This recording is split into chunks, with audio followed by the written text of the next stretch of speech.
My cousin revealed my diagnosis to my grandfather. Now everything's in chaos. Was your diagnosis that you're a chaos wizard? A year ago, I, 25 male, was diagnosed with limb onset ALS after a long struggle with experiencing foot drop and muscle weakness. That is not as fun as being a wizard. I'm very sorry. Oh, for a few months, I hid my diagnosis from everyone until progression of the disease forced me to come clean. That is a very hard disease to hide. Yeah. Try By the way, this Eddie's comes ice cream. from Aliv's. By the way, this comes from a live specialist 8287. And if you want to submit your own stories, go to the r/OK Storytime subreddit. I'm Sophia. I'm Dakota. And I'm Keon, and that's Carly. And we're here to give good advice goofily, but we don't have all the answers. We only know what we'd do. So let us know what you would do in the comments. And OP says, to be honest, I'm still coming to terms with this. And each day has been a living heck as I wake up, not knowing what motor skills I'll lose next. I have always been fiercely independent and the protector of the people I love. So it unalives me knowing that everyone who loves me, my girlfriend especially, now has to bear the burden of my illness. Well, I know that not a lot of people are a fan of the Musk Man, but I think is Neuralink able to maybe help with something like ALS? I don't know. There could be. It's Honestly, important in these situations to have a semblance of hope, I think. Yeah. I think ALS research is not. Whoa. Oh, Hannah, thank you for the $100. And that is a wheel spin. Appreciate you. I don't know if ALS research has figured out a cure yet. I don't believe so.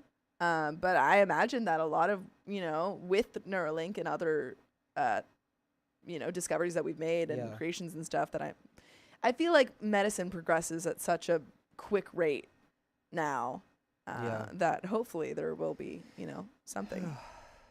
The one person I haven't told is my grandpa, who raised me and my brother until we were teens because my parents were at work at the time. He's the one who cared for me the most, who has literally watched me grow up. I have always promised to take care of and given the best of everything because he sacrificed to give me as much of a happy childhood as he could. Ever since I was diagnosed, the thought of having to tell my grandpa that his grandson has an incurable degenerative disease has plagued me. And I don't think I can gather up the courage to tell him or to face the fact that I can't fulfill my promise. He's nearing 70 and I want him to live as happily as possible without worrying about me. The other day we met for a family dinner. I don't see my grandpa very often now, so before the dinner I was adamant that my grandpa would not find out. My brother and girlfriend agreed to cover for me using a wheelchair by saying I've been injured playing soccer. Grandpa accepted the excuse and all seemed to be well until my cousin, who wasn't aware my grandpa didn't know, brought it up. As I expected, he was devastated and couldn't stop asking me why I didn't tell him. Later that night, the sudden emotional shock likely triggered his heart condition. He has a history of heart attacks. My grandpa is now in the hospital and I haven't been able to stop crying. Oh, man. My brother is furious at my cousin for revealing my diagnosis and even more so for not being apologetic since she's insisting that it's my fault because I should have just been honest with grandpa. She called me manipulative and a liar and said that it wasn't my place to decide whether grandpa could handle it or not. See, the thing is, though, it literally is because it's your diagnosis. So your cousin's way out of pocket here. Absolutely. It's not entirely her fault. It was an accident. It is not okay that she's responding like this. She could be a lot more apologetic. Yeah, but he's in the hospital now because of a heart condition, so it makes sense she's probably being defensive. Yes. There's a lot going on here. I mean, it's hard. It's hard breaking terrible news like that to somebody. Absolutely. But, Absolutely. I think he probably should have, I think he could have known. Regardless of what she, did, and I think, again, this is your diagnosis to share, whenever you're ready. But I think just like going forward, I think telling him, I mean, now he knows, but, looping him in is helpful because you said that you haven't spent a lot of time with him and you haven't seen him. So if you really care about him, I feel like him knowing could potentially bring you guys closer and to really enjoy those years that you have where you have, more kind of control over your body because it progresses very quickly. And so I feel like enjoying that time that you have is very important. The guilt is eating me alive, but at the same time, the aftermath just tells me that I was right to hide it because the news absolutely crushed my grandpa. I don't know if that's quite the takeaway. He's going to find out. He was going to find out. At some point, it's going to come to light. And I mean, I've kind of experienced that a little bit, and it sucks. It sucks being like, it's kind of a lose-lose situation. Like, no matter what, he's going to be upset. Yeah. But being told and having it hidden from you is going to make you more upset. Absolutely. I don't know what to do anymore except to pray that my grandpa makes it through. Am I the a-hole? No. And there are some comments, but of course you're not the a-hole. There's not really any a-holes here. It's just, it was a misunderstanding. I mean, yeah, your cousin's not acting right, but it's like, it's an extreme situation. Yeah. I mean, you're going through such a, I don't even know how I would react in that situation. So I don't think it's fair for anyone to tell you what you're supposed to do and what the right answer is, because I don't think there is one. But I think that all my advice for you is spend the time that you have left with your grandpa, where you have, not saying that we don't know how it's going to end, but it is, again, you lose a lot very quickly. So make sure that you're, with your family.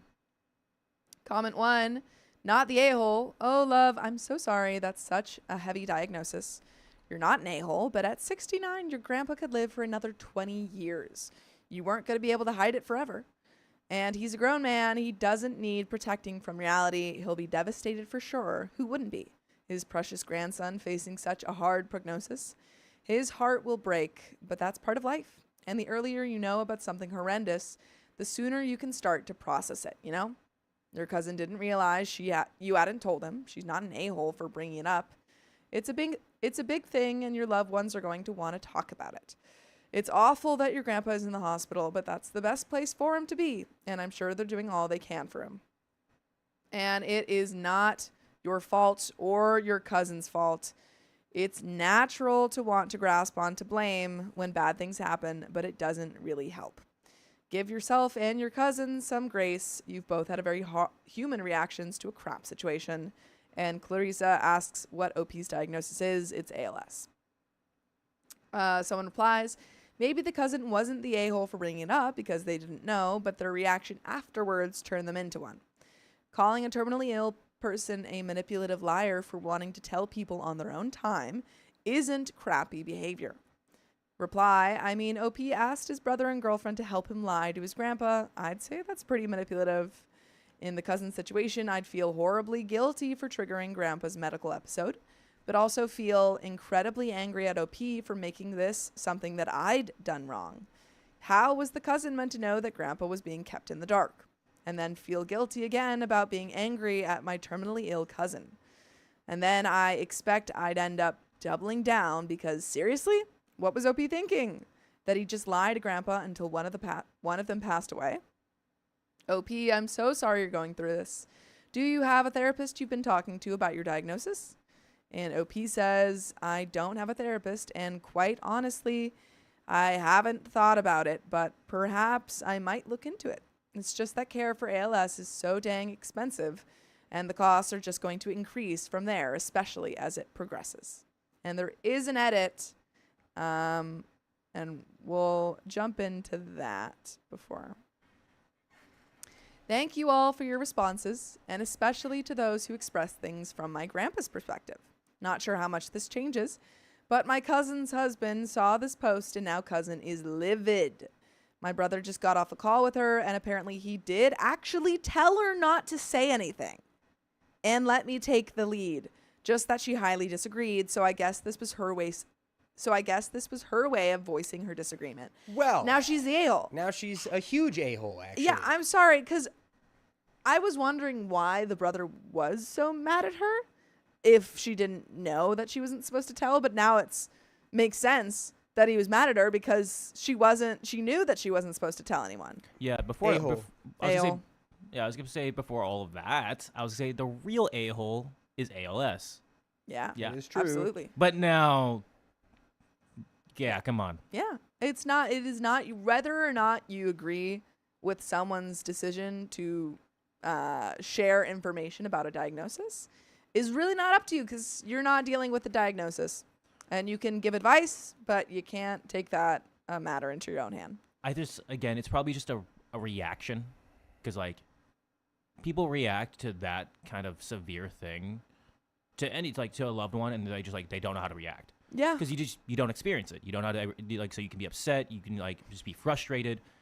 So it's understandable how they just don't know how to process it, but still not fair. Yeah. I didn't know about this part, so I assume benefit of the doubt that she didn't know.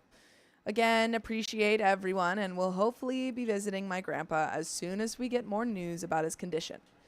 Consensus, no a-hole here, though there are some upvoted "you're the a-hole and everyone sucks" comments. What? Mainly because I told everybody but my grandpa, and it was clear I couldn't keep this secret forever, so I should have told my grandpa early instead of waiting until I couldn't hide it anymore. Yeah, and dude. there is an update. I think it's really unfair to label OP an a-hole for this. Yeah, you're an a-hole for being a human being with complicated emotions. Yeah. In a hard situation. Dealing with one of the hardest diagnoses, like incredibly hard, because again, you lose the ability to use your limbs, you lose your voice, and then it gets worse. This is a diagnosis that like most people live at most 5 years, so I really think that anyone calling this guy an a-hole for how he's dealing with it just doesn't know anything about ALS. It's an incredibly tough diagnosis. And also just for everyone involved, because you have to care for that person as they lose the ability to be independent and autonomous. But there is an update 18 days later. Appreciate everyone who commented, both support and honest criticism. Been making the most of whatever time I have left since then. Some of you were sharp and picked up that my ALS is fast progressing. Oof, which is very accurate considering how recently it's felt like jumping off one cliff after another, which I'm pretty shocked by. In a way, I do thank my cousin for spilling my secret, because I didn't expect how little time I had before I couldn't hide it. My grandpa did pull through, recovered, and handled things like a champ. He's not in perfect health, and obviously neither am I, but we make it work. Per everyone's suggestions, I visited him ASAP, and we had a long talk.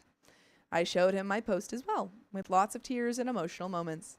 I apologized for hiding my condition and promised to be transparent from now on. Although I got nagged and lovingly lectured at, I do think I felt relieved to get that emotional weight over with. Grandpa said a lot, and I can't include everything, but the main two things were: he already sensed something was off, though he wasn't sure what exactly, and definitely did not expect ALS. He needs no protection from reality and wants to support in any way he can. He'll be moving in with me and my brother, and we're looking at hiring caregivers so my brother's not overwhelmed. I mean, again, like, totally not cousin's right to reveal that information, but it does seem like it's led to some positive outcomes in that you get to spend more time with your grandfather. Right. Like, that's really amazing. Yeah, it is. It's just hard. It's really hard. I had a family friend's father who, one of my very close friends' father who had ALS, and it was so tough. I've begun voice banking due to speech changes, mostly hoarseness and a slight slur, basically like a wasted Mickey Mouse. While the people closest to me still can still somewhat understand what I say, Grandpa tops everyone else and is proudly serving as resident translator. Honestly, a pleasant surprise how well he gets my speech, but I'm so grateful he's gifted me these precious moments amidst the frustration. I've since gone low contact with my cousin for a variety of reasons, namely constantly disrespecting my wishes. The major one being that she came into my house knowingly with a cold, even while we had already warned people not to visit if they were sick in any form. That is crazy. ALS screws with my immune system, and at this stage, it's very easy for my respiratory system to become compromised, even with minor illnesses, minimal breathing issues so far, though. And I'm just going to lead right into that. By the way, you can listen to full episodes of stories just like this. Just go to Spotify, Apple Podcasts, or iHeartRadio and search up OK Storytime. But there is a little bit left to this story. Any final thoughts? Maybe look into like some support systems online, some forums, some communities. If you can get some level of like, just help with coping with it. No, I'm just sorry. I'm sorry you're going through this. It's terrible. No, it's a impossible situation to deal with. But I'm glad that you have people around you who are, there for you and love you and care a lot about you. But we're going to finish this story off. I've learned a lot about myself and life in general through this disease, and given the aggressive progression, I am now mentally preparing to make some hard decisions. When I first learned about my diagnosis, I rejected tracheotomy. There we go. I rejected a tracheotomy, invasive ventilation, and a feeding tube, but recently I've begun to reconsider. I think the worst feeling is just being terrified of both living and passing away, trying to stay in a good place mentally and emotionally, and always grateful to have people I love and who love me by my side. I know this update isn't all sunshine, but I hope it gives some closure. Thanks, everyone. And that is the end of that story. But anyone who's ever gone through, who has a loved one who is either passed or is going through ALS, hearts in the chat for you, because that's a just terrible thing to go through. Yeah. Really, really, really rough. Yeah. But that is the end of that story. And we do have another one, but we also, in happier news, have a wheel spin for Hannah. We do. And I'm going to prep that next story if you want to grab that wheel. 2570 Yes. S2. I see it. Perfect. Oh no, Kat's package went to the wrong city. Yeah, I went to the Am I blurry? the UPS today, and there were no packages, but there were 2 letters, which I have here. Cool. We can do that maybe in a couple stories. Sick. Oh. Incredible. We've got the camera back. Yay. Okay. And Hannah, thank you again for the Thank you, $100. Hannah. This wheel spin is for you. There we go. Woo! Plus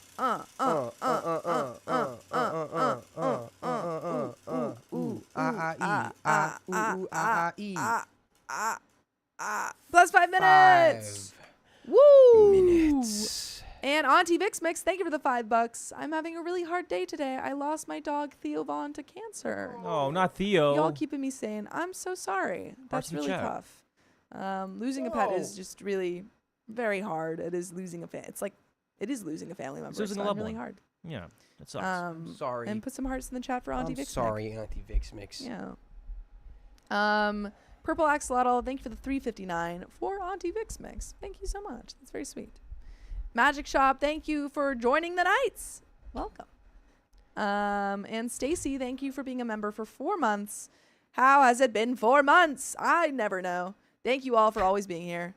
It seems like yesterday. No one ever knows how the months go by. I was just saying this. I was just talking about how, on another stream, I was talking about how Allie and Sam have been dating for 4 months. And I'm like, dang. That's crazy. 4 months? That's actually crazy. And I keep being like, I'm very excited. We're going on a trip. We're going to be gone for a while, but I'm really excited. And I'm like, oh, but it's, I'm going to be away from all my friends for so long. But then I'm like, I feel like the month goes by so quickly. Time flies. This month has gone by like time be flying. And I ain't lying. You know, time flies. It's been a year for me. Yeah. What? I'm almost at my year. Yeah, it's been a year for both of us. Oh, we're almost there. Yeah. I'm almost at my 2 years. Yeah. Crazy. What? Crazy. Oh. Should we kiss now? Yeah. Wait, I mean, you can't kiss me because I'm still a little. I still have a little illness inside me. Yeah, he got poor Riley sick. I don't know. Did I? Definitely. probably. I mean, who else would have gotten him sick? Christian. Christian's been sick for 2 weeks. Yeah. He got you sick. Yes. Exactly. But he's not. He was not sick. And also Riley hasn't been around him enough. Well. Yeah, the mountain am man. I blurry? I feel like I'm blurry. Am I blurry? You look fine to me. No. You look fine. pretty sharp to me, Are you Buster. still sick? Eyes blurry? I feel like I look sick. I feel like I look like You a look sick. pale- You look sick. pale dog. We have a couple minutes. You want to open the letters? Maybe open one? Sure. Yeah, might as well. Okay. Well, I open think the this letter. is from Belton because there's a B. Oh, that's definitely. It has It's the the Belton. It's the Belton. Wait, do we think that maybe Riley? It might be for Riley. So, Oh yeah. because I'll- it might be a birthday card. So, Riley and Angie's birthdays? Yeah, Yeah. yeah. No, yeah. Let's let them open. Well, let me double check that it is. come on. Yeah. Come on. It says happy birthday. Yeah. Just making sure. You Happy never know. birthday to them. All right, Well, we'll keep this We'll, for we'll, them. we'll hold it for them. We won't open it. Shout out to Hush, hush. Belton and Mr. Belton. Yeah, thank you.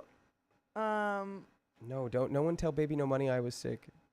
Dude, if you get baby no money sick. I didn't. No, but I wasn't sick at all when I was there. And then like 2 hours later, I was like, "Ooh, I feel sick again." Tisk, tisk, tisk. Well, what was I? What were we gonna do? I could have gone.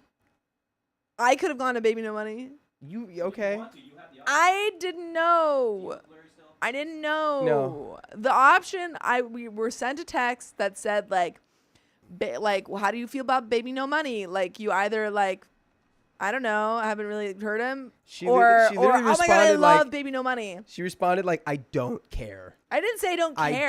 don't care. It wasn't I don't care. It was like, I don't know. And I just thought we What were do you mean? engaging Yeah, that's interest exactly about what- baby no money. That's what "I don't care" means. I didn't know I don't know. that. I didn't I know don't it know. was like, do you want to visit Baby No Money and be on the Baby No Money stream or not? That wasn't the all right. question I No. was asked. No, I'm not sick. I'm And not I con- like I'm Baby not No Money. contagious. Baby No Sick. It's funny. But Marvelous he's the one Empress. who ships Jace and Victor. Dude, I know. I like Baby No Money. I guess not enough.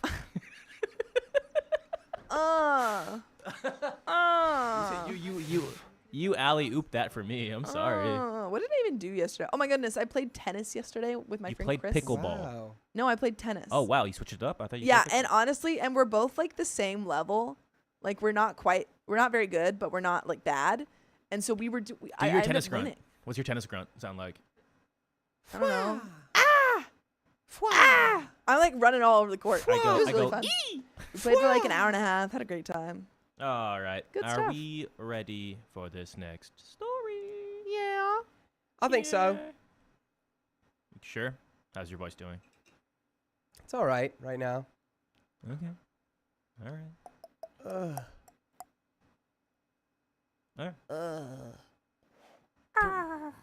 I look like a little sick boy. Oh, your face looks Please. weird. Oh, please. That's kind We of start- Please, my lord. We start. Please, my Bubbles lord. Do Marie, you thank have you for any being a member for citrus? 11 months. Almost a year for me. And this has been the roughest month. And it hasn't gotten better, but at least the OK fam is always here, sending all the good vibes. Yeah, setting only good We're vibes, here. no sick vibes. Yeah. No. I feel targeted. I feel Healthy like wait, could vibes. you tilt your head back just Guys, for a second? I just want to No. like I just wanna- really say airborne gummies work because I've been eating airborne gummies every day for the past like 2 months. I've avoided every sickness. I feel like I can see your brain. Ugh. All I'm right. just saying, like 7 people around me. Do in you just close take them? proximity. Do you just take them every day? Every day. Didn't get sick when the boy was sick. I didn't get sick when the Christian was sick. Didn't. come to be. Well, not Glossy Mama alive. doesn't want to hear. Glossy Mama doesn't want to hear about my airborne gummy story. So we're Yeah. gonna get into this. We were actually doing some text things. I wasn't riffing for no reason. All right. 3, 2, 1. I revealed to my father's wife the truth about our estrangement, and it changed everything. What was the truth? My dad practically gave me up to his sister from the moment I, 27 male, was born. My mom passed away when she was giving birth to me, and my aunt told me he never recovered from that. It hurt a lot as a kid that at family events he would ignore my existence. Aw. By the way, this comes from user told his wife, and if you want to submit your own stories, go to the r/OK Storytime subreddit. I'm Dakota, I'm Sophia. And I'm Keon. and we're here to give you good advice goofily, but we don't have all the answers. We only know what we would do. So if you would do something different, let us know in the comments. OP says, you can imagine the amount of therapy that put me in, but the crappy part was that I never stopped trying to be accepted by him. After my high school graduation, he told me he has no obligation to me anymore since he was sending my aunt money to take care of me. Ugh. This guy sucks. no obligation to you? He needed his own therapy. Yeah. I don't badly. think he got it. Nope. Around that time is when I finally started accepting that reality. So from there, we moved on with our lives. My aunt doesn't talk to me about him. Sometimes my grandparents do, and that's how I found out he got married. They were mad he didn't invite me to their wedding, but to me, it didn't matter because we're not close. But it was his wife who wanted to meet me. It's the first time ever that he wants to make contact, and it was to pretty much say she wants me in their life. She doesn't know the real reason about why we're estranged. He asked me to please not say anything, and maybe this could be a way to reconcile after all. Nobody. No, I'm telling her everything. I think it's What? time for your wife to find out who you really are. No, there are two options here, OP. You either ignore him and don't even talk to him, continue that no contact, or you tell her everything. Everything. I'm sorry. Oh, maybe this could be a chance because my wife wants me to seem like a good guy. Yeah, I would have stayed silent until he Yeah. was like, Yeah. please be quiet. Yeah, And can then you I'd please be shut like, up about it. I'd be dude. like, oh. I'm not even going to be like angry about it. I'm just going to be like, here's the actual truth. Yeah. Like, Yeah. sorry you didn't know this. Yeah, we go back to when he was like, oh, I don't owe you anything anymore. And you Yeah. go, oh, I don't owe you anything anymore. Remember? Just preface it by being like, this will probably make you completely like, this Yeah. will probably completely change the way you think about him. And I'm Yeah. sorry if it ruins your relationship. Yeah. And Addie J. Yeah, this is live. This is real. This is live. This is real, dude. It's, what time is it? It's morphin' time. It's Morning time. it's Mighty Morford. Okay. It's that time. But he was only doing it for her. That much was clear when we talked. I never said I would be. I never said I would be, but she still insisted on us meeting at their place because she really wanted to meet me. All she thinks is that we were estranged for not getting along in my teenage years, going to college and losing touch because of life stuff. It pisses me off that he played it off as us just not talking for petty reasons. Meanwhile, the actual reason damaged me for years. I told her the truth. Everything he said to me, that he was never a parent to me, that was all my aunt. It was definitely a shock for her. The outcome was a disaster. Everyone has heard about this now. My grandma's, in particular, told me she understands my anger, but this was his chance finding someone since losing my mom, and now it's been put in jeopardy. Who put it in jeopardy? Who did that? Who did that? Whose actions and behaviors put this in jeopardy? First count, he abandoned OP. Second count, he comes back to OP when he wants to look good and says, hey, can you keep this me abandoning you quiet? He could have never even gone to OP at all. And he would have had his perfect life. He could have continued that abandonment, but you can't come back to the person you abandoned and say, hey, I need something from you now. And expect them to just be like, yeah, this is cool. Yep. My dad is devastated. They think it was going too far to ruin his marriage that way when he was willing to include me in their lives, which could have been the start of our relationship. I'm sorry, willing to, like, oh, Yeah, I'm dude. deigning to include you in my life. You're Yeah, welcome. Yeah, this was all just selfish for him. He was So like, selfish. all right, I have to do damage control because my wife is Yeah. asking questions about you now, so I Yeah. need you to play it cool. It's like, who? No. Literally, he I owe thinks this you is some sort of like, nothing. yeah. He thinks this is like a good deal for OPs. Like, yeah, I get my wife thinking I'm a good person Yeah. out of this, and you get to, like, I don't know, hang out with me. You're And welcome. it's like, you think after all the work I've done to get over this and become okay with the fact that you don't care about me at all? Yeah. You want me, now you want to try? Uh-uh. No, dude. Here's a healthy serving of your consequences. Yeah. And Belton, we have your mail, but I'm assuming that they're for Riley and Angie, so we weren't gonna open them. Yeah, since it's their birthday cards. Yeah. And Riley's not here today. They are not. Riley is ill. So, He's sick. they say not only did I ruin that, but also possibly wrecked his marriage. She just doesn't agree at all with what he did, and it could have been avoided if I didn't say anything. For me, it was hard not to tell the truth after the lies made it seem like it was nothing serious. And also that it was, like, mostly your fault. Yeah, yeah. Like, And it's like, oh, he's just being a teen, or OP was just being a teenager. yeah, crazy. Yeah. I couldn't ignore what happened after what it did to me. I don't know if it was the right call since it put their whole marriage at risk, but what do you guys think? I think he got what he deserved. I agree.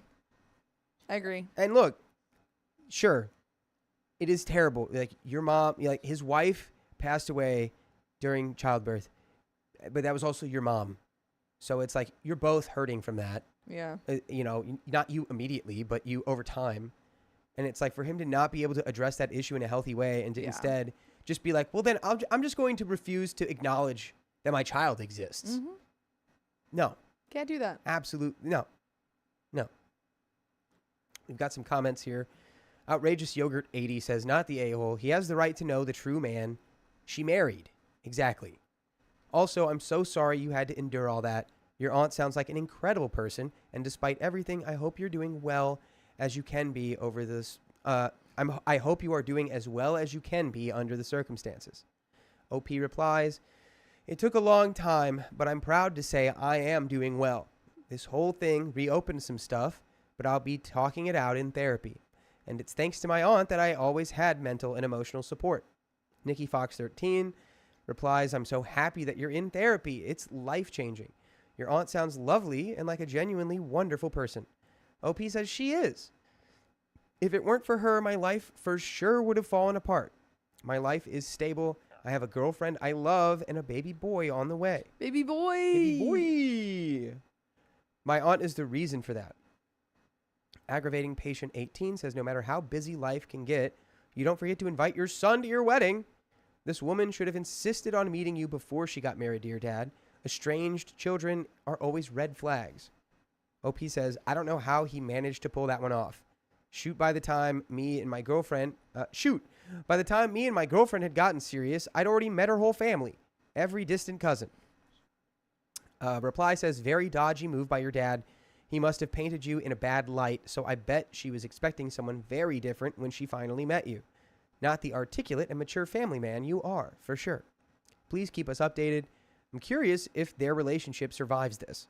She sounds like a woman who just couldn't ignore your existence, so if she stays, then expect she will lead a charge for a genuine apology from your dad. Not the a-hole. OP says, I'm not sure about that. Otherwise, why want me in their lives, right? Or maybe thought it was some meditation. Mediation. I'm sorry. Or maybe she thought with some mediation it would be different. She was super nice to me, though. Update. 11 days later. Yeah, I think if she was really nice to you and also was the, person who was pushing for this meeting, then she probably will either demand that he apologizes and actually puts effort in, or will leave. I can't imagine that she would just be chill with this. Well, I can't. Yeah, after finding out my partner lied to me about that. Yeah. It's like, oh, sorry, I didn't sign up to marry a psycho. Yeah. I wasn't aware of all of this. And again, it's like, does it come from a real place? It's like, yeah, losing your wife like that is traumatic. Yeah. But you literally chose the worst possible way to cope with it. Yeah. And that is no one's fault but yours. It doesn't help you to abandon the one tie that you have to your wife. Yeah. Could have gone to therapy like your son did. Coulda, woulda, shoulda. 11 days later. Words can't express how much it meant to me getting so much love from my last post. Everyone who supported not just my actions, but also acknowledged the hurt. To all the sweet internet moms who commented and DM'd me, y'all know how to make someone feel loved, even by total strangers. Since so many people wanted an update, here it is. It's a little heavy, and for a couple days, I needed some time to process it and do some crying. They're splitting up. Makes sense. Yep. I can't imagine anyone staying. Nope. I heard it first from my grandma and then from his wife, or I guess ex-wife. She was legit crying on the phone when she called to tell me sorry for putting me in that position. Her and my dad had a longer conversation where he told her everything else he did, so she made that decision that she can't stay with someone like him. And she wanted me to know how disgusted she is, also to tell me thanks, which is something I really needed to hear. My dad is who he is, yeah, But regardless, two people splitting their marriage because of what you said is a hard thing not to feel guilty about. But It's not about what you said. because of what you said. It's It's he because of lied. what he did. Yes, and then what he lied about too. It's like that's the literally don't shoot the messenger. Yeah. You didn't do anything wrong. This lady is heartbroken, going through divorce just a few months after getting married, and she wanted to make the time to reassure someone else that they made the right choice. Unexpectedly, though, my dad wanted us to talk yesterday, too. My girlfriend, again, didn't want me to. Trust me, I get her point. She's the one who didn't want me having dinner with them in the first place. For one thing, we didn't know what he wanted to talk about and what that would do to my mental health. It was probably a bad risk to take, but I met with him, and yeah, I should listen to my girlfriend more when it comes to this stuff. First time in my life, I think we had a conversation about my mom, how much he loved her, and them being happy and excited about having a family. But then, her passing away, and he told me, even if it's wrong, he can't ever not blame me because simply, if I hadn't been born, she'd still be here. Wow. Why don't we just blame the first fish that crawled out of the ocean? Wow. It's like, that makes no sense. Just still like, how old is OP? Do we know? I don't think we had do we have an age? 27, I think. Presumably I'll somewhere. double check. Yeah, like late 20s. I think OP's like in their late 20s now. OP is 27. 27. Yeah. To go 27 years and still have this like thought that my baby, my child being born is the reason I don't have my wife. Like that, you still think that way? Let's maybe blame it on the healthcare system a little bit because, or just like depending on where you're at, like there are so many different reasons that are completely, some out of your control entirely, and it has nothing to do with the baby because you guys made that you as parents had made that choice to have a baby. Presumably, unless it was like an accident or something. But seems like you guys probably made that choice to have a baby. Baby didn't have a choice in being born. Yeah, let's go back down the line. Wouldn't it be your fault for impregnating your partner? If we're going to blame people, let's not blame the innocent baby. Yeah. Again, this guy needs therapy. Yeah. Didn't get it. And hasn't, had any character development in 27 years. Yeah. He's probably going to be alone for the rest of his life. Yeah. Consequences of your actions. Mm-hmm. He's only sorry for not completely staying away from me and saying horrible things growing up. And by the way, you can listen to full episodes with stories with people who, honestly, this is one of the worst ones. Yeah. It's one of the worst fathers we've ever seen. He sucks. But you can listen to more full episodes with stories like this on Spotify, iHeartRadio, Apple Podcasts. Wherever you're listening to podcasts, just search OK Storytime, and you can listen to our whole archive. Good on you, OP. You got your own family now. This guy can kick rocks. Kick rocks. Go kick him. Let's finish this. While he wasn't saying this to be malicious, since he seems so sincere, it was still an ouch for me. There's no way to say that without being malicious. Yeah. Like, everyone has thoughts where they're like, I could say that, but I shouldn't because it would destroy someone. Mm-hmm. And he should know, as an adult, as just a human being. Man. In the end, we decided having a relationship with each other was never going to happen and said goodbye. He at least apologized for trying to put me in that position. First good thing he ever did was tell me what happened with his wife wasn't my fault. Then I just went home. Had my day to process, a short therapy session, and support from both my aunt and girlfriend to get me through. The rest of my family is leaving me alone, at least, so glad in that. So glad that in the end, it was resolved. Not a total happy ending, I know, but in the end, it's better this way. We have some more comments.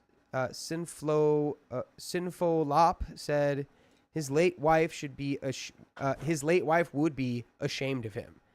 And user Copper Phoenix says, I thought the same thing. If his late wife had known this about him, she would have rejected him outright long before OP came into the picture. He threw away the only piece of his late wife he had left. What a pathetic man. And that is the end of that story.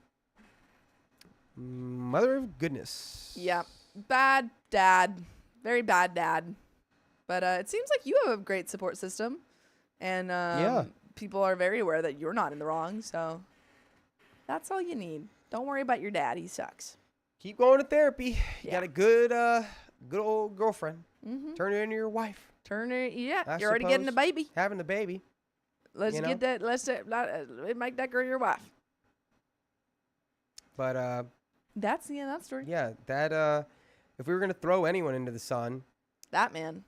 well, Going straight there. throw him if the sun is just a therapy session. Throw him Yeah. It's like a in. warm I don't know. ball of therapy. This guy should go to 27 therapy years jail. of therapy. Like, I don't know what for. Yeah, it's insane. Yeah. And that you would just like, oh yeah, I should just think that, and I think that, and that's right, and that's all I just need to think. Forever. Yep. And I'm not going to change my mind. No need to change anything here, even after it destroyed my second marriage Yeah. because my wife found out I was a liar. And so the fact that you lied about it, you know that you're wrong. Yeah. You know that you're wrong for that. You know that you say, oh, people just wouldn't get it, so I couldn't tell the truth. It's like, no. You don't get it. But it's just You. But we Some got people, some man. donos. Some people. Kim Fine says he just abandoned that son too. It's funny. Whitney Anderson, thank you for gifting 5 memberships. 5 new babies. Woo!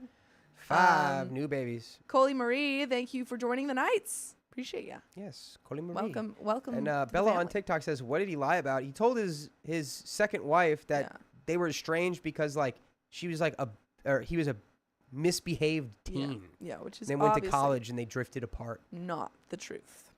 Are there any other donos? Nar. So I'm gonna set it up. Distract him. Distraction. Oh, Distraction. For anyone who, we're gonna riff a little bit, so that's why we're not telling a story, because we gotta do a little behind the scenes work. It takes a little bit of time to get it Yeah. all set up for the next story, so Takes don't about hate me. A couple minutes. Well, Keanu for your goes forehead. as fast as he can. Wheel spin when he did has in the wheels, happen. we got 5 extra minutes. What was I gonna say? What'd you get up to yesterday? Oh, I hung out with my girlfriend. What? Yeah. Ridiculous. You mean baby no money? Yeah, well, Absolutely my ridiculous. baby. No, your What baby time? I with hung money. out with my baby. What time? Why? What are you What talking time? about? Why? What time? Are you upset? Yes. Why? Because we were supposed to hang out. You were? Yes. You two or whoa? Lucy Doucette, thank you for being a member for 12 months. Hey, everyone. It's been a year. It's been amazing to hear all the stories. Dang. Woo! 1 year. Lovely Fawn, thank you for being a member for 13 months. I missed my 1-year milestone, but always happy to be here. Sophia, my daughter went to a Renaissance fair this weekend. That's amazing. Ooh. I'll post a picture It's a on Ren Discord. fair. Woo! I love a Ren fair. Huzzah! Huzzah! Thank you, love a lovely Ren fair. fawn. Thank you, Lucy Doucette. And we've got a wheel spin. Wheel spin, spin the wheel. Whitney, thank you for Whitney. the $100 via Ko-Fi, where YouTube does not take 30%. I was put in charge of recording testimonials today at work. I stayed to do my own and confirmed that me speaking on camera is for the birds. I'm emotional and overwhelmed this past week and a half. Kids are alive, fed with fast food, and have shelter. Well, I'm glad that you are relatively okay. Keep on pushing, Whitney. Nice. And Holly Stein, thanks for the $5. It's my older daughter's birthday today. She turned 15 today.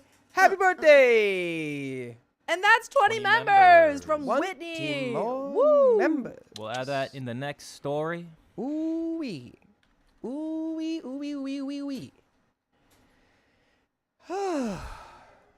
Man, I'm just exhausted. Zoinked. I am. You know, I'm I'm on that tired. train too. I Maybe really want maybe pho. I really hope I'm not getting sick. It's I'm not. mind over matter. If you start saying, "Oh, I'm feeling sick," you will. You will get sick. If you say, "I'm not getting sick," and then you just start taking a bunch of airborne gummies and vitamin C packets and Why soup, don't you share? I do share. I literally tell everyone I bought the vitamin C packets for everyone. Why don't you buy airborne gummies for everyone Those you are know? Those are expensive. I can't afford that. Ugh. Excuses, excuses. I can't afford that. You should be airborne gummy Mother Teresa. Good Lord. I want pho. I want pho. I really want pho. I'm craving it. I hope that we can order pho. Pho's really good, especially when you like get the chili oil. They never Chili It's oil? never on the table. They should be putting that chili oil on the table because I want to douse my soup. Just eat a In chili spoonful oil. of it. Just use the. It's so good. I love when my pho makes me cry. It's pho. Don't say it. Good. It's so good. Shoot, I yeah. I accidentally hung out with my sponsored girlfriend last Airborne. night. She gets so funny after like 10:30 p.m. She loses her mind. Okay, so you hung out after 10 I p.m. don't like that. Yeah. Okay, that's fine. Yeah.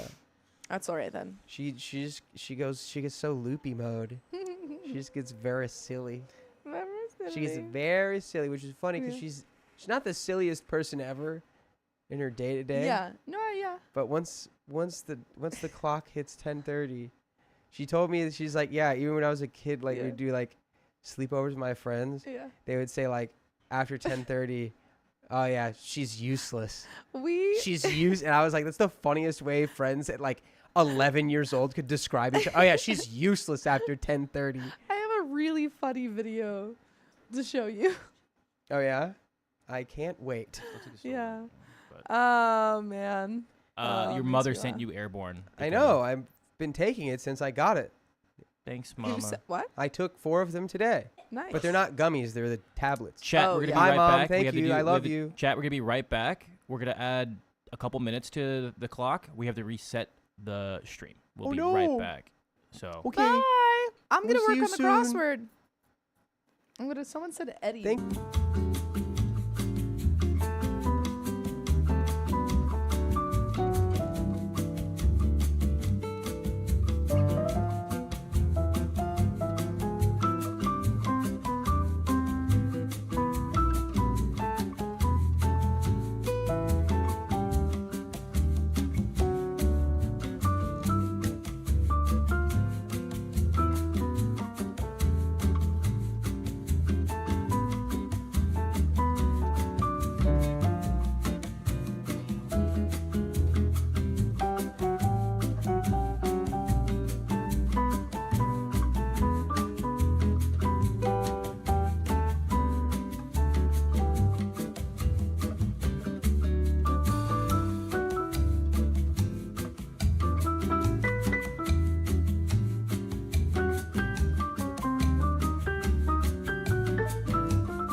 one. Hey. Hey, We're we're back. back. We're back. It's us. He's back. He's back. And there's Um. 50 minutes. Yeah, we there. got 50 minutes on the clock. I think we did get one donation from Sean Lacoste. Sean Lacoste. $2. Just a donation from Sean. Thank you. Thank you, Sean. Thank you. Thank you. Appreciate it. And if Thank you, anyone knows the Sean. 6-time champion of Dancing with the Stars, don't Google it, Emmett but Smith. let me know. Starts with a D. Emmett Smith, Anywho, we're going to get into this next story. I think we are good to go. Okay. 1 second. Also, Amy Ann Hardy, congratulations on your baby's birth. Very exciting. Another one. Like just now? I don't know. Or, like Just had my second baby. Is it Congrats. your second baby, or did you have it in 1 second? That's the question. They said push. All right, here we go. All right. Derek. That could work. Derek who? Oh, it's Derek and his sister. It's the Derek Splerick. That could work. How? That could work. It's Der- OGH, I think. Derek. That works. Derek We'll come back to Bulgaric. that. All right, let's get into the story, though. He's from All right. Bulgaria. Sorry Thank you, about everyone. that, chat. We're back. All right, 3, 2. It should work. 3, 2, 1. I caught a suspicious message on my father's phone, so I exposed him. Expose him. I am a 20-year-old guy with no... We were so close. That's the song the monkeys in our computer sing while they destroy all of our hard work. We actually have lawn shrimp in our computers. We got lawn shrimp and Fleas. computer monkeys, hmm and they conspire. They're all working together. I vacuumed in here because we have to vacuum every day for the fleas, which I have not seen today. Knock on wood.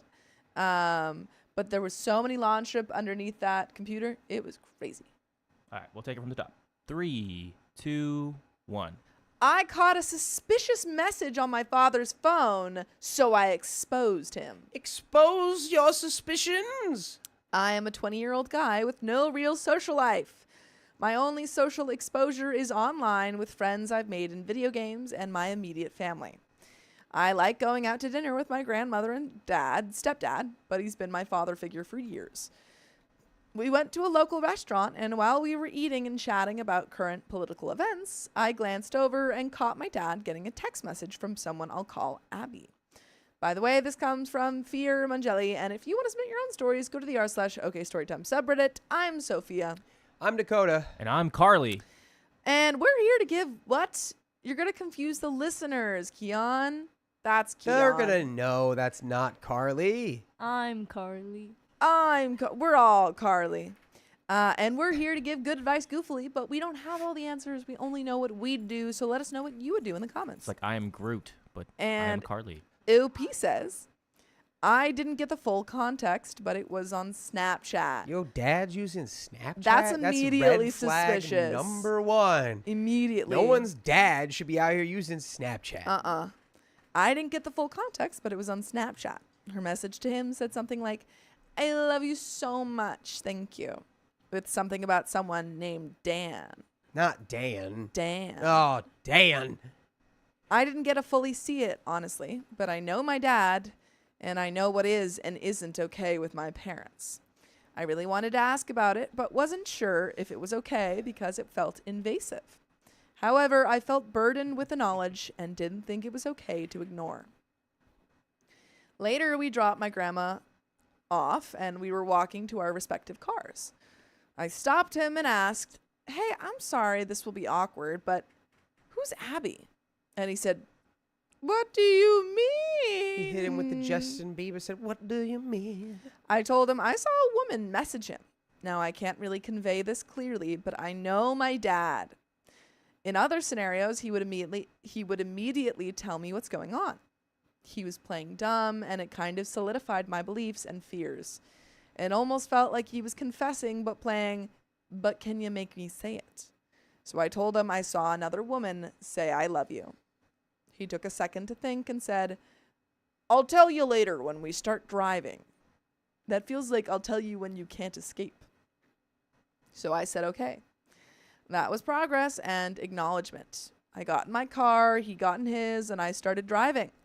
After like 5 minutes, I decided to Wait, call him. you're not in the same Yeah, car? I'm sorry. I thought you guys were both in the same car. I'll tell you when we start driving, he like speeds as fast Yeah, as he can. he Like gets to out an of the country. he just Yeah.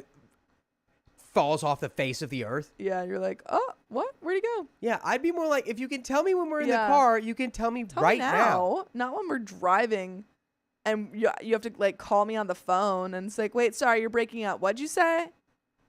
I got in my car, he got in his, and I started driving. After like 5 minutes, I decided to call him. Once I rang, he picked up and said, hi. Like it was the first time we spoke that day. No, it's probably like, hey. Hey, how's it going? Crazy to hear from you. Yeah, we Is haven't talked in so long. Have no idea what you'd be calling about. It was making me think of like the Joker saying hi in the hospital room to Harvey Dent. Yeah, there you, He's- hi. I was expecting him to kind of know where to start the conversation, but it was a hello like it was some surprise. I asked him, hey, I need to know what the text was about. He said, what text?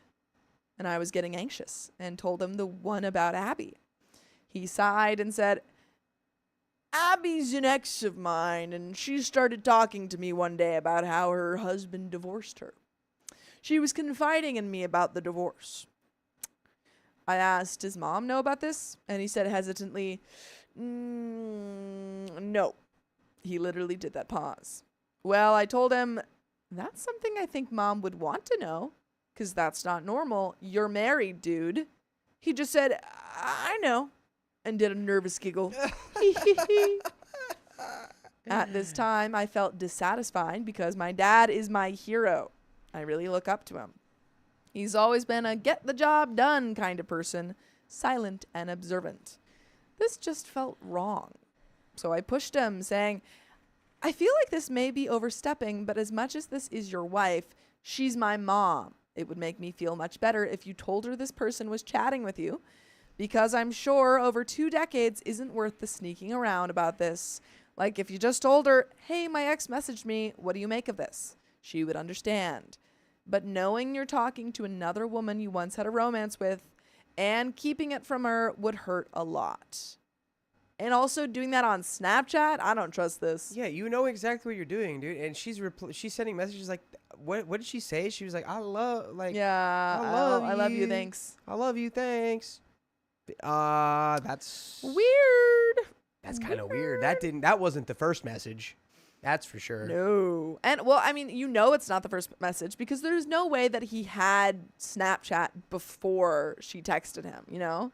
Like I feel like she reached out, they were talking, and then she was like, hey, let's get Snapchat because it's a little bit more, under the radar.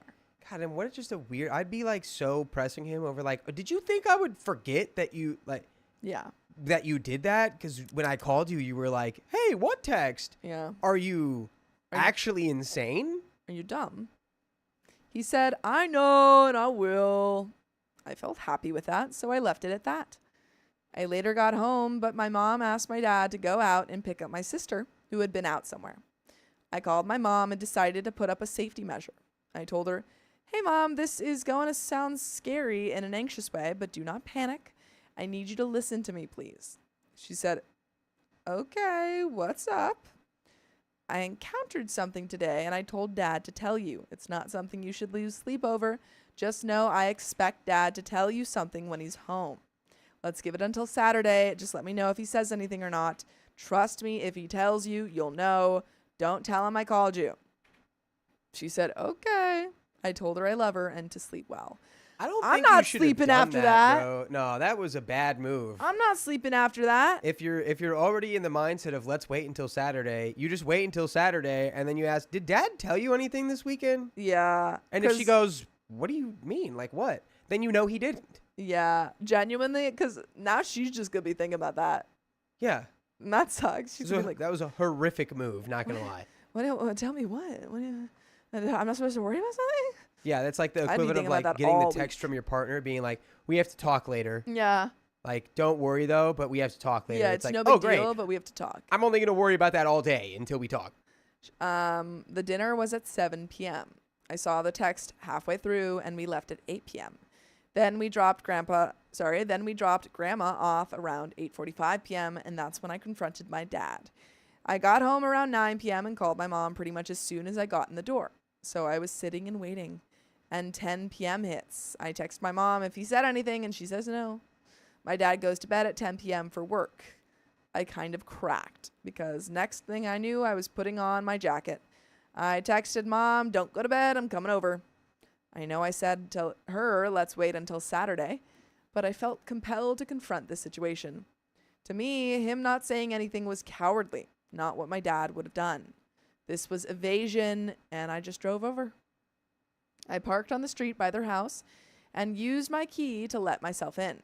We have keys to each other's houses because I live alone, and if I needed help or anything, I could go there or they could check on me. My mom was expecting me and sitting in the living room. 2-story house, dad and sister upstairs. I asked my mom where dad was, and she said he's in bed. I said I need him to come downstairs and that there needs to be a talk. My mom, who I told not to worry, clearly was shocked because I'm acting shook as heck and not like someone who thinks this is normal and nothing to get scared about. She calls him down and he says, "What's up?" I look at him and say, "Listen, this is my mom. You need to tell her." And this guy has the nerve to say it. Tell her what? Does this man have the 51st dates thing? Where he forgets about the conversation immediately? He's just been sneaking around behind his wife's back and doesn't want to tell her. Come on. What is he? But like, come on. It's big old sigh. Big old sigh. Tell her what? In an irritated voice. I won't lie. I got really scared. As I don't think I've ever stood up to my dad. There wasn't a reason to, but it's like standing up to an animal.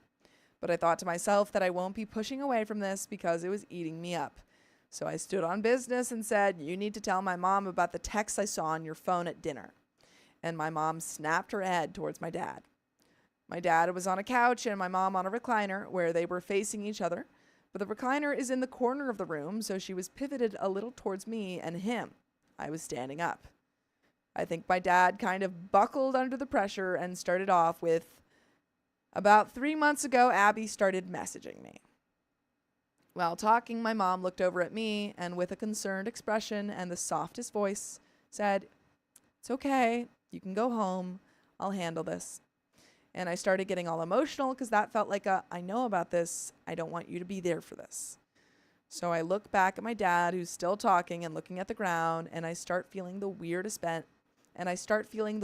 blend of sad and angry. I just left. Drove home, and here we are. I'm not sure it was the right call. I didn't see him say anything bad back to her.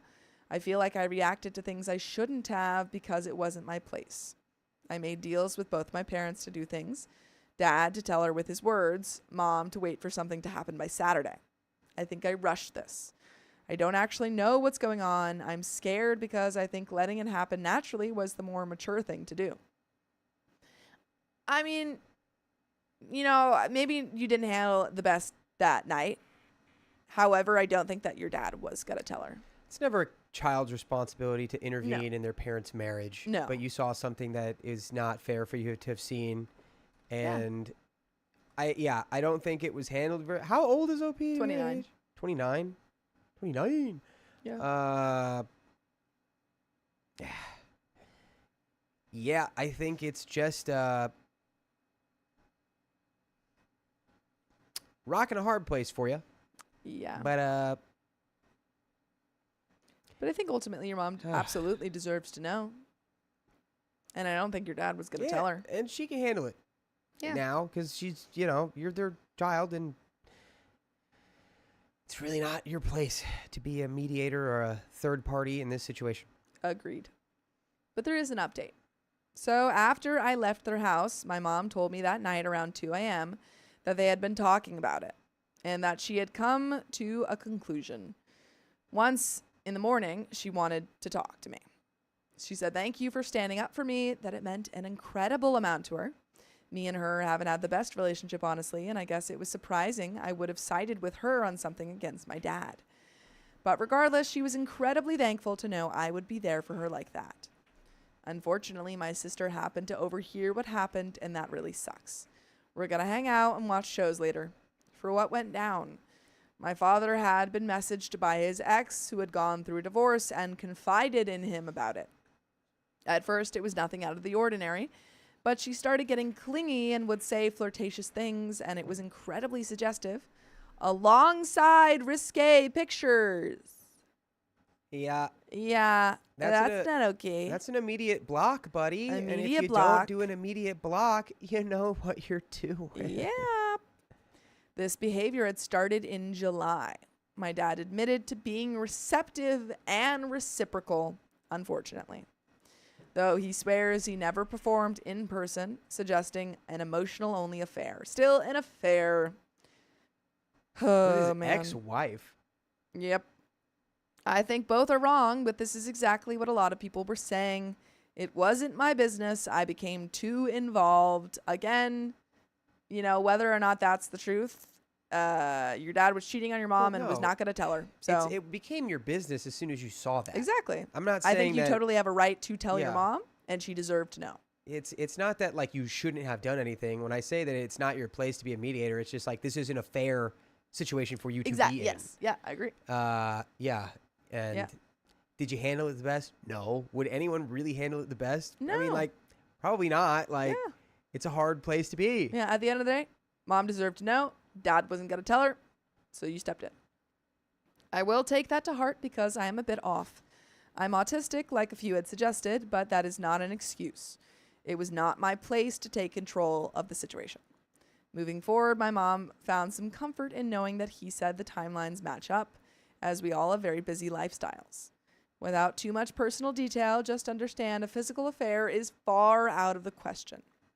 By the way, you know what's never out of the question?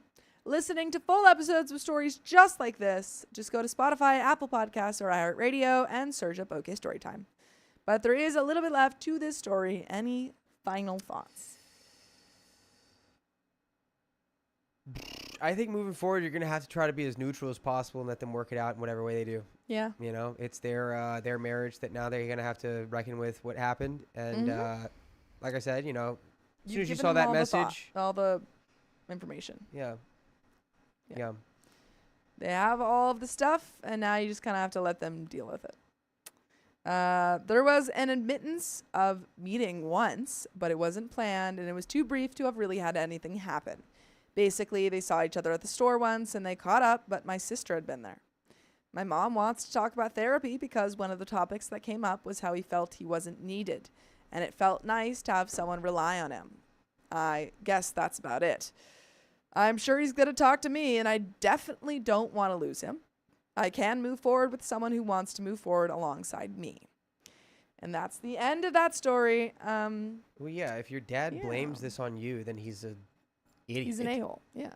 I feel like I want to be needed. That's a great thing to say to your wife. Yeah, could have had that conversation. But it seems like he's not able to talk to anyone normally, so hopefully he figures out how to do that in therapy. Literally the worst communication So ever. bad.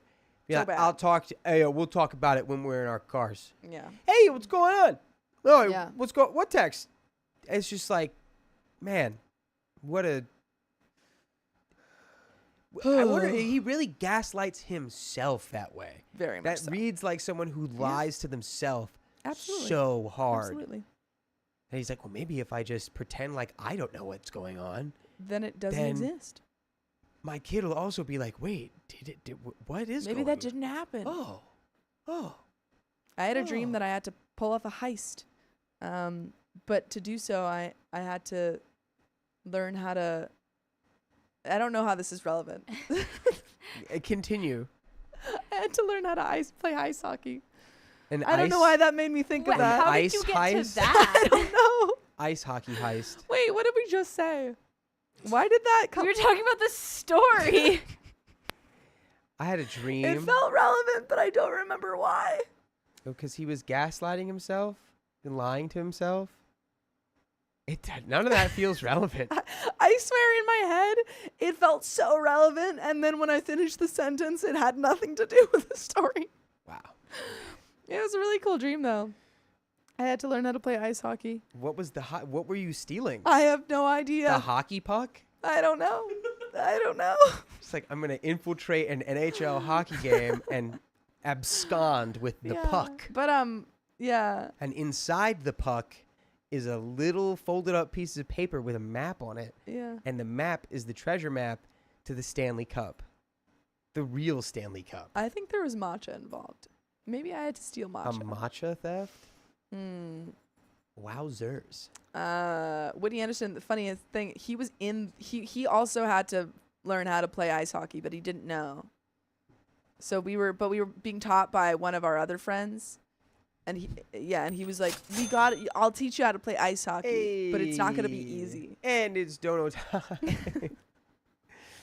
Bella, thank you for the 269. A big old sigh with the side eye. Amy, thank you for the $5. Just swinging in quickly to bow down to your majesty, Queen Sophia, keeping the OKOP front line together. Who's gonna carry the boat? Sophia is. Thank you. It's very sweet. That's right. Shucks. Oh, shucks. And she's over here thinking like, I really don't want to carry those boats. I don't want to carry the boats. When you say so heavy. I'm going to carry the boats, you mean I'm going to tell the other people who And when, that's called when they're going to carry the boats. delegation. Yeah. Sean Lacoste, thank you for the $2. I love watching you guys. You're awesome. Thanks, Thank Sean. you. You're awesome. Who's going to delegate the boats? Oh, shucks. Louise E. Anna. The Gloria Princess says, I Louise think the E. connection was Anna. you gaslighting yourself that you were good at ice I hockey. said, oh, hello, could it's be me, Fancy Delacroix. Kitty Rogers, thank you for being a member for 15 months. Hey, everyone, decided Woo. to join the live today. Kitty Woo. Rogers. Woo, woo. 15 months. 15 months? It's 5 times Dang, 3. Quick math for all you first graders out there. Multiplication tables. Woo. Ooh, mama. Ooh-wee. Ooh, what episode are we on? This is 2572. Cool. Okay, Billy Time says it's not going to be easy. Cuts to montage of them learning ice hockey. I think that's kind of how it was. Like, we were having this like heist thing, and I was going in the back rooms or something trying to get it. And I was like, no, the only way that we're going to complete this heist is if I learn how to play ice hockey. And so our friend was like, I could teach you, but it's not going to be easy. And then it was like us like getting hit in the face by pucks and like falling. The montage. Yeah. Yeah. Okay, I have to excuse me for a second. I have to blow my nose. I have to blow. And I'll be right back. Alrighty. Yeah, alrighty. Kamari Jade says that's a 3rd grade thing, Dakota. Oh boy. Yeah. It was a strange dream. Yeah. Strange dream. Oh, pho. We're ordering pho. I'm so excited. If there's any like chili oil that you can order as a side, Get Sophia all the please chili give me oil. all of the chili oil. That you Yes. can't hear what he said, but he named a lot of good Chili things. oil and chili oil. Guys, I'm happy to report I got my miso soup last night. Heck yeah. And Finally. I'm happy to report that I just learned today from, hold on, I have to read it. Oh, what? That's not chili oil. I have You sriracha. lied, I don't Kieran. need sriracha. Yes, he found it, guys. Don't worry. Oh boy, I'm excited. Okay. Oh boy, oh Research boy. reveals nearly every fermented food shields the brain from stress and cognitive decline. And it says that a bowl of miso soup is part of that. I think Fun miso soup fact. is also supposed to help with effects of radiation. So y'all should be down in that miso soup. Guys, I've never been more excited about pho. I'm so excited. Chili oil is on the way. This is big news. Chilva says, "Congrats on the miso soup acquisition." She doesn't even want pho. She just wants chili oil. I She's just gonna want have a chili bowl of oil. Chili oil. I want my eyes to burn. Pho is really good. Who just read you? Okay. Er, Give me 2 seconds. I don't know. What else happened?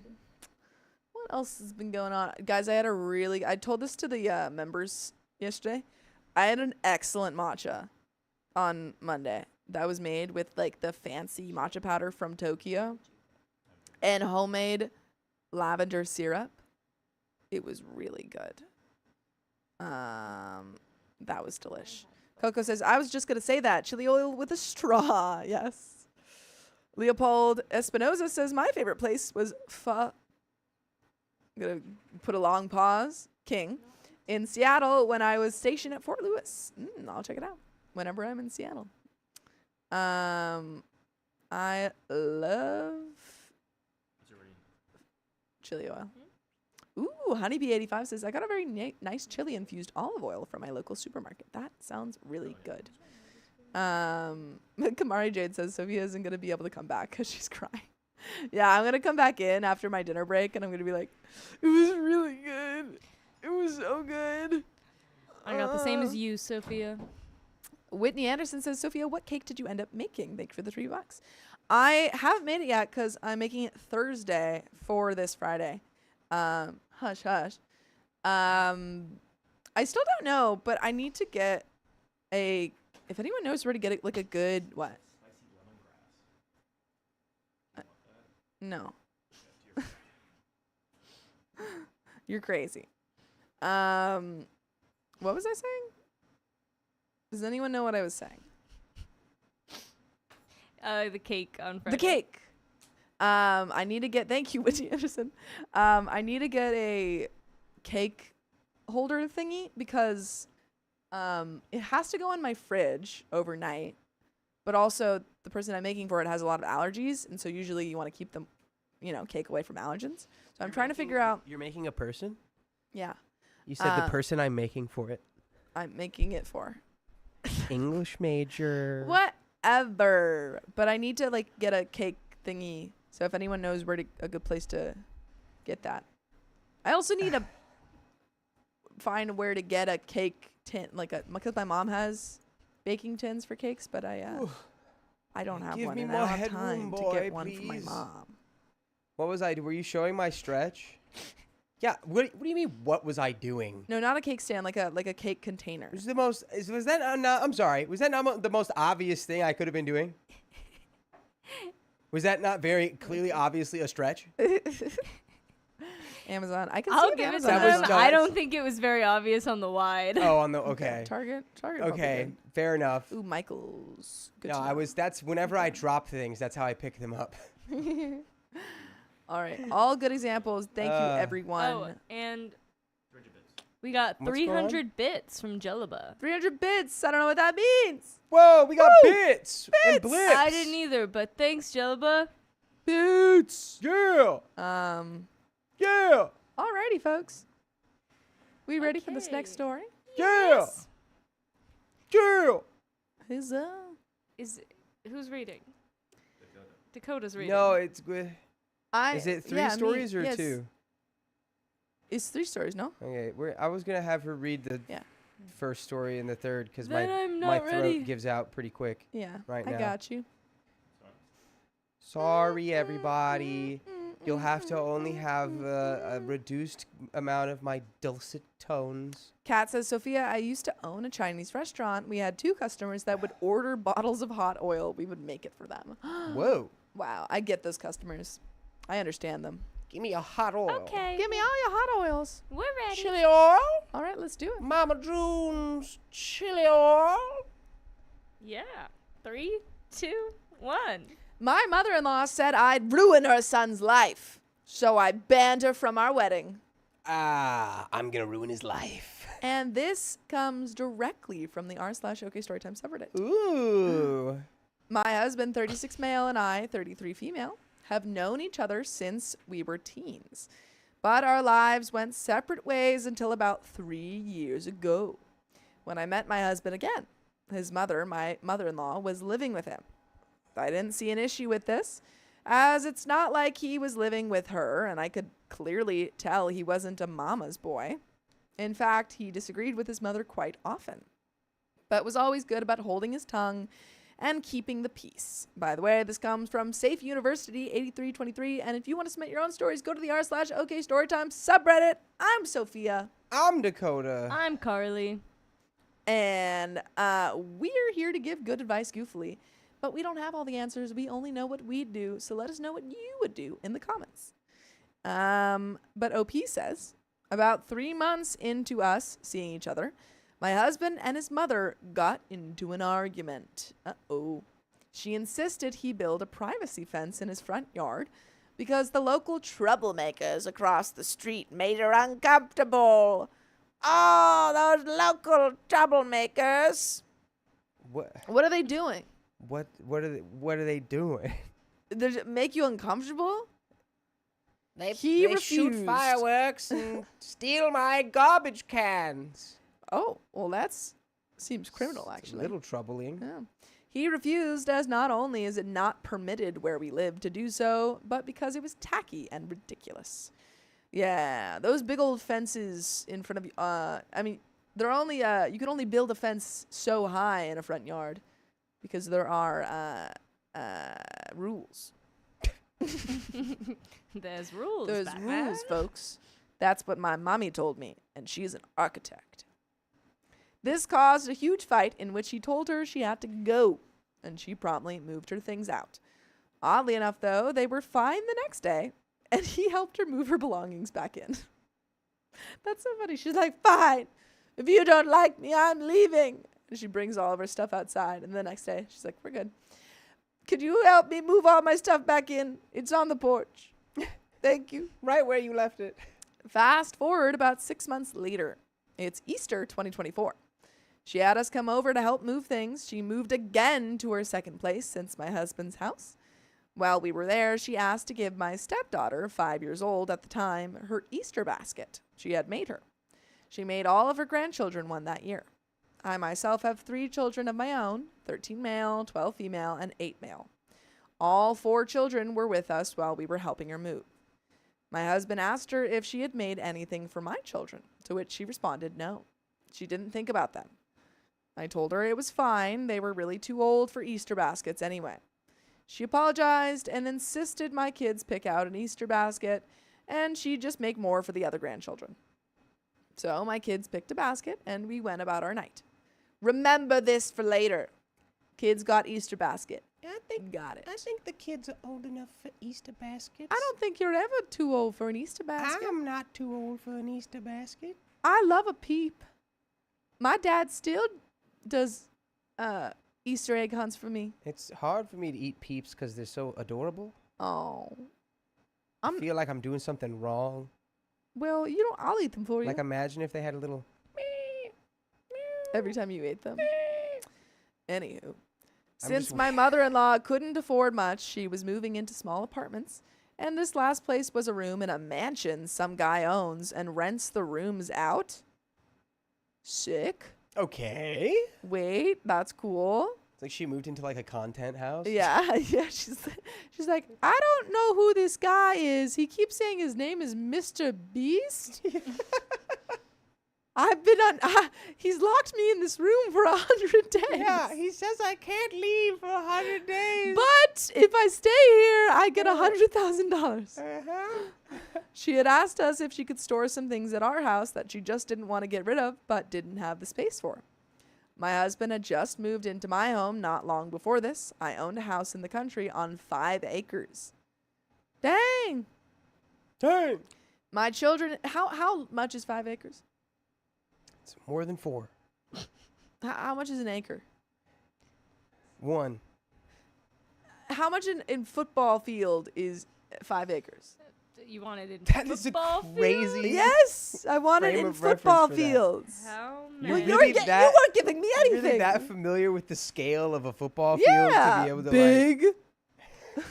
5 acres is equal to approximately 3.78 football fields. That's huge. Really? And now everyone knows what that means. Everyone can visualize that. You're welcome. It feels small. Anywho, my children and I. Small. That's pretty big. For 5 acres? 3 football fields. I guess I thought an acre was big. Yeah, I well just- now I you guess know. I thought an You're acre welcome. was bigger. You're welcome. Football field was a great measurement. 3 acres is the place to be. My children and I were already trying to adjust to having him and my stepdaughter in our space, along with their belongings. but I agreed to let her store her things until she was able to find other storage options. I gave her 6 months. That's a long time. At this time, my husband and I had just gotten engaged, and my storage in my garage was being prepared to be used for my wedding prep and decor. Towards the 6-month mark, I had started asking my husband to speak with his mother about her things, as I was running out of space to store wedding things. He agreed and did message her periodically about it. She'd always say she'd come over and wouldn't, or my favorite, she's scared of my dog. I told her I'd keep him locked in his kennel the entire time. So finally, I reached out to my mother-in-law and asked if she'd like me to help her get the items posted on Facebook Marketplace and sell them since she clearly had gone this long without the items. She agreed, and I told her she was welcome to come out and help me price items and go through everything. She always had an excuse for not coming out. One day, I messaged her and told her I'd price the items and get them placed online for her. She agreed. I started going through items, and honestly, most of it was items that required a specific buyer for big bucks. Crystalware, decorative plates, decor, etc. The furniture was pretty much junk, except for one decent chest of drawers and a decorative dessert cart. A dessert cart? It's better than a desert cart. That's true. What's a dessert cart? Because I can only picture like one of those drink carts. Yeah. That, but with desserts on it. Oh, well, then I guess I'm picturing the right thing. How It's many football fields is a dessert cart? I began to list the items to sell. Things began to sell, but then we got a call from my mother-in-law. She was not happy with the pricing. She didn't have a Facebook, but my husband's youngest sister was telling their mother what I was listing things for. Well, yes, I was pricing things low. It was not unreasonable for the circumstances. I had given her 6 months, and it had been 8 months at this point. I gave her the option to help me price things, and I wanted the stuff out of my storage. I told her things were already sold, that she wanted the prices changed on. And if she wanted those higher price tags, she should have come gotten her stuff or helped me. I explained to her that the majority of what she had required the right buyer to get the money she was asking for. I was not there to be her personal eBay, and I didn't have time and needed the space for our wedding. We found out a few days later that the place she lives has a storage shed in the backyard for each room and resident in the mansion. So she had somewhere this whole time for her stuff. Where does she live? What is this mysterious mansion? What do you mean she lives in a mansion? Is it haunted? You know what? Does she live with Eddie Murphy? No, she lives with Professor X. Is that what's his name? The X-Men mansion? Oh, Charles Xavier? Yeah. Yeah. Okay, you made me think I was wrong. I was not. I mean, I guess Professor X, yeah. Yeah, his official name. You made me think of Chemical X from the Powerpuff Girls. Yeah. So I was like, that's not the name of the guy, No, right? I'm just thinking she lives in the X-Men mansion, and she's like, yeah, I have some really weird roommates. Yeah. Some real freaks. Nothing else much was said, and she got what little money was made from what would sell, and the rest went to the dump. This was all in late August 2024. Thanksgiving 2024 rolls around, and it's mine and my kids' first Thanksgiving with my husband's whole family. My mother-in-law wanted a picture of all of her grandchildren since they were all finally in one place at one time. My husband asked if we could get a second photo that included my 3 children as well as for him. She scoffed, and needless to say, no pictures were taken. Later that night, my husband received a text from my mother-in-law. He wouldn't tell me what it said. He just said that she was no longer invited to the wedding and that he would have no contact with her. Oh. Whoa, that escalated. I was baffled, but trusted my husband. If it was something he didn't even want to share with me, I knew it had to have been bad. As the days went by, I couldn't stop thinking about what that text could have said to make my husband completely uninvite her from our wedding and cut all contact. I have an idea. I have maybe an idea. I bet you it had something to do with you and your kids. I think so. And he said, "Poof, goodbye." Adios. While she was honestly a ball of hatred and overstimulated nerves, It was still his mother. Hello, I'm OP, and my mother is a ball of hatred and overstimulated nerves. Yes, she's lovely. She's lovely.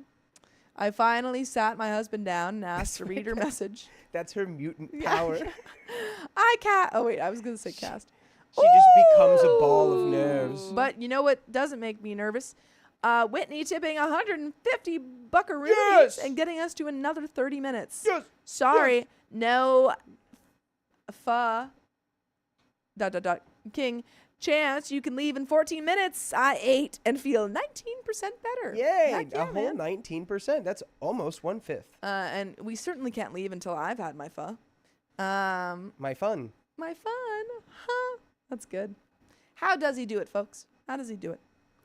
He agreed to let me, but warned me prior to doing so that it was nasty and not to let any of it get to me. After reading the message, I set his phone down and looked at him. I told him I appreciated for sticking up for not only me, but my kids, and I fully backed him if he chose no contact with her. In her message, she told him that I would ruin his life and be the biggest mistake of his life. I was horrible and he'd regret it. Something along the lines of my kids being horrible children. She hardly interacted with my kids ever, and that she'd never consider them her grandkids. Whew. Well, You then don't I have guess that problem. they'll never consider you their grandma because you're not going to be around. She didn't want them in the Thanksgiving photo, and that just ruined her Thanksgiving.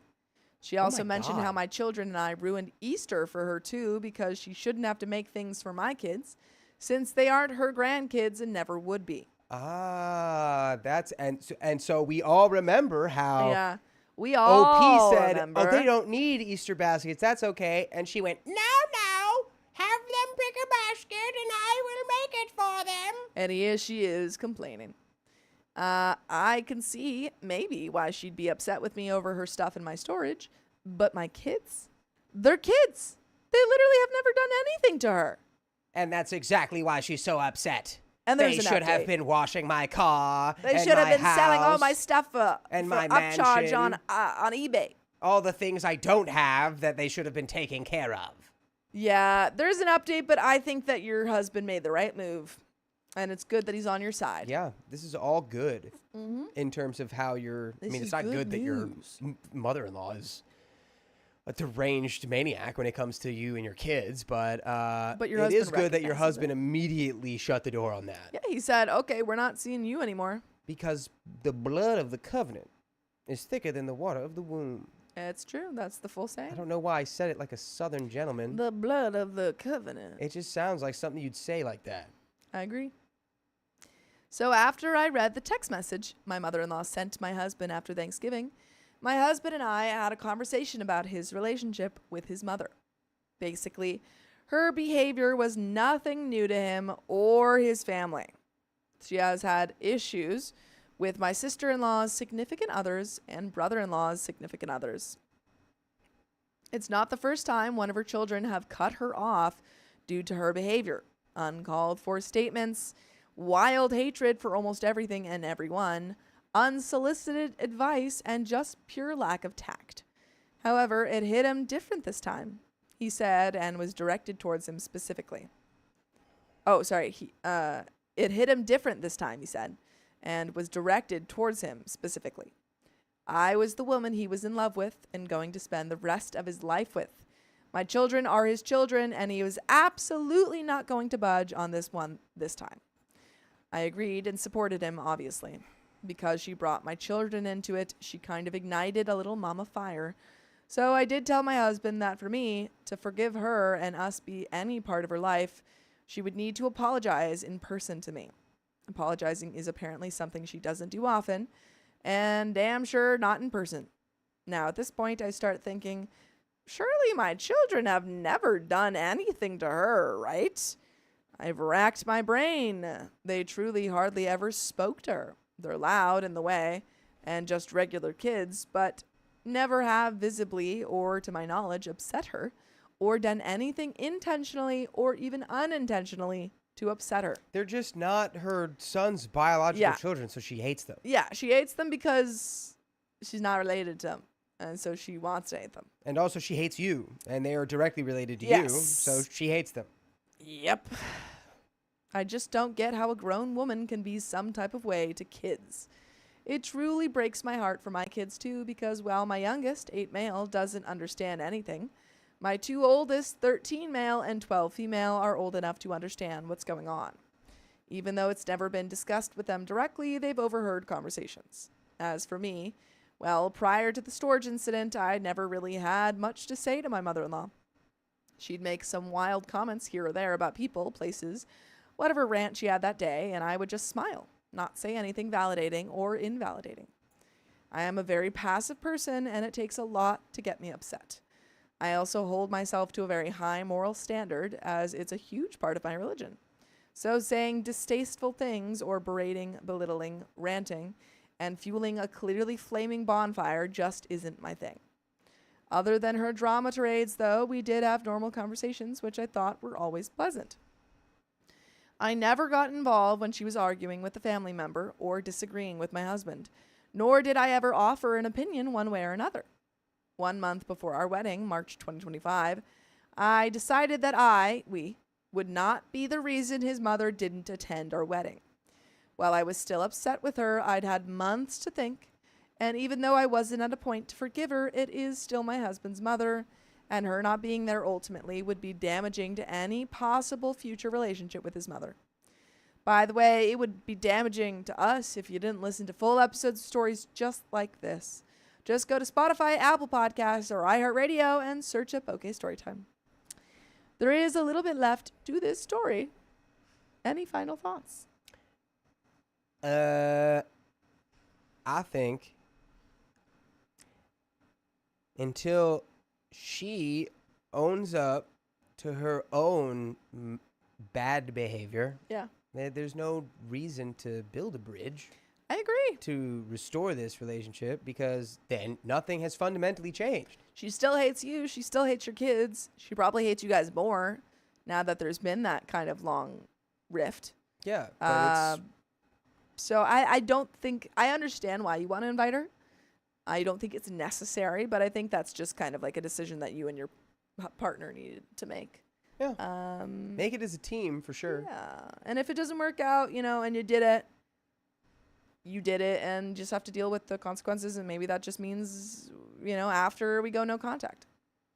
Yeah. I mean, if you are going to apologize, I would do the silly baby technique. Mm-hmm. And you just have to reframe in your mind that this woman is just a silly baby throwing a tantrum. And so when you have a silly baby, you don't really take the things the silly baby says very seriously. So she's like, I hate you and I hate all your kids. Oh, you go, what baby. A silly little baby. She thinks I'm going to ruin her son's life. She's a silly little baby. She's such a silly baby. We have had 0 contact with her since Thanksgiving 2024. I told my husband to tell one of his sisters to invite her to the wedding. So he did. And to my knowledge, both his sisters and his brother, best man, did tell her she was invited. The big day comes and drum roll, no mother-in-law in sight. She did not come. Well, that's kind of, it sucks. But it is kind of maybe a good option in that you don't have to deal with her being mad that she wasn't invited. But you also don't have to deal with her. Well, no, she's going to get mad that y'all didn't invite her. She's going to say, Well, I shouldn't have had to hear it from. I should have heard it from you. I shouldn't have had to hear it from his sister and brother. You didn't even have the cojones to tell me myself. She probably will make those sort of complaints. Yeah. And when she does, you go, see, this is exactly why we didn't want to tell you. Yep. She did not come. Well, I could tell it sort of upset my husband. It didn't ruin our day, and we are happily married. Congrats. Huzzah! I stand firm. I want a formal apology in person. We have still had no contact with his mother. What did I marry into exactly? I think you're fine. I think you're A-okay because your husband clearly is on your side and took very immediate action against her. So I think you're okay. I think you married into a family, your family, and he has a family, but his mom's, yeah. But that doesn't have to spoil your fun. No, not at all. Not at all. But I've got some fun for you guys, and that's a wheel spin. Whoa. Oh, hey. Come on, man. Whoa. There it is. There it goes, Spin folks. For Whitney. It goes, Thank it goes, you, it Whitney. goes. We appreciate you. Oh boy. 20 members. 20 more members. 20 new babies. Fresh little babies straight off of the internet oven. Womb. I don't know. Like a bun in the oven. Oh boy. There's the boy. Oh boy. Oh. Mojinx, say that one. 1998. Thank you for the $2. And Hannah, thank you for the $10. Caitlin, thank you for the $5. Dakota, oh, you can read that. Caitlin, thanks for the 5. Dakota, were you quoting that guy that eats super hot chili and puts chili oil on it? Yeah, I was. I have no You idea don't know what you're talking you know about. what that is? Nope. The guy who's like on Instagram, he'll like just like take. He's like an old guy.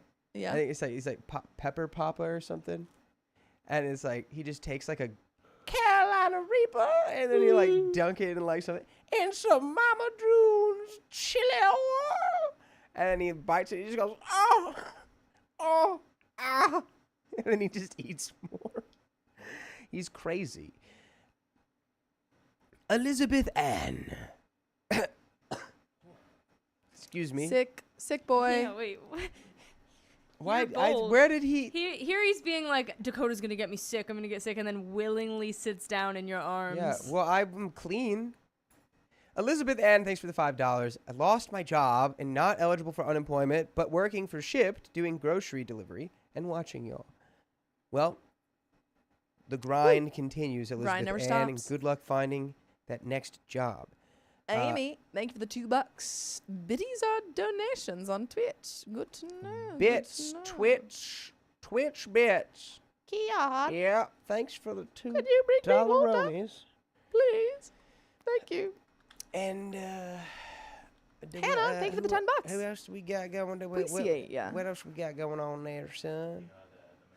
I think I read the Mojinx one already. Texas Tart, thanks for the $10. Gonna take a page out of the Purple Trader book and get me some margaritas Spicy to go with my margs. Taco Tuesday. Spicy margs. Spicy margs. You gotta get What, a spicy marg. What, do you like spicy margs now? No, but I always recommend that Purple Trader gets a spicy You marg. just like to recommend spicy margs. Yeah. Texas Tart not proving their point that they're not Yeah. friends with Purple. Suspicious. Did you I read this think- one? We did. I think I already saw them.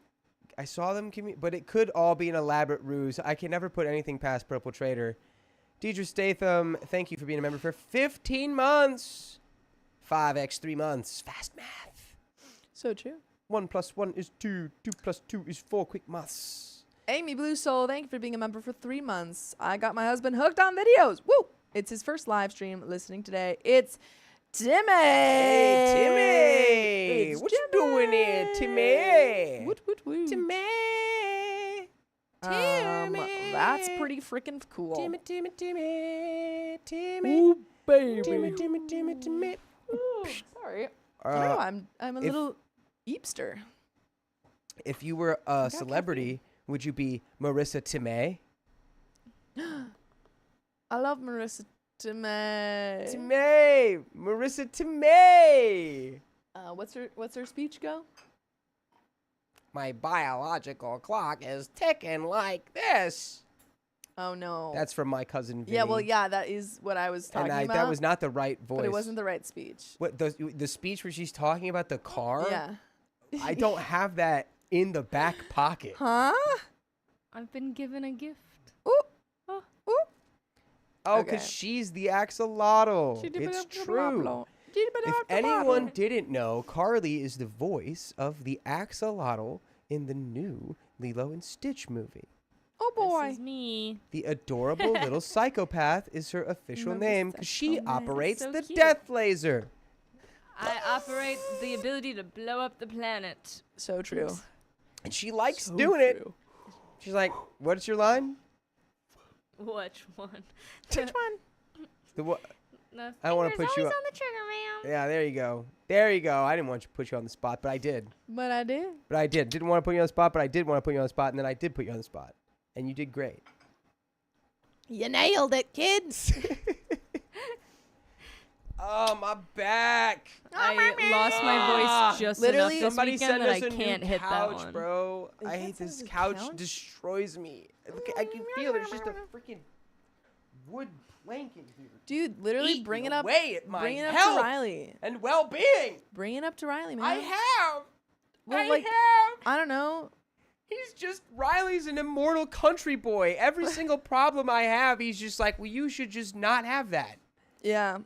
Well, now he's ill. Hoagie down. Oh. Oh. Oh. Anyway, we're ready to start this. Sarcaustic says you were all born 30 years too late for the music and movies you would love. Did you know we can still super- listen to and watch all of those? No, you can't anymore, Dakota. Ah, dang it! I just Someone spilled, send us an Ermin Miller. I just spilled water on myself. You can't listen to or watch anything before. What year were you born? 1995. Dang, I can't watch anything before 1995. Dang it! That sucks. Me and, Ah. me and Still Sophia long. have more years than we Yeah. can watch. What time is it? I'm good for now.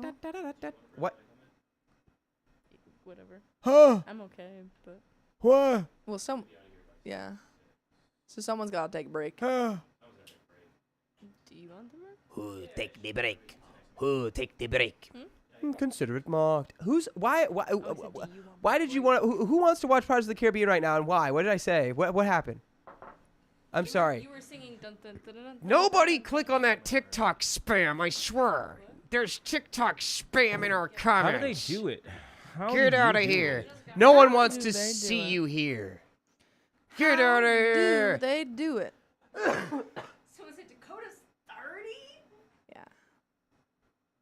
All right. Who's Yeah, I'll take my break. Wait, when does Dakota leave? 7:30. ish? Yeah, no, he leaves at 7:30 because that's. You can't. Because we each have to take a break. Carly has you have your hour break right now. Pepperidge Farm remembers when there was And no then breaks, I take- and we were on stream for 12 hours a That's day. true. Yeah. Spam's blocked. And And then, who had to do that? The men. I was doing it before y'all. Doubt it. All right. Who's reading We this didn't one? even have breaks back Is in he- my day. We ate on stream. We didn't even have breaks. We just broke bone. Are All you- right, Are you reading? Is he reading Dakota. I don't know what's happening right now, Rude Girl 92. Carly's on break. I'm reading your Dakota's here comment. until 7:30, and I take my break in We're an hour. figuring out logistics. None of the adults are here today, okay? And by that, I mean Riley is not I'm here. You're not an adult. I'm not an I'm an adult. You're not an Wait, adult. I'm probably the most adult I'm here. 30 and I'm not an adult. It's ridiculous. I'm the most adult here. What? What's ridiculous? It's ridiculous. You know what's Let's get into ridiculous? this next story. All right. You know what's Let's get into this next ridiculous? This next story. That spell, ridiculous. I bet so. Ridiculous. You know what's ridiculous? That show that plays on This MTV toss all is the time. ridiculous. That was ridiculous.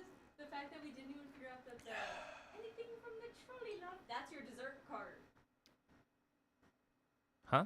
All right, we're getting started. You're so right. All right. All right, Let's get into it. 3, 2, 1. My boyfriend lets his mom control his finances and thinks I'm the controversial one. Dude, you gotta start ponying up. I, female 25, know exactly what you're thinking from the title. Typical mama's boy who prioritizes his mom above everything else and his poor girlfriend gets the scraps. But no, it's completely separate from that. By the way, this comes from user outrageous claim 32, and if you want to submit your own stories, go to the r/OK Storytime subreddit. I'm Dakota. I'm Sophia. I wanted to do it where you say you're Dakota and he's Sophia. Can we do it? No, that would confuse the Why listeners. would we do that? All right, let's do it. No. I'm Sophia. I'm an adult, and I'm Sophia. And I'm also an adult, and I'm also Sophia. I'm Sophia as well. We can't all be Sophia. And, Someone's gotta be that rat. And What? wow, we got really loopy really fast. Go. And we're here to give good advice goofily, but we don't have all the answers. We're only mortals. We only know what we would do in any given situation. So if you do something different, let us know in the comments. OP says, oh, and by the way, this comes directly from the r/OK Storytime subreddit. No freaking way. Yeah, it does. Well, there you I go. can't believe I almost forgot to say that. This is one of you. Well, there you go. My boyfriend, male, 26, avoids his mother like 99% of the time, as much as we can when we're renting a house with her and the rest of his family. So not really 99% of the time. Yeah. As much as he can. She doesn't own the home, We aren't living in her home, but we all live together in a big house in a high cost of living area that gives us some great advantages that other 20-somethings don't usually get. Lots of space, an arcade room, multiple living rooms, and a room of our own for each of us.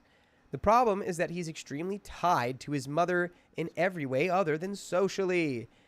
She pays his phone bill. He pays his phone bill through her, his car payment and insurance through her, and I find it extremely annoying. Remind me how old?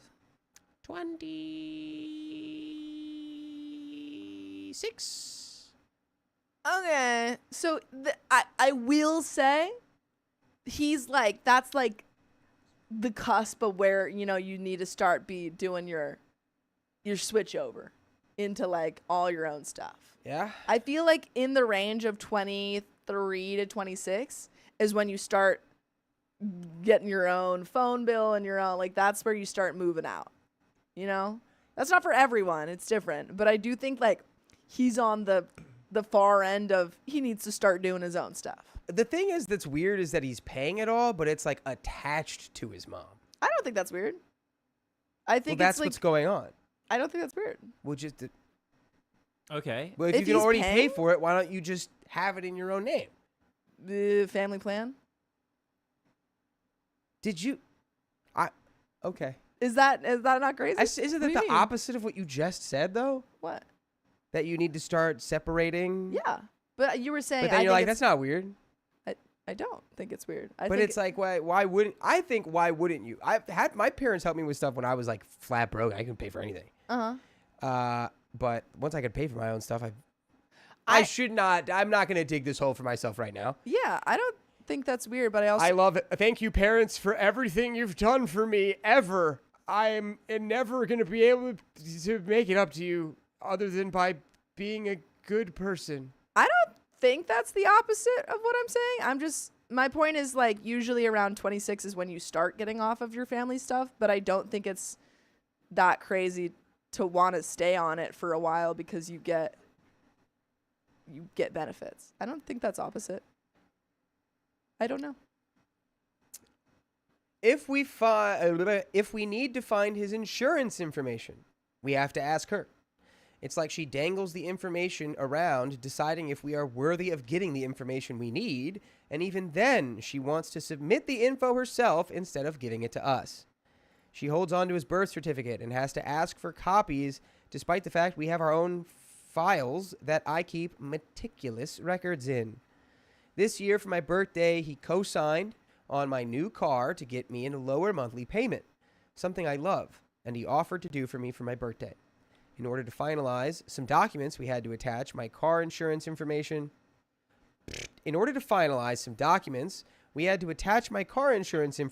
And his history of car insurance. Instead of pulling up his car insurance, he had to text his mom and ask her for the information.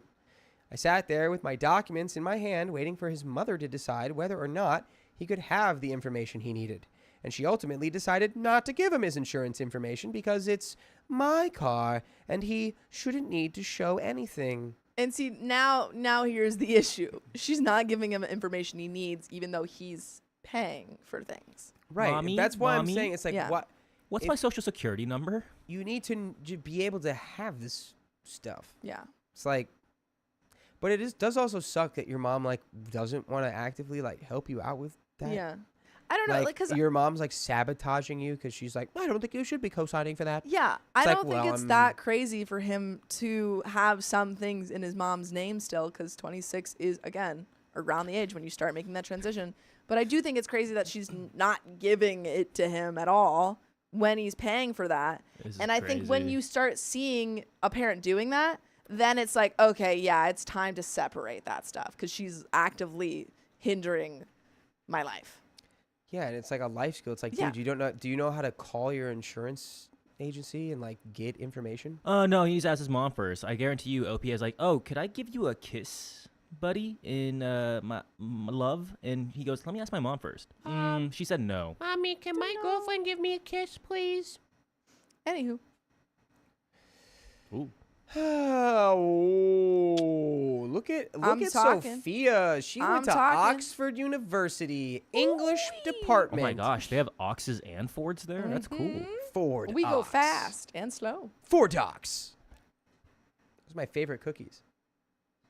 Miss Jaybird says, I think the stuff is in his name. She just control and pays for it. I think it's what we learned is the opposite. It's in her name, but he pays for it. I believe so. That's what my understanding was. From my point of view, it shouldn't matter why he wants his own insurance information. He should be able to access it whenever he wants for whatever he wants. We've also been tinkering with the idea of upgrading both of our cell phones next year, possibly even merging our cell phone plans together. He had to ask his mommy how many more payments he had on his iPad, and it took her 4 weeks to give him the information he needed for us to plan further. I don't think it's insane. I don't think this is a crazy dynamic, but I do think the second that you start noticing your mom like withholding information, that's when you have to leave. So here's the deal. If this It's not isn't working. in his name, Yeah. if none of this is in his name, stop paying it. Yeah. If she won't give you the If she's information, not giving you the information, then stop paying. stop paying it. If your name is not on it, Yeah. stop paying it. If your name is on it and she won't give you the information, what are you doing? Yeah. You Yeah. pick up the phone, make Yeah. some calls. Hi, I am so and so. Yeah. Can I have the details of my insurance plan, please? Yeah, because if I'd she's like to check in on the status of my iPad payments. yeah, Ring, ring, ring, ring, I ring. think if she's being kind of controlling and an obstacle, then we need to start getting stuff out of her name Yeah. pronto. When we're budgeting, I ask him something as simple as, how much is your car payment again? And he has to text his mom to ask how much he takes out of his bank account for his car payment every month. Wait, oh man, dude, that's crazy. His mom sucks. This is a problem with your partner as well. Your partner needs to get it together and start. I agree. He does. He needs to start doing this agree. stuff. You can't. But I don't think I do At want to say 20, maybe that's acceptable. Okay. And at first, but it's like, I do agree that he needs to start getting in his own name and everything. However, I don't think this is he should be condemned forever. I think it's just okay, you're 26. We got to start I don't think it's a lost cause I understand situation. that. If you know what I'm saying? if he's this is, no, I like this way. I'm not saying I think like this it is this big way. time No. transition period. I'm not at saying age. it's leave Yeah. him. I'm saying it's No, I get- he needs yeah. to make changes. Yeah, and I think you could have that conversation and say, hey, she's making this so much harder for you. And maybe she hasn't taught you financial literacy. She hasn't taught you all these things. Maybe let's work on, obviously you shouldn't have this all put on you, but maybe let's work on this together. Let's start putting this stuff in your name. I think even know baby how much your steps. So, car let's do payment is, one bro? thing. Let's do two things. I know exactly how much. Well, I don't know my car I know payment off the top of my exactly head. how I'd much have my to car call payment someone. costs. Your every monthly? month. Your monthly? I know exactly how much my I don't insurance know. I costs would have every to call month. someone. I don't remember those things though. That's just how my brain works. I don't keep those numbers in my head. You just see the money come out, and you're like, Yeah, that I'm makes like, sense. oh, there it goes. that seems that seems right. Yeah, Like, yeah, yeah, that looks fine. yeah. But my point is, I understand that sometimes you need to call people about it if your brain doesn't work like that. And However, she's not the right person to call about this. He's not even sending the money. She's taking it Out of his bank account. She's doing which it for is- him. It's so many extra steps. Which is also weird because you can do automized payments. Yeah. A lot of car payment, insurance companies and stuff will do automized payments where they take out that amount. So why do you even need her to be involved? Because it needs to Yeah, go through yeah, mommy yeah. first. Mommy knows. Well, I hope he's watching this because I hope that the shame spike makes you a little more I'm active. honestly shaming him way less than y'all.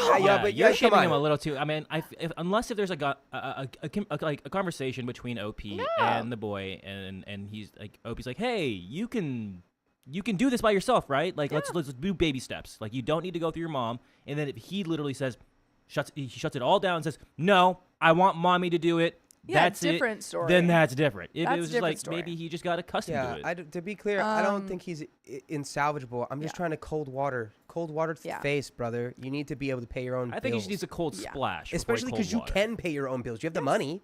You've got the so money. Pay the bills. Yeah. And I don't think it's I think that it's totally fair and normal to ask your parents questions about things because they are older and they have been through more life. However, I think that there is, in that transition period, in that age, it's like, let's start putting stuff in our name. Let's start having the control so that we can ask our parents, but then at the end of the day, we still get to make the final decision. You know? It's part of growing up. Yeah. It just may be a little bit slower for him, and that's okay. That's okay. It's just like maybe he just needs a little cold water. Yeah, just a little cold splash before the whole thing in his face, you know? Yeah. Lou, you know what? Lou has a good comment. If he was single, it wouldn't be a problem, but he's building a life with OP. Exactly. His financial things affect her. He needs to step up and separate himself from his parents financially. Like, does he still go to like a pediatrician for the doctor? Like, to be honest, I went to my pediatrician for a long time. yeah, I could tell. I need to get. He was a good doctor. I need to go to the doctor. He was just a good doctor. I have to set up a appointment. Okay. Anyway. Okay. For me, I have all of that on my own. I have my own health insurance through work, my own car insurance, my own phone plans. I pay my own car loan every month. And it absolutely drives me insane that I can't get any information about finances without having to go through his mother. At 25 and 26, I think it's extremely normal to handle all of those things. I think it's extremely normal to handle all of these things yourself. But am I wrong?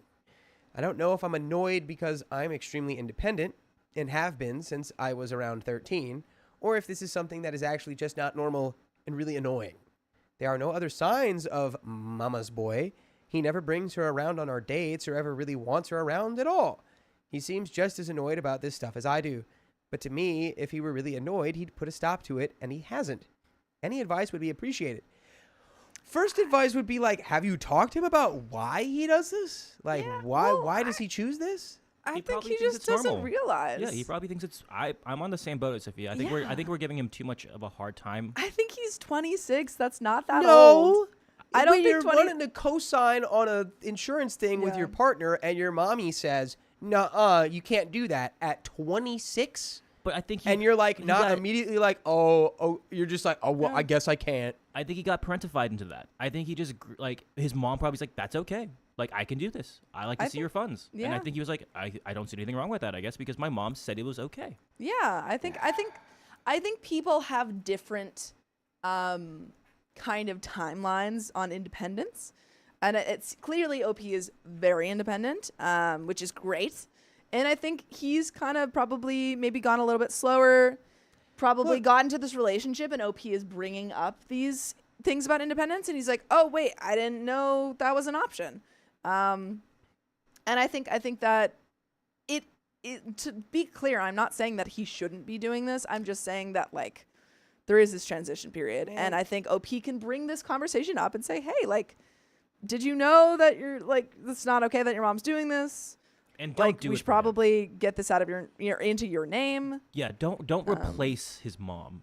You like, Yeah, oh, I can help it's you. Yeah, not but I on love you. it. To God, be don't clear, do it's that. not on you. I think it's just maybe a conversation where you can open his eyes. Yeah. And you know, if you bring this up and it continues to be a problem and he does not make any changes and he's still relying on his mother, then it's an issue. But I think right now we're in a transition period. And that's my thought process on it. Yeah, I'm on the same boat with Yeah. Sophia. I think, Dakota, I think you're a very independent No, person. it took me a long time to become independent. Yeah. Which is why I can sense. I'm like this, but this is not, I want to know. I don't know. To me, do it we- reads like it's like this guy doesn't know where his own social security card is. Yeah, no, 100%. And it's Or like is- that's, but but if that's on the upbringing, and it's like his mom is keeping this stuff from him, and but keeping doors closed for him, like where is his? He's a little too nonchalant about it. He's like, okay, I guess my mom won't let me do that. Yeah, was there You're not context when he left, 13. like when he moved out of the house? No. Oh, okay. Well, no, they still live together. I know they live together. When did he? Oh, they do. His They mom all live together in one house. Mm, With him and his alright. mom and his whole family are all Alright. still in this big old house. Yeah. Okay. But it's like, dude, the internet can tell you how to do all of this stuff.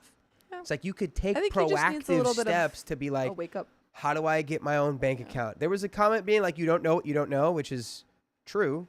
But it's like, OP clearly is seeing this and, is not completely silent about it. So OP, I think you just go to him, have a conversation. Don't come from a place of like, why aren't you doing that? Blah, blah, blah. Just like say like, hey, this is an option. I'm not going to do it for you. This is not like a replacement thing. But there are some great resources that you can look at. There are some people that maybe you can talk to about this, financial advisors. Well, it's just like, but yeah, it's just, I think well, it's the 20s is fact an he has adjustment to- period. He has to ask his mom for his own But that's the thing. personal info at This, in my Well, you last should tidbit, before we able read to access more that.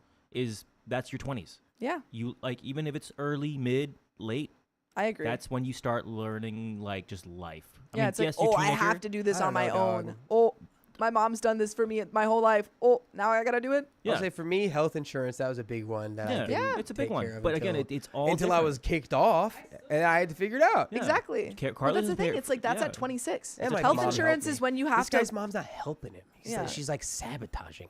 That's the problem. That's why. Most parents would be like help you with that transition. She's actively hindering. Yeah. I think that's why we're seeing this. But there are some comments. There are comments. Comment 1 is, I don't understand how it doesn't drive him insane. Dude needs to figure out where all this paperwork is and go effing get it. OP says, from what I've seen, she does this to both him and his brother, as well as their late father.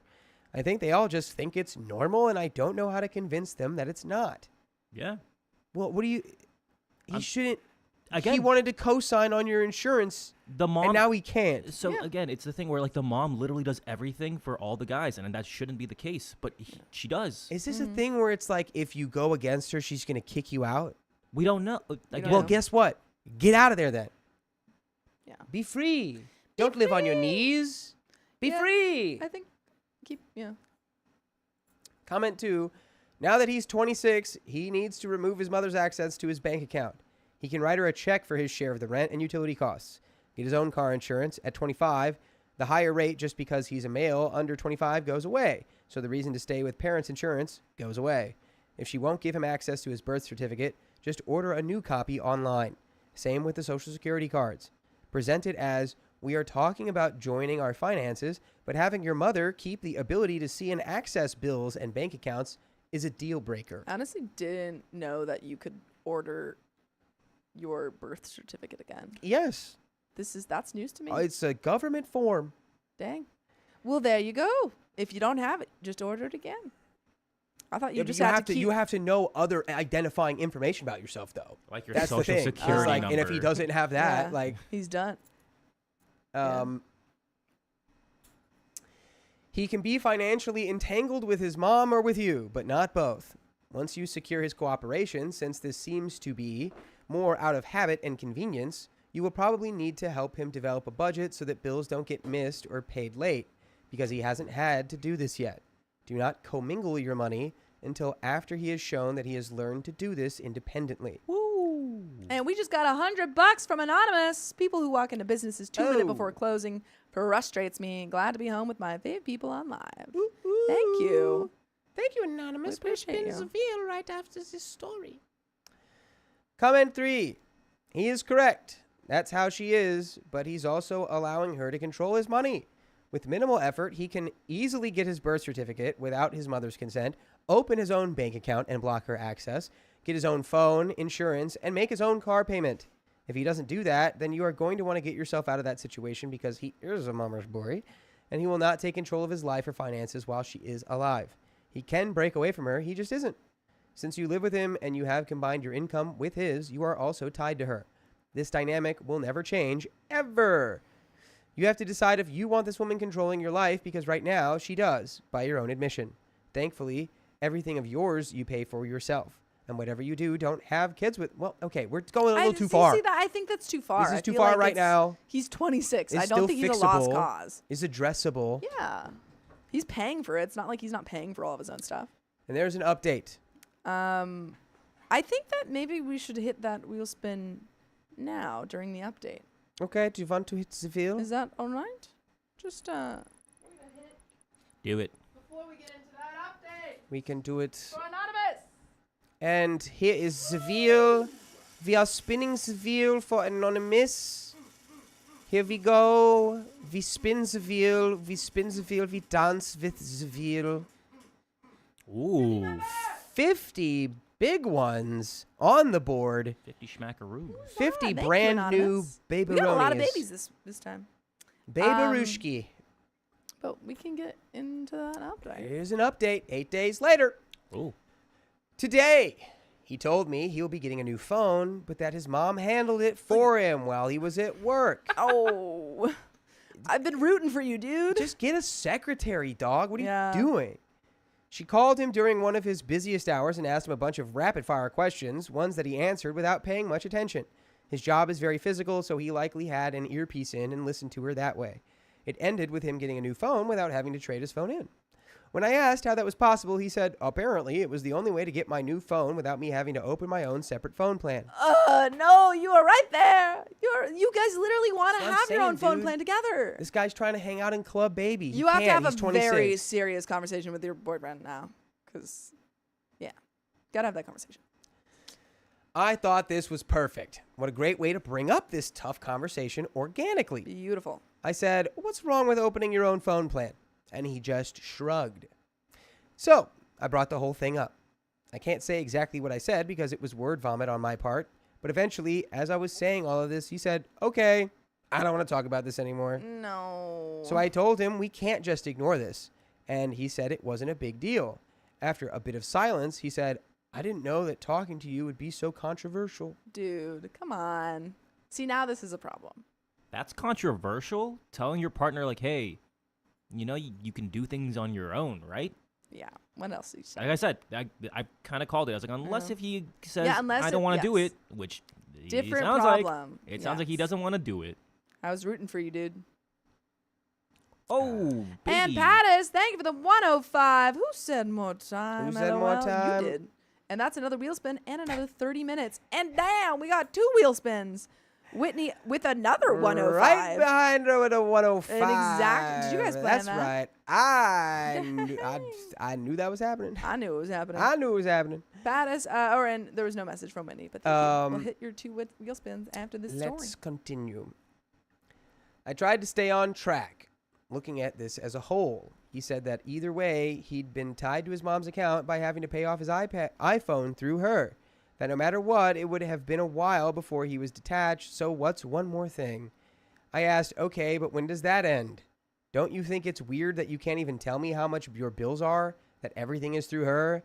Everything a normal couple has tied together 4 years in, you have with your mom. I never thought that when you told me at 21 that everything was tied to your mom, that you'd still be the same way at 26. He asked what I wanted him to do, and that no matter what he did, he'd still be ultimately financially tied to his mom until his car is paid off, so it doesn't matter. It does. And that's when I kind of snapped. The fact that he's like, honey, what should I do? Yeah, he still doesn't quite. I think he's not getting it. this boy, not a man, this Yeah. boy just doesn't know how to do things by himself. Yeah. He's like, and oh, now but I we're have to now make a it's the phone problem. call, and I have to do paperwork. And he's like, well, I'm already having to pay off my Ah. car, so why doesn't she do everything else anyway? Which It's is like, okay, because the transition period that I've been talking about is about slowly transitioning to being independent. So yes, you may be paying off a car bill, but yeah, okay, maybe we have the phone bill in my name. Maybe we start choosing little things to become, to take as your own. I would literally start with, what do you want for dinner? Yeah. Like, I'm going to let you pick and be like, what do you want? Yeah. I don't know. Is his mom co-signing on these things? Maybe. Because guess what happens if you stop paying your car payment? It's her responsibility. Because that's what co-signing is. So you have all of the leverage in the situation to say, hey, I'm going to take care of my own bills from now on. If you're going to refuse to let me, I'm going to take all of the money out of my bank account. I'm going to put it in my own bank account. Indeed. And then you can have fun paying all the bills you're co-signed on. Or you can just transfer them over to me. Yep. We can get it done. And then I'll take care of my own bills.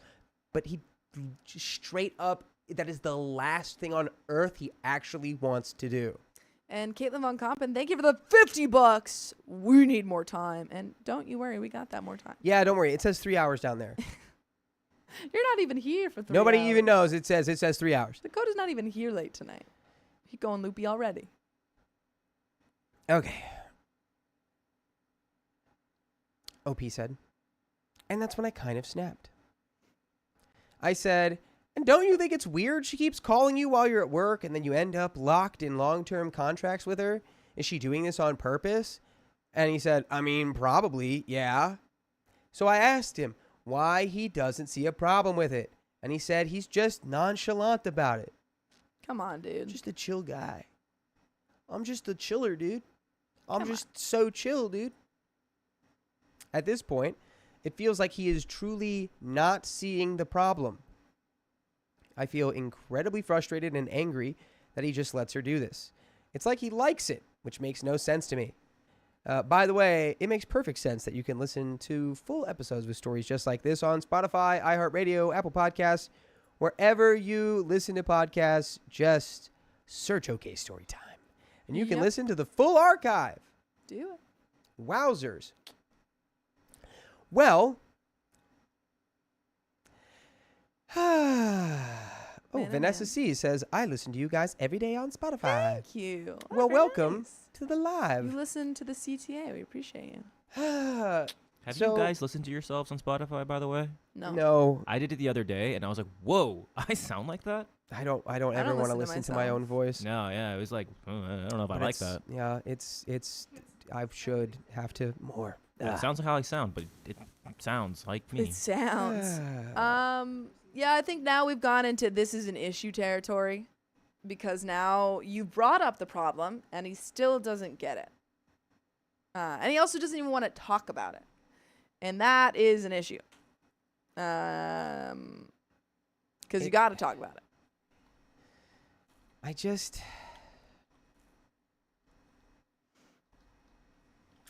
don't get it. Bless you. I just do not understand how a grown man, which I guess he's not. Not quite. Because he's still a baby. He wants to be Still baby boy. Yeah. Oh. Disgusting. Literally, our HR guy is coughing for weeks, and no one cares. I cough, and I'm the plague. Yeah, because our HR guy's He never... walks all over the no. place. He's I'm in the the adult. kitchen all day. I'm the adult. He's always cooking in the kitchen. Anyways, it's not what this is about. I have the talking axolotl. This, that's our talking stick. Yeah. It's an axolotl. I mean, I don't know if this is like breaking up territory, but like, it's definitely like Big old conversation. reassessing how much you want to be like. It might be like pulling back territory, Well, I think or like moving out. I know you said that like living here affords you guys a lot of, stuff, but it's like being like, I don't want to be in this environment because it feels like I'm living with just a child. I think it's having a big conversation and saying if you don't see a change, I don't know how we can start a life together if you can't separate your life with your mother. Yeah, truly. If you can't see that, I don't know. If you can't be responsible for your own stuff, how are we gonna have a life together where you have to be responsible for your own things? Don't Like, know. It's just the... what's gonna happen when your mom's gone? Yeah, like, how long do you want to do this? Forever? Yeah. I don't think I can do Let's that put forever. timeline on. But let's finish this story. How do you not mind not taking personal responsibility for things like this? The car I get, but I know that I had an active loan with my mom that I got transferred into my own account a few years ago, so I know he can get his phone separated from her at least. In hard times, she threatens to drop his name from the title to raise his insurance rates. But now he's 26. So if we asked her to drop her name, his insurance rates wouldn't go up and she wouldn't have anything to threaten him over. Then she'd have nothing over him anymore. But he doesn't seem to care, and I'm starting to think that it's because he doesn't want to have to worry about paying anything on his own. I feel like a massive red flag It at feels 25. Huh? It feels like. Oh. It feels like a massive red flag at 25 and 26. I'm not sure it's a red flag I'm willing to ignore. Yeah. And that's the end of that story.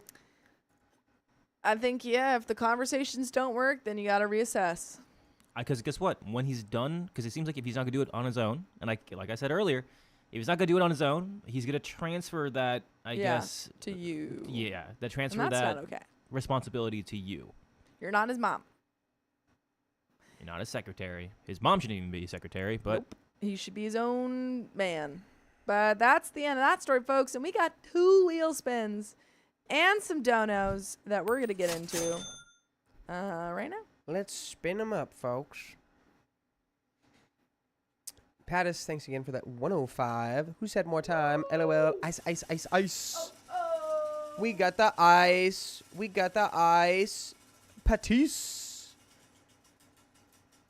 And Wow. 20 more Just so many members members. today. It's Member City out here. And this one's for Pattis. no, this was for Whitney. Whitney. Yeah. Thanks, Whitney. Whitney with the 105. We had 2 people who were just trying to get that number up. And that Ooh. is that the first multiplier we've had all day? Yeah, today. It's crazy. Lola I need to go to the Lita. restroom. I'll be right back. Lola Lita, thank you for the $5. Absolutely loved the BB No Money stream between his Fortnite emote and hinting a Sailor Moon cosplay in the last week. Bro is the new meta. Was so surprised to see him on stream. Yeah, dude, it was crazy. I love Baby No Money. He's a chill guy. Baby No Moolah. He's He was super chill guy. Remember, he's the very, bouncer now. Very cool guy. Oh, yeah. Actually, this is crazy news. If anyone missed the Baby No Money stream, Baby No Money is actually officially, it's documented. He is now the official bouncer at Club Baby. I told him about Club Baby, and I told him that he could not go into Club Baby because he is not a baby. But I said he could work the door as the doorman, as the bouncer at the Club Baby, where all they do is drink whole milk martinis. Where there is no vodka, it's only whole milk in the martini glass, and candy cigarettes. But he is the bouncer now. So Babies No Monies is at the bouncer at the Club Baby. Amy, thank you for the $5. Back in my day in the 1900s, I pushed carts uphill in the snow both ways to the grocery store for $5.15 an hour as my first job. Gas was $1.20 a gallon. Whoa, boy. My dad used to tell me about how when gas went up to $1 the first time, everyone thought the world was going to end. It was like the gas crisis. It's always back in my day. Back in my day. Bella, thank you for the $13.44. I'll be celebrating my 5-month sober tomorrow, and I won't be able to catch the stream, so I'm dropping this now. Thank you for keeping me sane all these months. Congrats. Bella. Bella, Bella, Bella. Where the hell have you been, Loca? Did you? What?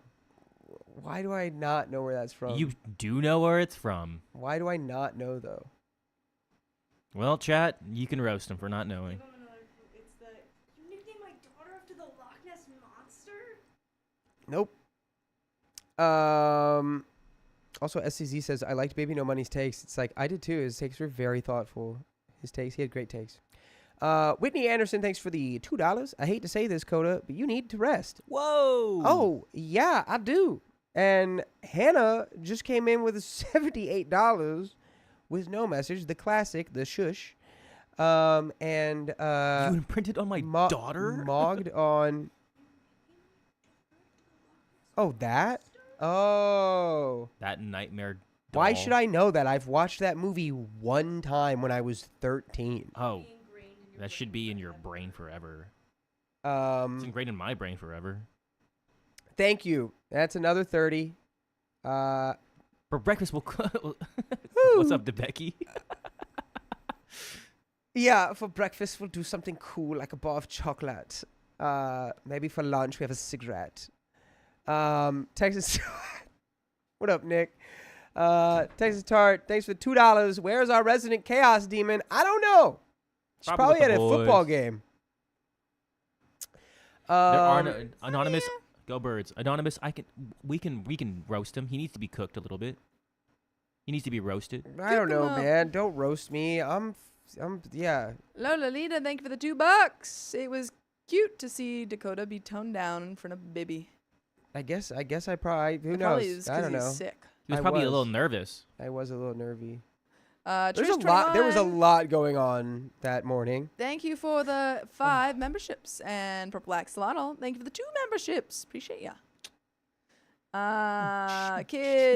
Sophia Cologne, thank you for being a member for 16 months. Wow. Woohoo. That's 8 times 2. I'm going back to studying anatomy, but I hope y'all will have Sarby on your channel. It would be cool. Also, I'm so proud I got 78% in physics. Woohoo! Nice. Woo! That's 8 times almost 10. It's true. Kitten, thank you for being a member for 6 months. Hello, my OKOP fam. How are you guys? Out of curiosity, do you guys like art? And would you use it if I made I it? hate Just art. curious. We love art. I am an enemy to We've art. got some art over there. You can All see- art. All we art big is time my love art. enemy. We love art.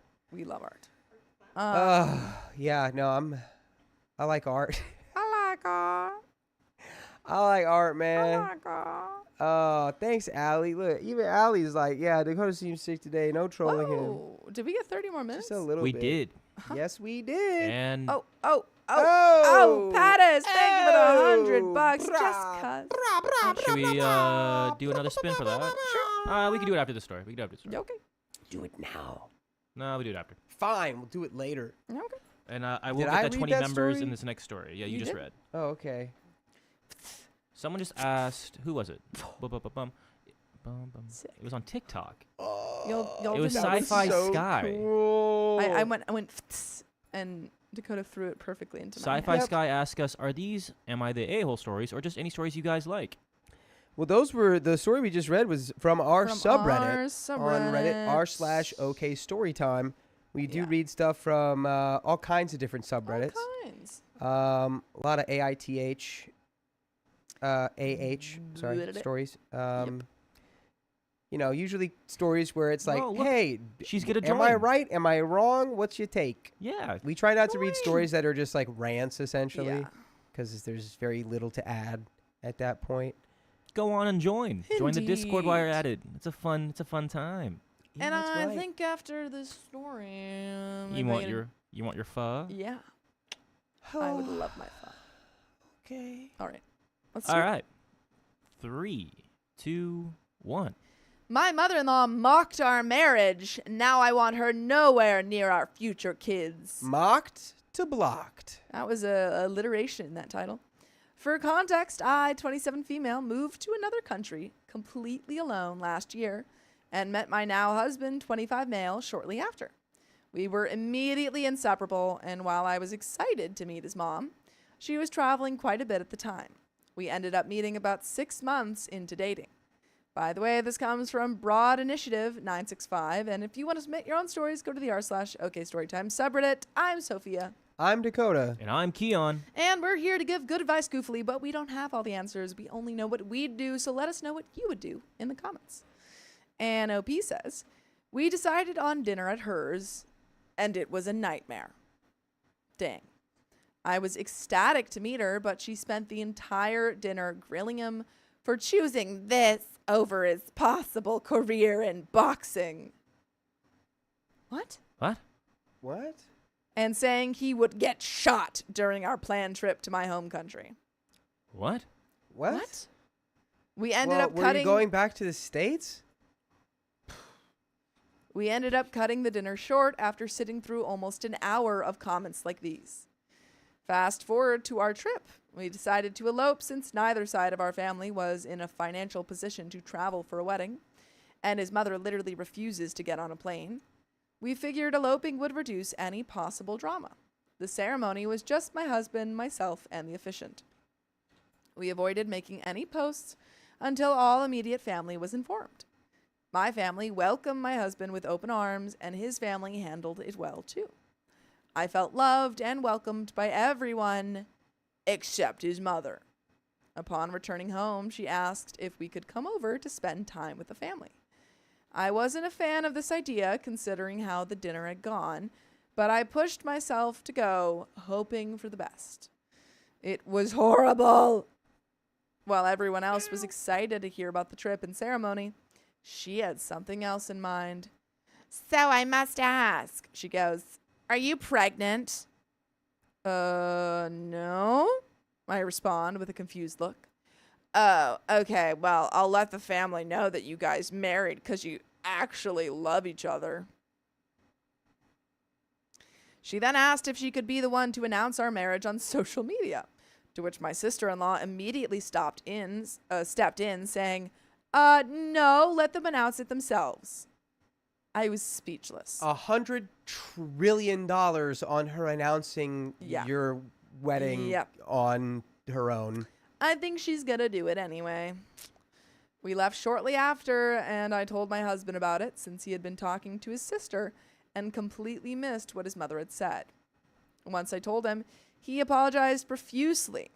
We temporarily moved in with her about a month later due to unforeseen circumstances, and it has been like living in heck. Dang, that sucks. Is there anywhere else you can stay? She made comments about someone like him choosing someone like me, and got wasted one night to express her feelings about us being together. His sister had to step in to tell her she was being rude. Bite your mom. Bite her. Chomp. I went back to therapy to avoid reaching the point where I want nothing to do with her. You don't have to avoid that point, dude. I think we can want nothing to do with her. And also, Sophia Colon, we did read your membership milestone, I believe. Yeah, you can want nothing to do with her, and that's okay. My therapist advised we set boundaries, so if we go no contact, she can't say why. She can't say she doesn't know why. We attempted this, and she spent the entire conversation saying things like, so I'm just supposed to not say anything or not be involved? Yes. Because it's not your marriage. It's pretty simple. It seems like you got it. I would just honestly, I don't know if it's just because I'm already tired and I've been sick and I'm just like, I don't have the bandwidth. But if I'm OP at this point, his mom just keeps saying these just asinine, annoying comments. I'm going, until she just shuts her mouth. Agreed.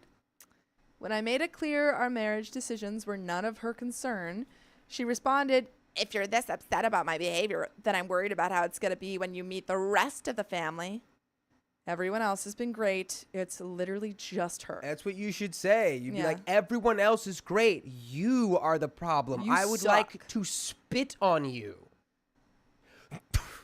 I also asked if she could not stick her hands in our food, which she has a habit of doing, and I find it disgusting. What? Why are we doing that? A few days after our chat with her, I had just finished cooking and was getting ready to put together plates for my husband and myself, and as I'm doing so, she walked over to the food and in a mocking tone goes, can I grab some with my hands, or do I need to use a fork? I responded, please use the fork, which happened to be sitting next to the food. She proceeds to stick her unwashed hands into our food. Heck yeah. Oh, I'm throwing the food at her. You're taking all that food. She's a rebel. And also, we just got 30 more minutes, folks. I don't know who got us there. I think it was Andrea. Andrea, thank you. Or Andrea Mars, thank you for the 5 gifted memberships. 5 more babies. She let out a giggle and said she only grabbed one. That was it. That was the last straw. It was clearly done to get a reaction out of me. And I made it clear to my husband that I want nothing more to do with her. She's been rude since day one, despite my efforts to have a good relationship with her. I told my husband that once we have kids, there will be a no kissing rule to keep babies safe.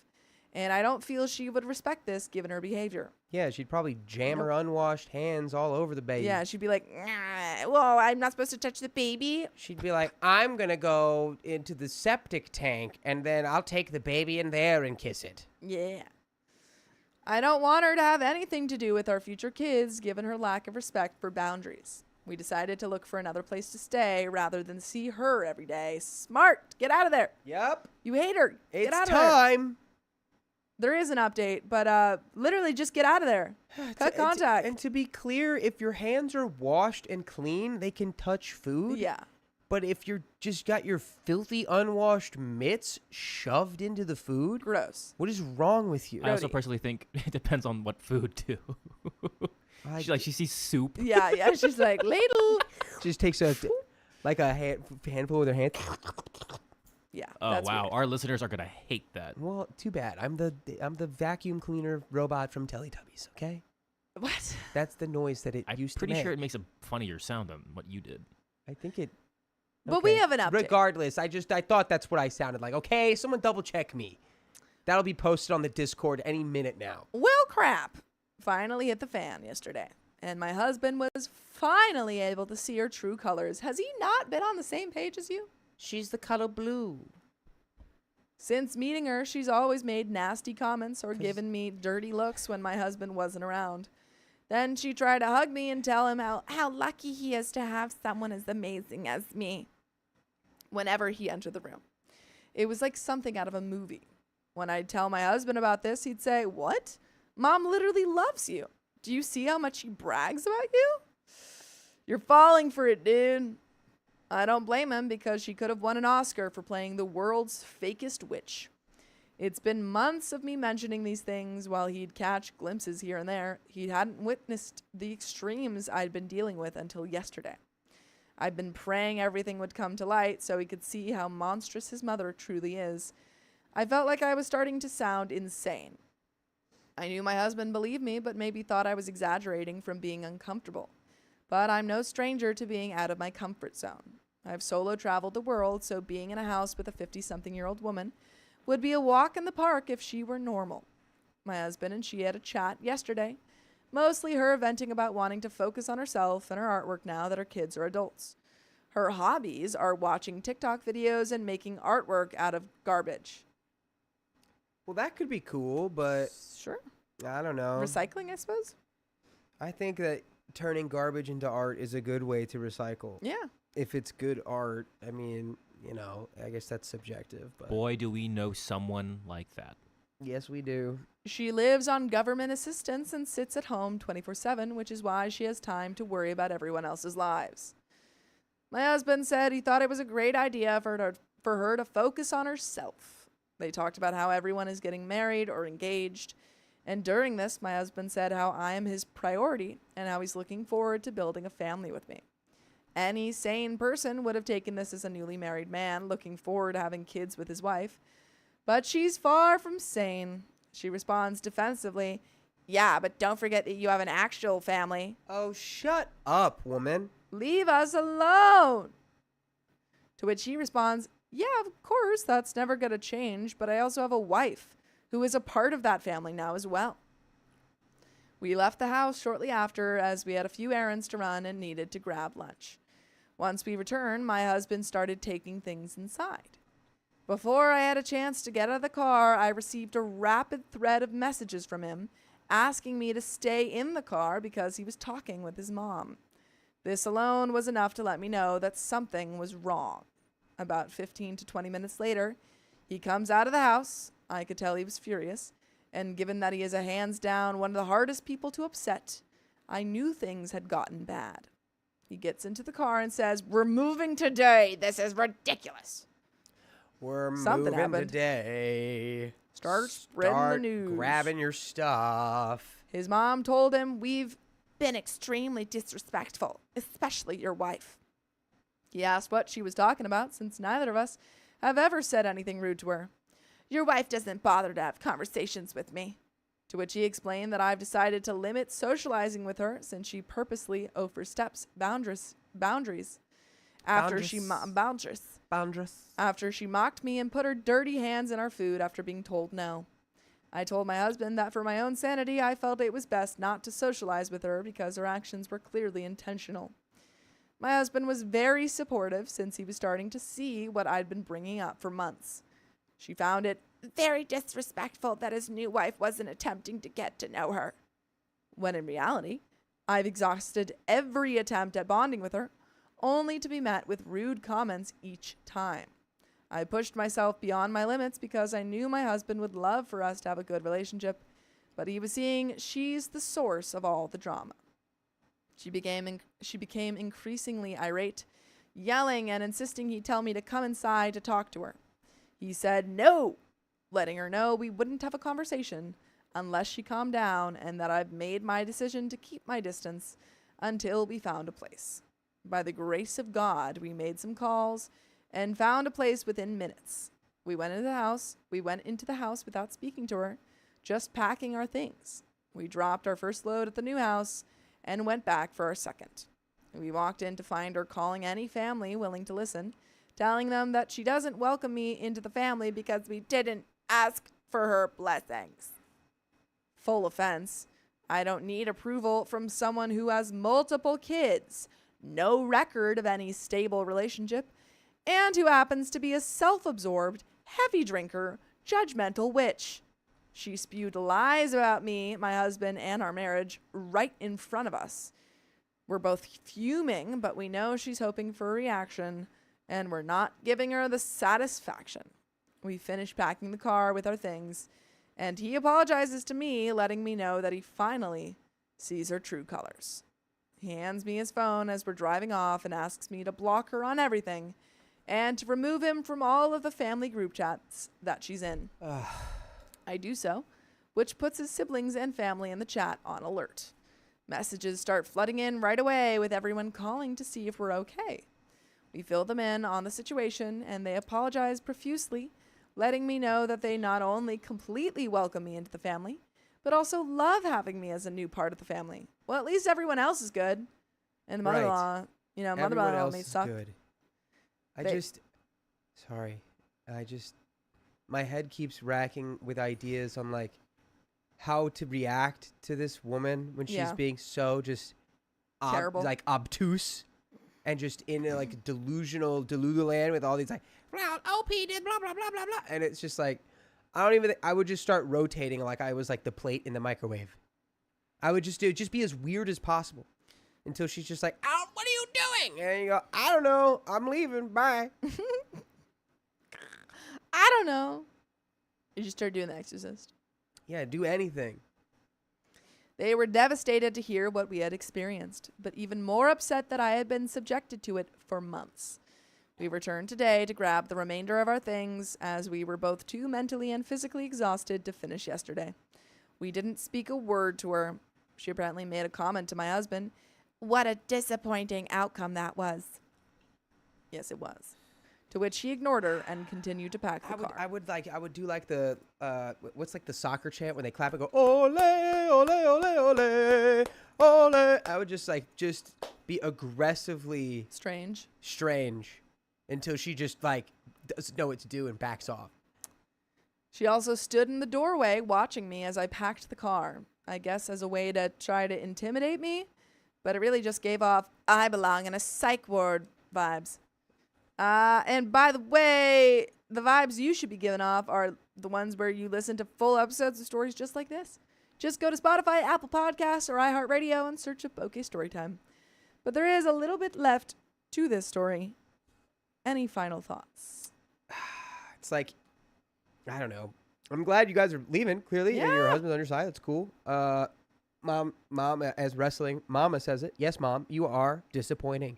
And I think having a conversation with your husband and saying, hey, like, when I tell you things, I want you to be on the same page as me. And I know you didn't want to believe that your mom was doing this, but I also want you to believe me. And I just want you to out crazy the crazy. Yeah. You know? This is Ugg says people like this don't back off. They just switch tactics. Yeah, I think your tactic of limiting contact or / no contact is a good idea. But there is a little bit left to the story. We've pretty much settled into the new place, and we've both completely cut contact with her I've made it very clear to my husband that even if he decides to forgive her in the future, I want nothing else to do with her, and she will never meet our future kids. Heck, I was worried about our plants being in the same house with her. There's no way I'd ever trust her around my kids. I also want to mention that we're only 3 months into being married, and I don't feel like we ever really got a chance to honeymoon because we've spent almost every day since then playing peacekeepers.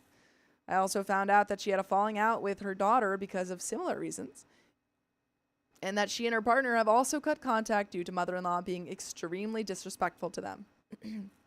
She apparently feels that she should be their first and main priority, which I assume is what triggered her when she was speaking with my husband. We're over their BS and are really just looking forward to enjoying our time together without a gremlin witch heckling down our necks 24/7. And that's the end of that story, folks. The gremlin witch is gone. She has been sent back to her hole. Good luck. It seems like you're cutting her off, which I think is the best thing to do. But you know what else is the best thing to do? Spinning these wheels. Spin the wheel. Spinning the wheel, and I gotta blow my nose again. Spin that wheel. Hold on. For Pattis. For Pattis. Woo, woo, woo. Whoa. What's that? Plus 5 minutes. Plus Oh, is 5 that minutes. Is that plus 5 minutes or member? 5 minutes. Oh, it's minutes. Plus I think 5 another minutes. one. No, that's it. Oh, yeah. Cool. Ooh, Texas Taught, thanks for the $20. Taco. It's Tuesday, folks. Whitney Anderson, thanks for the $2. Teletubby or Grapefruit Lady. You're cursed for putting both of those things in the same sentence. That's actually crazy. That's your I don't like fault. that. You I don't did like that. You can't blame me for that. You don't know the like it. No, grapefruit Whitney lady? Anderson had free will to put those two things together. Carly doesn't know the grapefruit lady. Oh, man. You don't know grapefruit, yo man? Sophia's triggered. Don't show her. I'm not gonna show her now. Can you go down a little bit? Did you get this So one? long. Thanks for all the fish. Thank you for the Go $10. down. Dakota, now I What? have the Ricky Martin World Cup song stuck in my head. Does he sing Olay? Baby Bouncer, thank you for the $5. Please provide papoose for the bouncing of the babies. Please provide papoose for the bouncing of the babies. Please provide the Oh, yeah, maybe papoose. that's what the bouncer at Club Baby actually Yeah. is. is I they don't bounce the actually babies when bounce. they get a little bit cranky. They make sure that no one who's not a baby can get in, but they Yeah. also, second aspect of the job. job, they bounce I the bounce babies. the babies. When they are upset from all of the whole milk martinis. Yes, because they get Which to get a does little not have gassy. any alcohol inside. But it it is does have only milk. whole milk. And they get a little gassy. And they drop them a lot. You do have to, they are made out of, what is that? Like silicone? Yes. They are made because if Drop it. you glass. give the babies a martini glass, they will break the glass. And there'll be glass everywhere. There is milk all over the club all of the time, though. Andrea Mars, thank you for the 5 gifted memberships. Oh, yeah. Mac, like the truck. Thanks for being a member for 14 months. Okay, baby was born 8/9 last month. Thank you all for the kind wishes. I almost passed away during the birth, but she is perfect. I'm glad you did it, and congrats that's a on your good baby. almost, but not quite. Supernova, thank you for being a member for 4 months. Oof, only 8 days left as a member.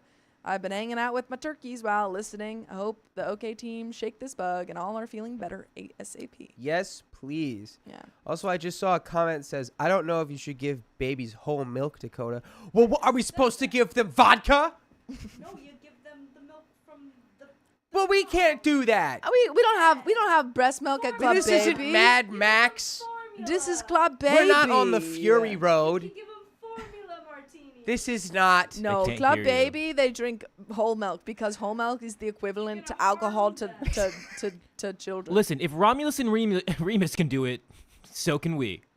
Sweet memories. Thank you for being a member for 5 months. Thank you guys for distracting me a bit. I lost my father last Sunday. Lots to Oh. take care of this week. I'm so sorry for your Yeah, loss. sorry. Hearts sweet in the memories. chat for Yeah, sweet memories.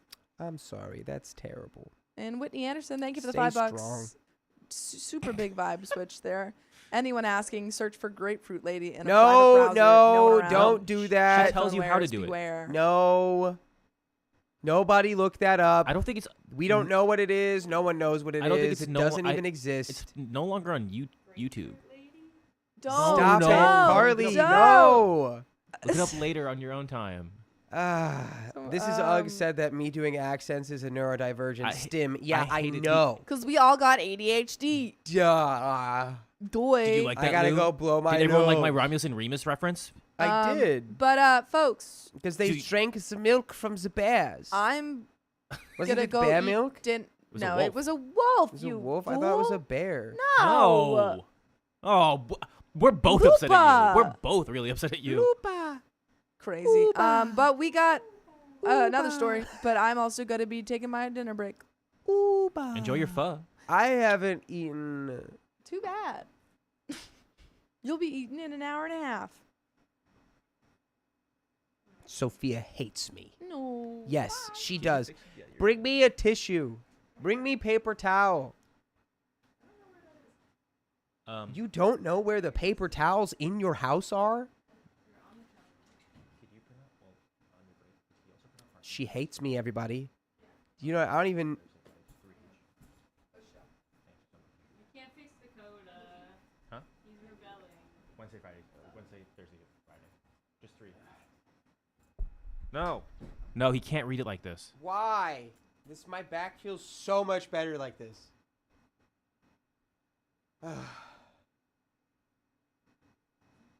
Is the stream Hey, everybody! Is the stream laggy? How's it still laggy? What? Refresh it. Is it laggy, guys? I will not say please. Are we lagging? It's super laggy Wait, what? on TikTok. Did we refresh TikTok?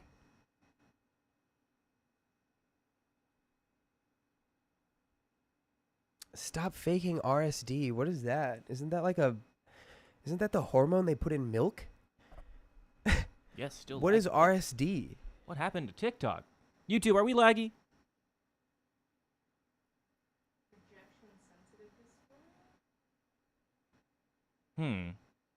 Oh, maybe I do have that. Can we fix him? No, I don't need to be fixed. I'm fixed. Like a dog, I'm fixed. My back hurts so bad, guys. Okay. Can you sit like this? Oh, Sorry, wait. TikTok. I don't know what happened there.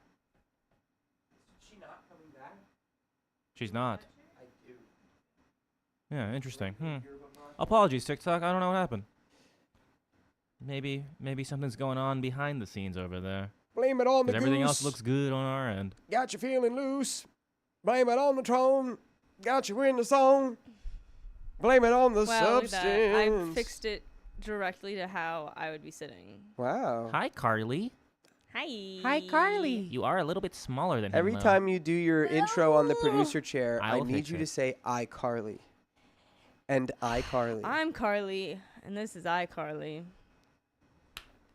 That's big time That's rush. PTR, baby. No, what we need is Sam to come do a stream so that I would have to be reading so that I would go, and I'm Carly, and he would go, and I'm Sam. I'm Sam.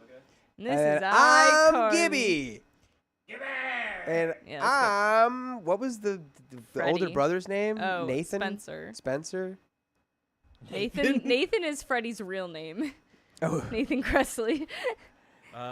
TikTok, if it is Okay, still no, lagging or glitching, You know I who would was at just say Comic Con refresh. though that I totally forgot about, and then I had this like weird like pause moment when we like looked at each other. Do you remember? Did you watch Wizards of Waverly Place? Not really.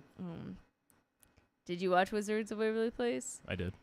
He's one of the wizards that I think's at WizTech, and he's Wizard- got like the really curly hair. Yes, And he wears Alexander tiny little Curry, glasses. It was the creator. Huh?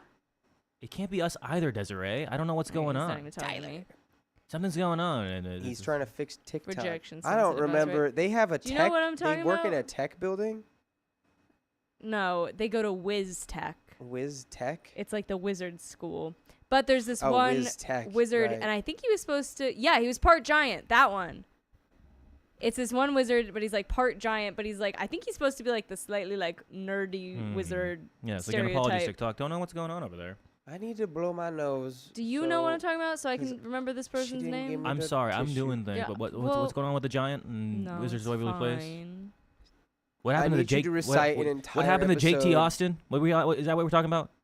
No. Yeah, see, I remember Jake T. Austin. I've been diagnosed No since one listened 13, to my baby. story. I know you guys are listening. Will someone look it up? What's his? Because whoever. Okay. So besides the point, you guys know who I'm talking about. Hagrid. No, it's in Wizards of Waverly Place. It's Hugh Normus. Is that his name? I don't know. Sounds like it is. He was at Comic-Con, but he was like humongous. he was running a booth. I need a picture reference to know that it's him. Can you pull it up? I feel like this is going too deep on something, but okay. Well, I'm the only one here right now. I'm entertaining the people. What am I looking up even? It's fine. Is it humongous? It's fine. Don't even worry about it. You want to throw me my phone? I'll look it up. Hugh Normus, Wizards of... But anyway, it's too deep now. We need to know. It's legit Hugh Normus. Is what Amelia says. The guy with the glasses and the curly hair? Guys, did I not say that as my first description? No, I didn't hear you because I was working on things back here. That was my first description. Okay, you want a photo of him? No. What's his name? His actual name? Yes. Like the actor? Yes. Anyway, guys, the Josh story was... Sussman. Thank you. That's a crazy name. His name is And Whitney Anderson got it too. Josh Sussman was at Comic-Con at his own table doing I don't know what. And Was he being and a Angela Sussman? Connolly, he was listening because he said, I watched Wizard of Waverly Place. What are you talking about? And And then then- I started the story and then he stopped listening. Do you remember that I was fixing Dakota's camera and also working on TikTok? You shouldn't have answered my question then. Because I was... Anyway, I was dressed as a giant clown. And I was walking past. And, like, obviously that's a little jarring. And this man, like, jumped at me because I'm a clown. But in the same moment, I jumped at him because I was like, oh, my God, the dude from Wizards of Waverly Place. And we had this really weird moment where I had to remember that I was, like, a 10.5-foot clown. And this man is just a man named Josh, apparently. Josh Sussman. Josh Sussman. That's the craziest So I'm so last sorry, name. Josh Sussman, if I scared the poo out of you a little bit, because I was also in shock at seeing someone from my childhood just, like, casually staring up at me like they're terrified of me.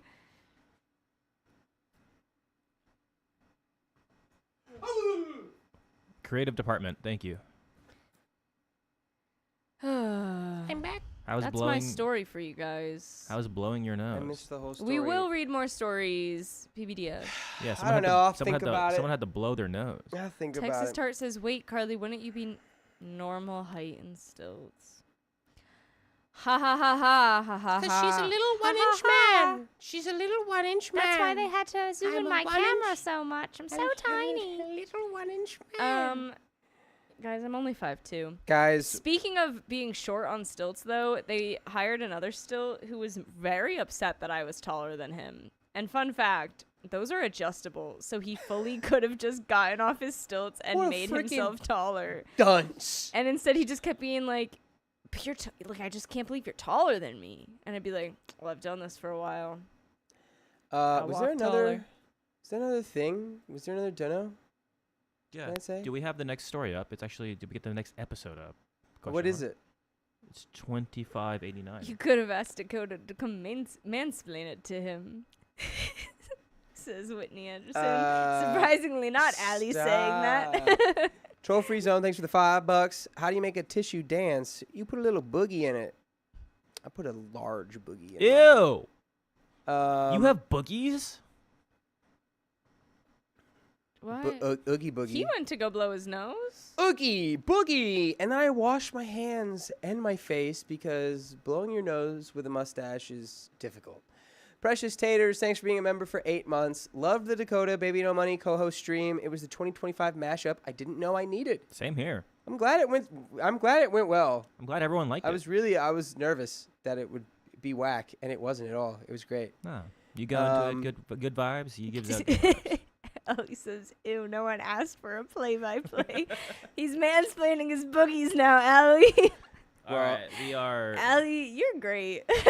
We are ready. Who is starting I like this? you. You're funny. Me. You, Yeah. the weird guy. Quick, do a weird face. Am I? Red Bull Runner, I sit on a tall ladder, I put the stilts on my legs, and then I stand up. What's that? I sit on a tall ladder every day. I sit on a very tall I'm a ladder, tall and I attach one-inch my man. legs. And Guys. that's how I become 5'2". And then when I want to be really tall, I put stilts on my stilts. What would you do if you're faced with the option you're given $10 million, but you have to live in a house, and inside the house is a little 1-inch man, and he wants to get you? I'd listen to this next And story. you can't do it. You can't hurt the little 1-inch man is invulnerable, kind of like Can the little one-chin man... like if you try to Is this- step on is a this flea, like the flea's gonna be snail- fine. This is the snail hypothetical. No, because Couldn't the I snail just put doesn't. this little 1-inch man in a jar? What if I make him a nice little 1-inch house? You could maybe if you could wrangle the 1-inch man into a jar. Okay, I'll you make could him a nice little try- house. you I'll could try feed him to little befriend crumbs him. every day. We'll be buddies. But What's the other option? I don't live with a 1-inch you man don't and get I don't you get the don't money? get the $10 million, and you don't get the. I feel cool like house. this little 1-inch man is not... Angela says, period. I'm pulling out the rat trap.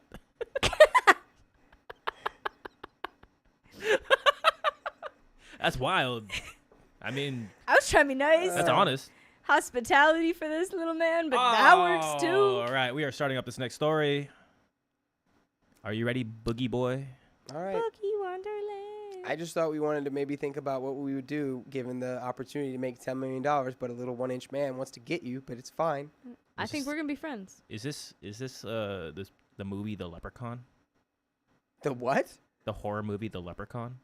No, this is the movie The Mousetrap. Whitney Anderson Honey, says, Honey, I I think Shrunk the Keon Kids." wants you to read Dakota. Mansplain. Grapefruit Teletubbies is crazy. All right, 3, 2, 1. My wife agreed to open. No, I can't do it. Gotta go back. Gotta go back. I just hit it. Cat, the luck of the I Irish. just out of like straight wife. muscle memory, I did that. No, but I laughed because that's what I do every time the title starts Yeah. with my Apparently, wife. people on Facebook really hate that. But what don't they hate nowadays? Okay. What? Hi, Facebook. Facebook, we love you, but it's a place for people to argue, just like the comment section on Instagram. What? It's All true. right, 3, It's 2, true. 1. My wife agreed to open our marriage, but she couldn't handle me with somebody else. Ooh, is she with other people though? I don't think so. Play, cue the 1975. What? The song Somebody Else. And now the boyfriends gaze lovingly into each other's eyes. I can't see them. Oh. Okay. All right. Last summer, while on vacation, my wife, Dee Dee, 27 female, and I, 29 male, were approached by another couple while on a cruise. We had dinner and drinks with them for a couple of days and had interesting conversations about their open relationship. They floated several options to us: a threesome, a soft or hard swap. But in the end, we both weren't comfortable with the idea. Wait, hold How on. would that be 3? I want to know several. What are the several options you can do? And that wouldn't be 3 anymore. There's 4 of you. That was... Oh, I guess. Are you guys just leaving someone out? Yeah, whatever. That was when the seed was planted. By the way, this comes from user Throwaway, too new to know, and if you want to submit your own stories, go to the r/OK Storytime subreddit. I'm Dakota. I'm Carly. And I'm beautiful. And Keon. And we're here to Okay. give good advice, givefully, but we don't know all the answers. We're not the all-seeing, all-knowing eye. We just know what we would do in any given situation, so if you would do something different, let us know what it would be in the comments. OP says, we researched and talked until we finally felt ready to start exploring. At first, it was fun going through the apps and looking at different profiles. We both saw the responses we were getting and laughed at some and cringed at others. This went on for several weeks until she finally had a short list and sent out 4 responses. And why did we do this? We did this because a couple on a cruise propositioned us? They liked the ideas that the couples were given, I guess. They planted the seed. I just can't imagine wanting to go back onto dating apps. But you're married. They People want can to live their try lives. something new. They're doing it how the couple suggested. They're both into it. I'll just never understand going from the marriage into like, well, maybe let's open that up. It's like, then that's just not the marriage anymore. It's just something else. It's an open. It's not that necessarily relationship. bad, but it's like, if that, I don't know. It just always They all confuses have their me. own opinions, though. They're fine. Okay. We sent out the 4 responses. All 4 answered quickly, and she began texting and talking before setting up her first date. We both had butterflies when she left. Per our protocols, she sent me his picture and made sure his ID matched the name he had given her. I did a quick search and sent her a thumbs up. She sent a check-in through our tracking app that she was at his house with an emoji that meant she felt safe. A few hours later, okay. Honestly, my biggest gripe is that you went to a man's house on a first date.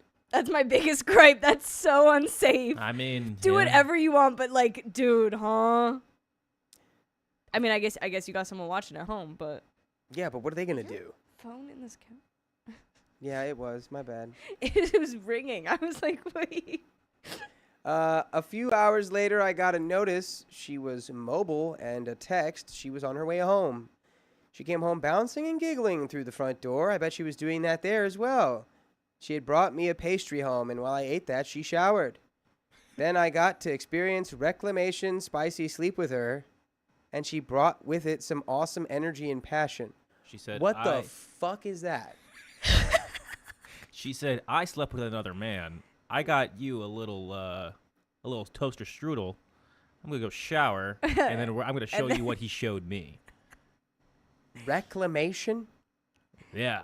She's reclaiming her husband. She's showing her. She yeah. got some time with the other man. She's ready for her man. Okay. Add a minute. Nah, you know what? I feel like we're PG-13. I think we get 1. All right, we got And one. we wasted it on that. That was not. I don't think that was a waste. We talked the next morning. No, because I feel like you're gonna need another one later in this story. Yeah, I bet. It's always the open marriage poly stories that get And me Dakota going. always gets them. We Dakota talk always- because you know why? I mean, whatever. 'Cause I they guess know the it gets you good going. stories aren't getting posted on Reddit, but they're always just like, But yeah, you're always the one we that opened reads the these marriage and ones. everything fell apart. I'm like, no dip. Anyways, okay. We talked the next morning, both excited about the previous night. We had made plans for a date night for the 2 of us the following night and had a wonderful time. The following week, she met a guy, number 2, for a short coffee date after work. They hit it off and made plans for a date the following week. Our arrangement in the beginning was a 1 date per week limit at her request. Wait, I was right? Oh, okay, yeah, good for me. All right, What were you right about? The reclamation thing was like, all right, I slept with a dude, and now I'm gonna go shower, and I'm gonna sleep with you. Show you his moves. Yeah, that's exactly what we said it was. Yeah, but I kind No, of he just got it confirmed in the comments. I got is it all he confirmed said. in the comments. I was like, oh, okay. He went through his confirmation. I confirmed it. Listen, none of us have been through this. No one is listening to me today, guys. That's not true. Would you like to explain it? I was just like, I could do the funniest thing right now if I just say that. Okay. So she had her second date with guy number 1 that same week.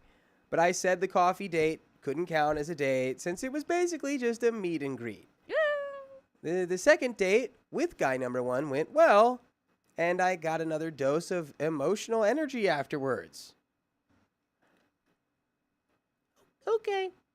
After her second date, I got an invite from someone I had been talking with, and we set a date to have drinks and see where things led. I was excited, but Dee Dee was struggling a little as I got ready to leave. We hugged it out, and I offered to stay if she wanted me to, but she said she needed to push through it and would be all right.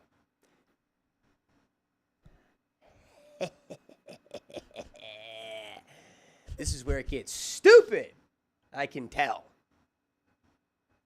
I met Kathy and, per protocol, sent Dee Dee a picture and began talking with her. We were getting along great, and she suggested going somewhere a little more quiet. I was waiting for a response from Dee Dee and sent a question mark, which was followed by a thumbs up. Kathy and I stopped at a bakery and then went to her house, where I checked in again. We cuddled for a while and made out on her couch. Kathy said she didn't want to have spicy sleep on the first date, which I respected. However, later she initiated some mouth stuff. That's the best you got was mouth stuff? Yeah. Ah, you know what? You're a beautiful soul. All right. Later, she started playing the trombone, which became mutual and ended in the shower together. As I got dressed to leave, Kathy said Wait, she was doing mouth stuff in the shower? As I dressed Neon. to leave. As I dressed to leave. Did you dress Full Metal to leave? Alchemist. Full Metal Alchemist. As I got dressed to leave, Kathy said we had unfinished business and wanted to know when we could see each other again. I told her about my weekly limit and that sometime next week would be lovely. I came home to find Dee Dee in tears, and it looked like she had been crying for quite some time. She thought she could handle it, but said she just went downhill the whole night. I did everything I could to comfort and reassure her, and she finally settled down and just cuddled until we went to sleep. The next day, she was withdrawn and moped around the house. I finally got her to open up and talk about it. She felt like she needed more time to be okay with sharing me, and asked if we could slow down. I said I would, and asked if she wanted to talk to someone, or if both of us should see a counselor together. How about you guys just stop doing this? Too easy. It's too easy. Too easy solution. We She's need already hard messaged 4 solution. guys. She's already gone through 4 guys. Which is No, she's only gone on 2 dates. and now you have a contractual She messaged obligation 4. to crack all 4 of them, huh? She's gone through. Yeah, she like you were okay with it, but then the one time you do it. Yeah. She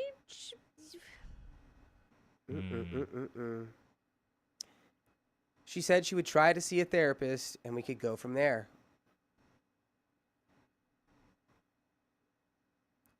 she's trying to be okay with it. You can just She's babe, communicating. you can just not be okay with it. And and also she might not be. And also, sir, if you can tell that your partner is not okay with it, just accept that. People are so dumb with their lack of intuition, I swear to God. Or just like not listening to it. Because clearly he knows she's upset. But he's just like, well, we can just logic our way through this one. We have protocols. The next day, I was doing some chores outside, and when I came in, I heard Dee Dee talking on the phone, making plans for next Thursday. When she got off the phone, I asked her who she was talking to, and she acted startled and started talking about taking the cars down to get them washed. I asked her what was going on next Friday, and she said she had a date with guy number 2.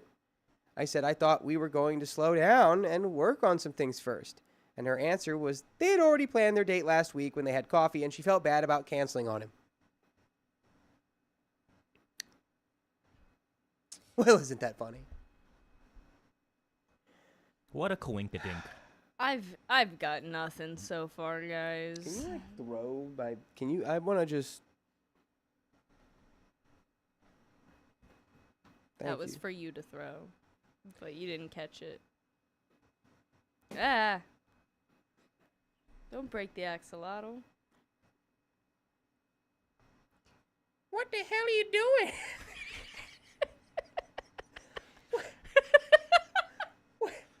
What the hell are you doing, guys?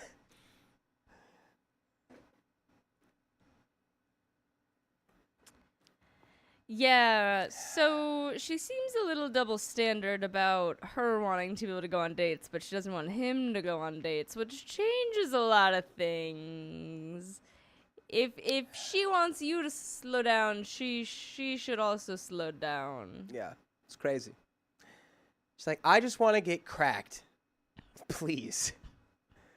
So, I asked her if I was the only one not allowed to date because of her feelings while she got to keep dating other people. After some back and forth, she said it wasn't fair to guy number 2 because he had already made plans. So I picked up my phone and started texting. When I was done, Dee Dee asked me what I was doing. Okay, buddy, and you're being terrible right now. I said I was confirming a date with Kathy for next Friday. Wednesday morning, before we left for work, Dee Dee came to me asking to please cancel my date with Kathy until she could get in and talk with her therapist. I asked for her phone and started composing a text message to guy number 2. I'm sorry, but I have closed my open marriage with my husband until I can work through some of my issues. I hope you understand how sorry I am and forgive me for the short notice, but my marriage is the most important thing to me right now. I handed the phone back to her to read and said, if you hit send, I'll cancel my date, and then you can copy it and send it to guy number 1 as well. She looked like I had just run over her dog with the car. She said I was being mean and didn't care about her feelings. You were being mean. I think that she's also being completely unfair, but I think immediately opening your phone and planning a date with someone after she expressed that was mean. I think that you are just You know what's bringing really the tensions mean? higher. Letting strangers on a cruise dictate what you do in your marriage. Yeah. That's mean. Yeah. We should just be closing this down for good for now. I asked her if that message wasn't the same thing she wanted me to send to Kathy. I said it was her choice, but to make it quick. Yeah, you guys were not ready for this at all, Not stupids. at all. Ugh. I mean, clearly he kind of was. He was perfectly fine with her going on these dates, but the second that she wasn't... Well, no, because of how he's acting I right mean, now. yeah, because now he's being... Not at all. Well, now he's just being pissy because she's realized that they might have to stop it. Yeah, as soon as it isn't working perfectly, he's like, well, let me be, vindictive about it. Yeah. Yeah. You're both... Yeah. Close it. I told her I had agreed to slow things down, but I expected that it would be fair, and she would do the same. Maybe we just need to close and start over, or maybe just stay closed if this is how she's going to handle issues when they come up. I don't think it's fair for her to close my side when I did nothing wrong. Any advice would be appreciated. And there's an update. It says closed. Yeah, exactly. If it's either you guys are both going to have it open or you're both going to have it closed, and there shouldn't be this one or the other kind of thing. Yeah, whatever, dude. I mean, hey. Witchy Waifu. waifu says, you got to move your mouse. Married woman here. She's in the wrong. She wants it open for her and closed for her hubby. Yeah, I think they're both in the wrong, and they just need to close it, which it seems like they did. Buddy, it sounded like you really enjoyed that reclamation crackdown. What's the problem now? You gotta get some reclamation from Kathy? Well, I can totally understand him being like, it's not fair that she's going to keep going on dates and that I'm not allowed to anymore. But also at the same time, don't be vindictive about it and don't immediately be like, oh, you have a date that you, already had pre-scheduled? Well, I'm going to schedule one right now because I know it will upset you. You're just both being petty and disgusting. Well, to be fair, I think that's the easiest, quickest way to be like, hey, do you see how ridiculous you're being right now? Being like, she's like, the well, funny no, thing is, because I didn't even it's know crazy which one you were calling ridiculous because that's how ridiculous. Well, it's her being like, well, I can't cancel the date because we already planned it. She could totally cancel the date. And then he it's also doesn't have to be well, because I think him and Kathy just already had close something, it. right? No, he planned that because she said she already had something planned. Oh, well, whatever. I don't know. You guys clearly both don't want this. Just close it. Update closed. So Dee Dee sent the message I wrote with an addition. Due to a crisis I had after my husband's first date.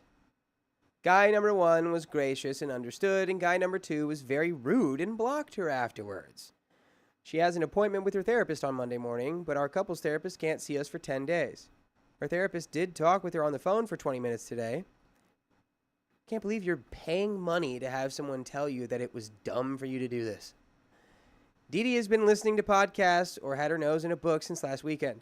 We both kind of agree that instead of keeping busy and distracted, she just sat and let it overwhelm her. Monday night, after her session, she wants to sit down and talk with me about reopening, starting with a date with Kathy and me that Friday if she feels ready. We both agreed to stay in contact with guy number 1 and Kathy. Guy number 2 and everyone else will be no contact for now. This is like smashing your hand with a hammer and then being like, oh, that hurt. But what if we do it again? Maybe it won't hurt as bad next time. Try the other hand. Oh, yeah. We have 2 hands. I could smash my other hand with the hammer. And maybe that one will feel better. Just divorce if you guys don't want to be married. Yeah. I don't get it. Also, I'm reading some comments and I'm realizing I might have been wrong. They may have already had the plans with Kathy, in which case he didn't do anything wrong.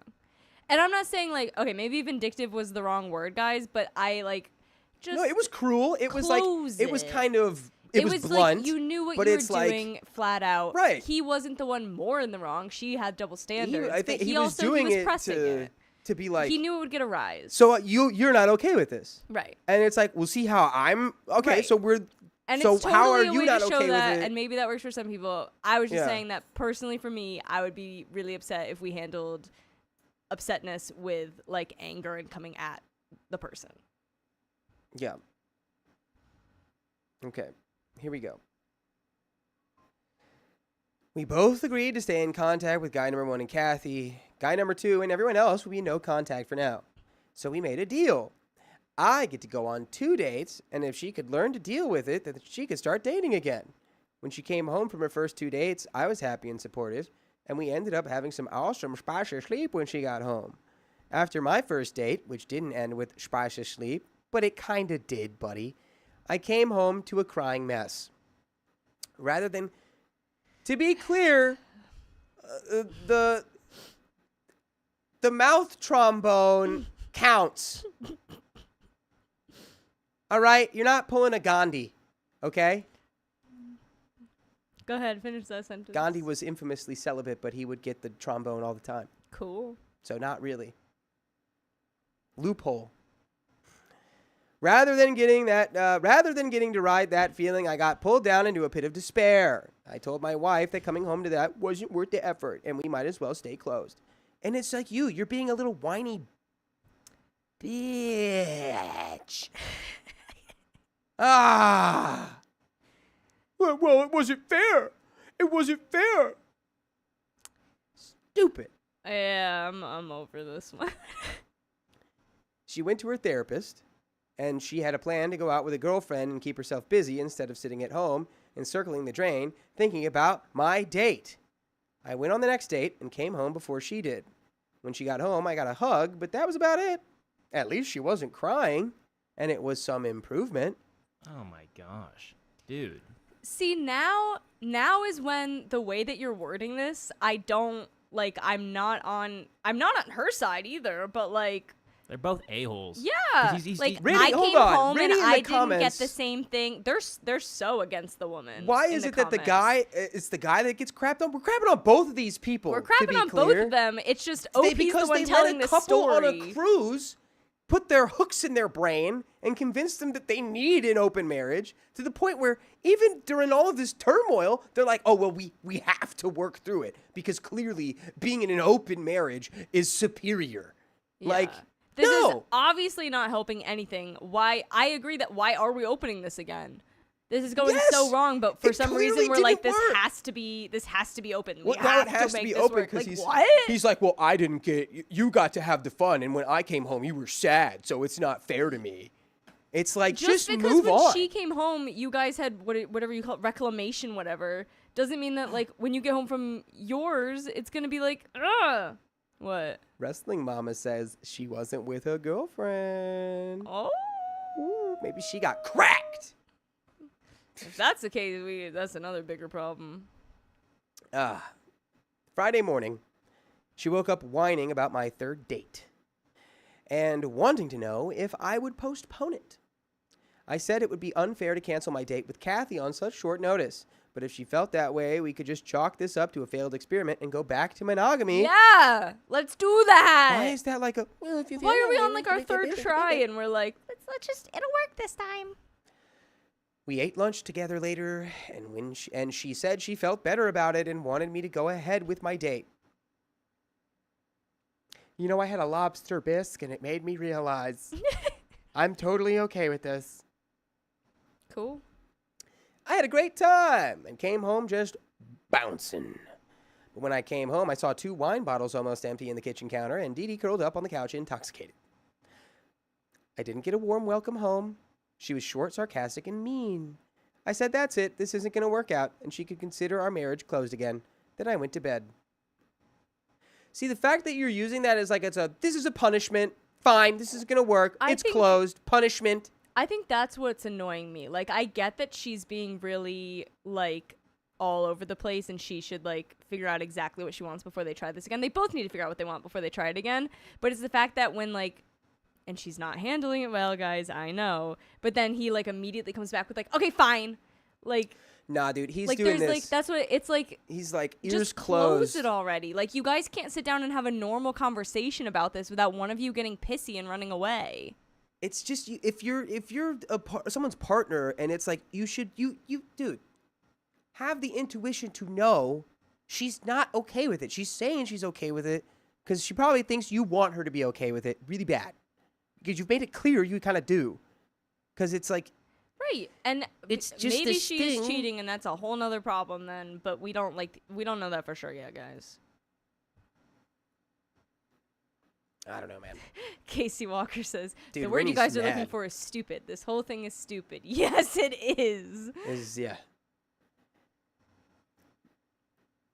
Yeah. Yeah. They need to just be honest and actually sit down and be like, neither one of us want this. Let's close it. Saturday morning, cartoons. I woke up disappointed and slightly angry about the whole situation.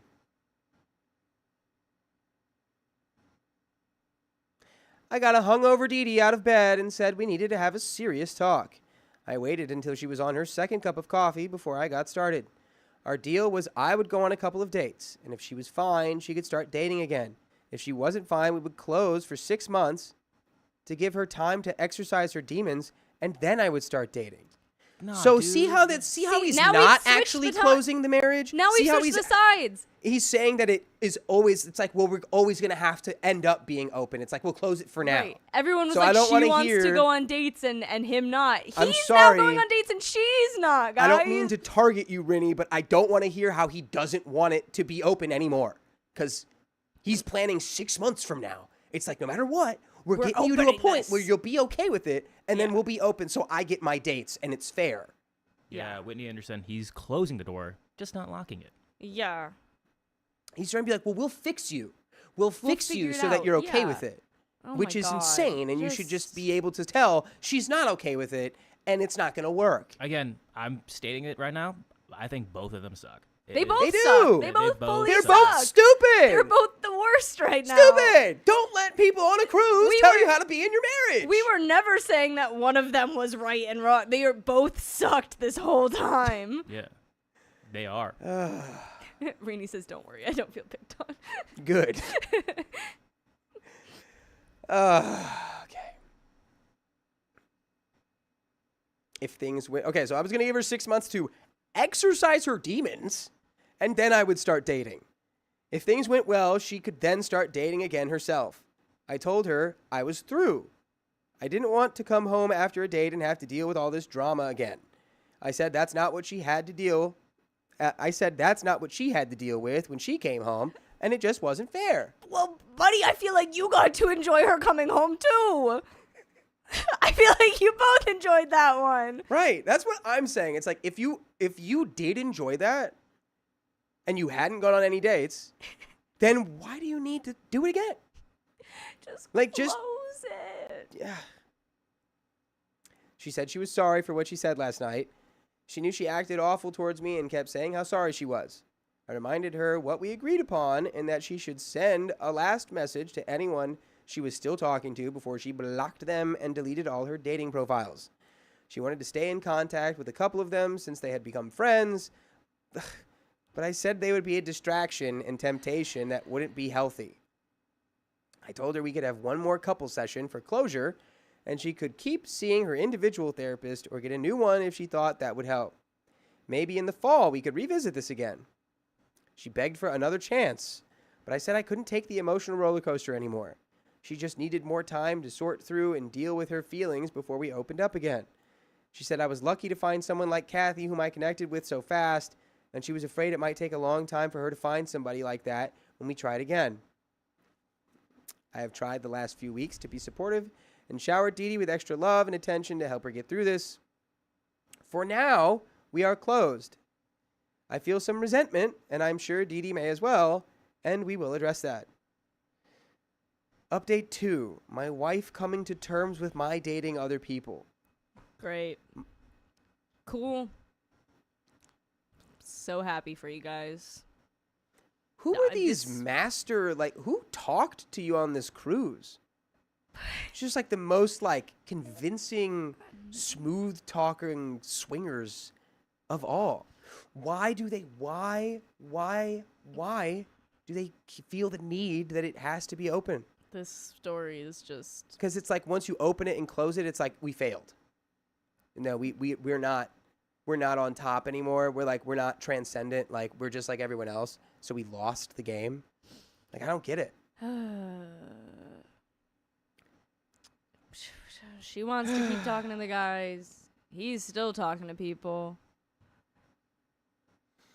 Neither of you are okay with this. Just keep it closed, please. Please. My goodness. My wife, Dee Dee.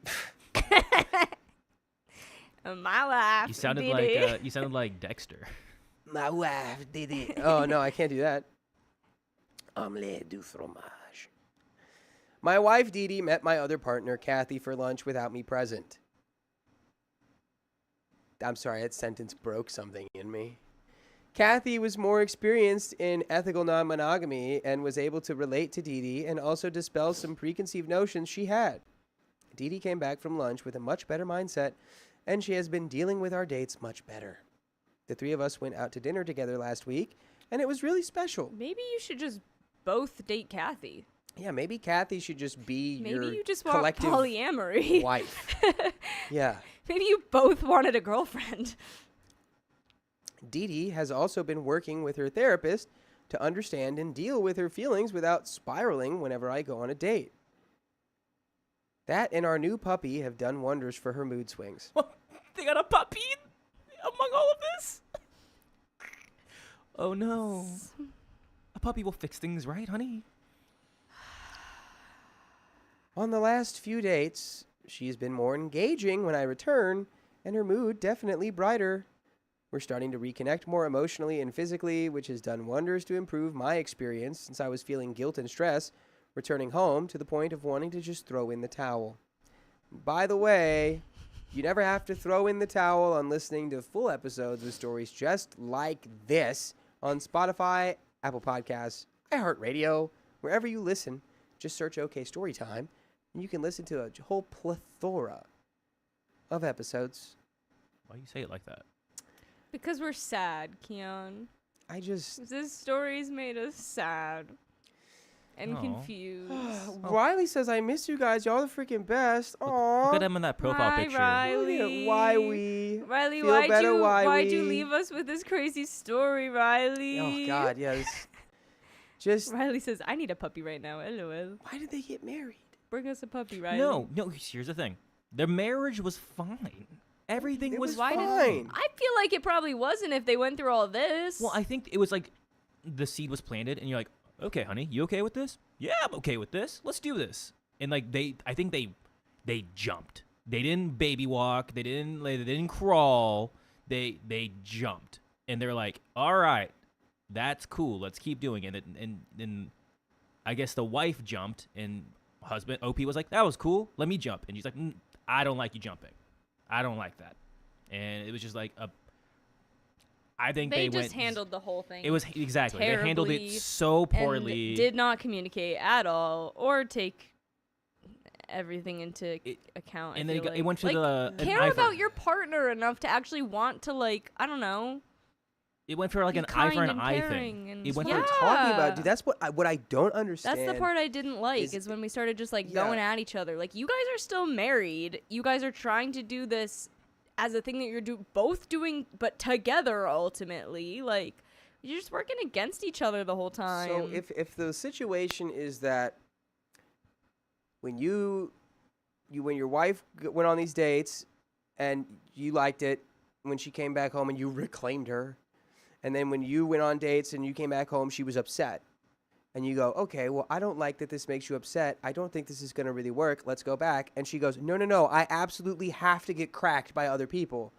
And you go, well, I am not okay with that. Guess what? Your marriage just broke. Or you guys just close it. Close it. Well, no, if she's Move if on. she's Oh, she's demanding not like, big. oh, I'm not, But no, then I they- need to but keep then doing this. Somewhere in Then there it's they broken totally now. swapped. You broke too. it. I don't even know. You broke At the some thing. point, you guys switched Congrats. sides of everything. I'm over it. You've broken your marriage. Just finish it. We both agreed that she should start dating again since she has come so far. Her previous contacts have moved on since she shut her side down, so she has had to start from scratch. She's talking to a few guys, but has yet to meet one in person. Kathy and I are only seeing each other once a week for now. That may change when Dee Dee starts dating again. I brought up the topic of overnights with Kathy, but she thinks it's too soon to push Dee Dee's comfort level. I agreed, but it's something that we are both looking forward to.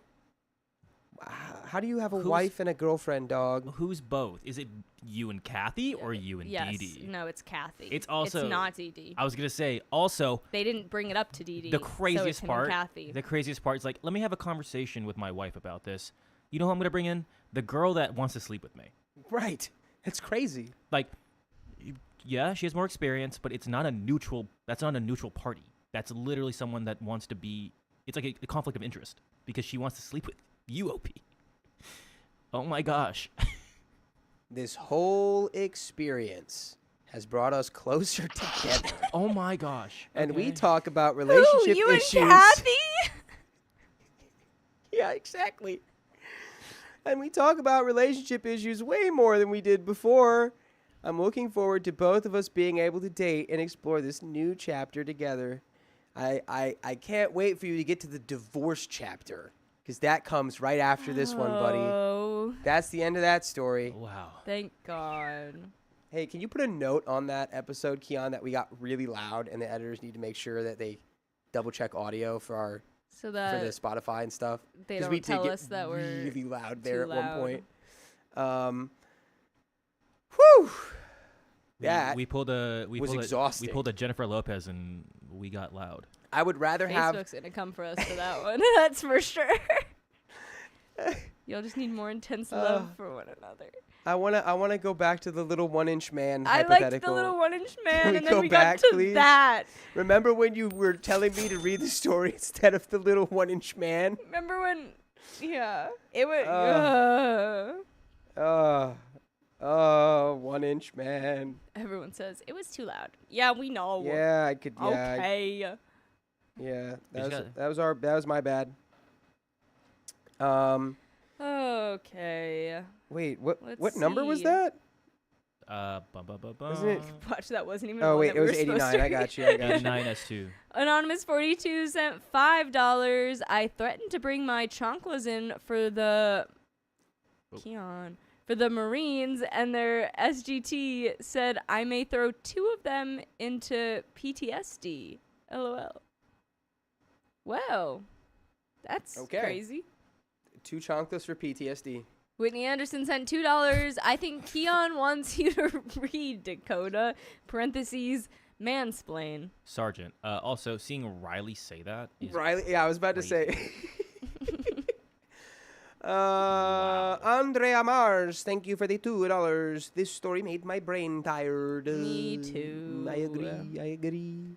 I think it's made I was all of our elected to brains read, not to tired. read. Number 3.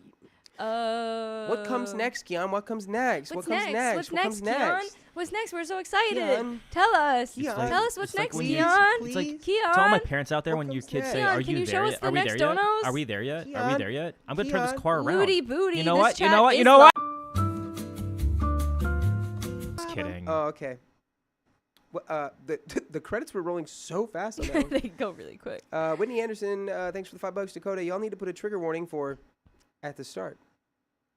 It's crazy. You had those quotes, but it doesn't say anything. It's just empty. Losing the game is what she said. Trigger warning for losing the game. Oh, I look like a crazy man. Miss G has been a member for 3 months. I love that this bothers you so much, Dakota. Shows how good a person you are. I don't know. Well, thanks, Miss G. And Sean The thing that bothered me so much was just like, because I don't know, I feel like there's just a level of intuition you have as a partner where it's like you can tell a lot of times if something is bothering someone and you just want to look past it. Whoa. Holy macaroni. Hannah for the $100. That's a wheel spin. No message. Let's get that going. And a wheel spin. Oh, mama, I've been cooped from the long arm of the law. Here's a wheel spin for you, and Riley donated $10. Stop it. Quit it. Yeah, Riley, we don't do this to you. I You always do this to us. More time. I have so much tomato soup from Sophia. Where's our tomato soup, Riley? Yeah, dude. Where's Bring mine? us soup. Bring us soup and a puppy, Riley. I missed For that lunch. I story, didn't eat lunch Riley. today because you weren't I here can to bring tell a me to puppy. do it. I'll bring a puppy tomorrow. How about? Oh, maybe not tomorrow. Maybe Thursday. I'll bring a puppy Thursday. If you bring Mia tomorrow, I can bring her back. Oh. Okay. I will take Because that. I'll be here tomorrow. If she's not going to the vet tomorrow, then yes. Oh. Oh. 10 members. That was always Or the minutes? plan. Members. 10 members. Members. 10 more members. Anonymous sent $2. 2 of them are Hispanic. I The two of them I was are assuming Hispanic. the 2 that were scared of that maybe. Sean Lacoste, thank you for the $2. Please say my wife again. All right. My wife. Sophia's in here. Riley's eating your soup. Your tomato soup.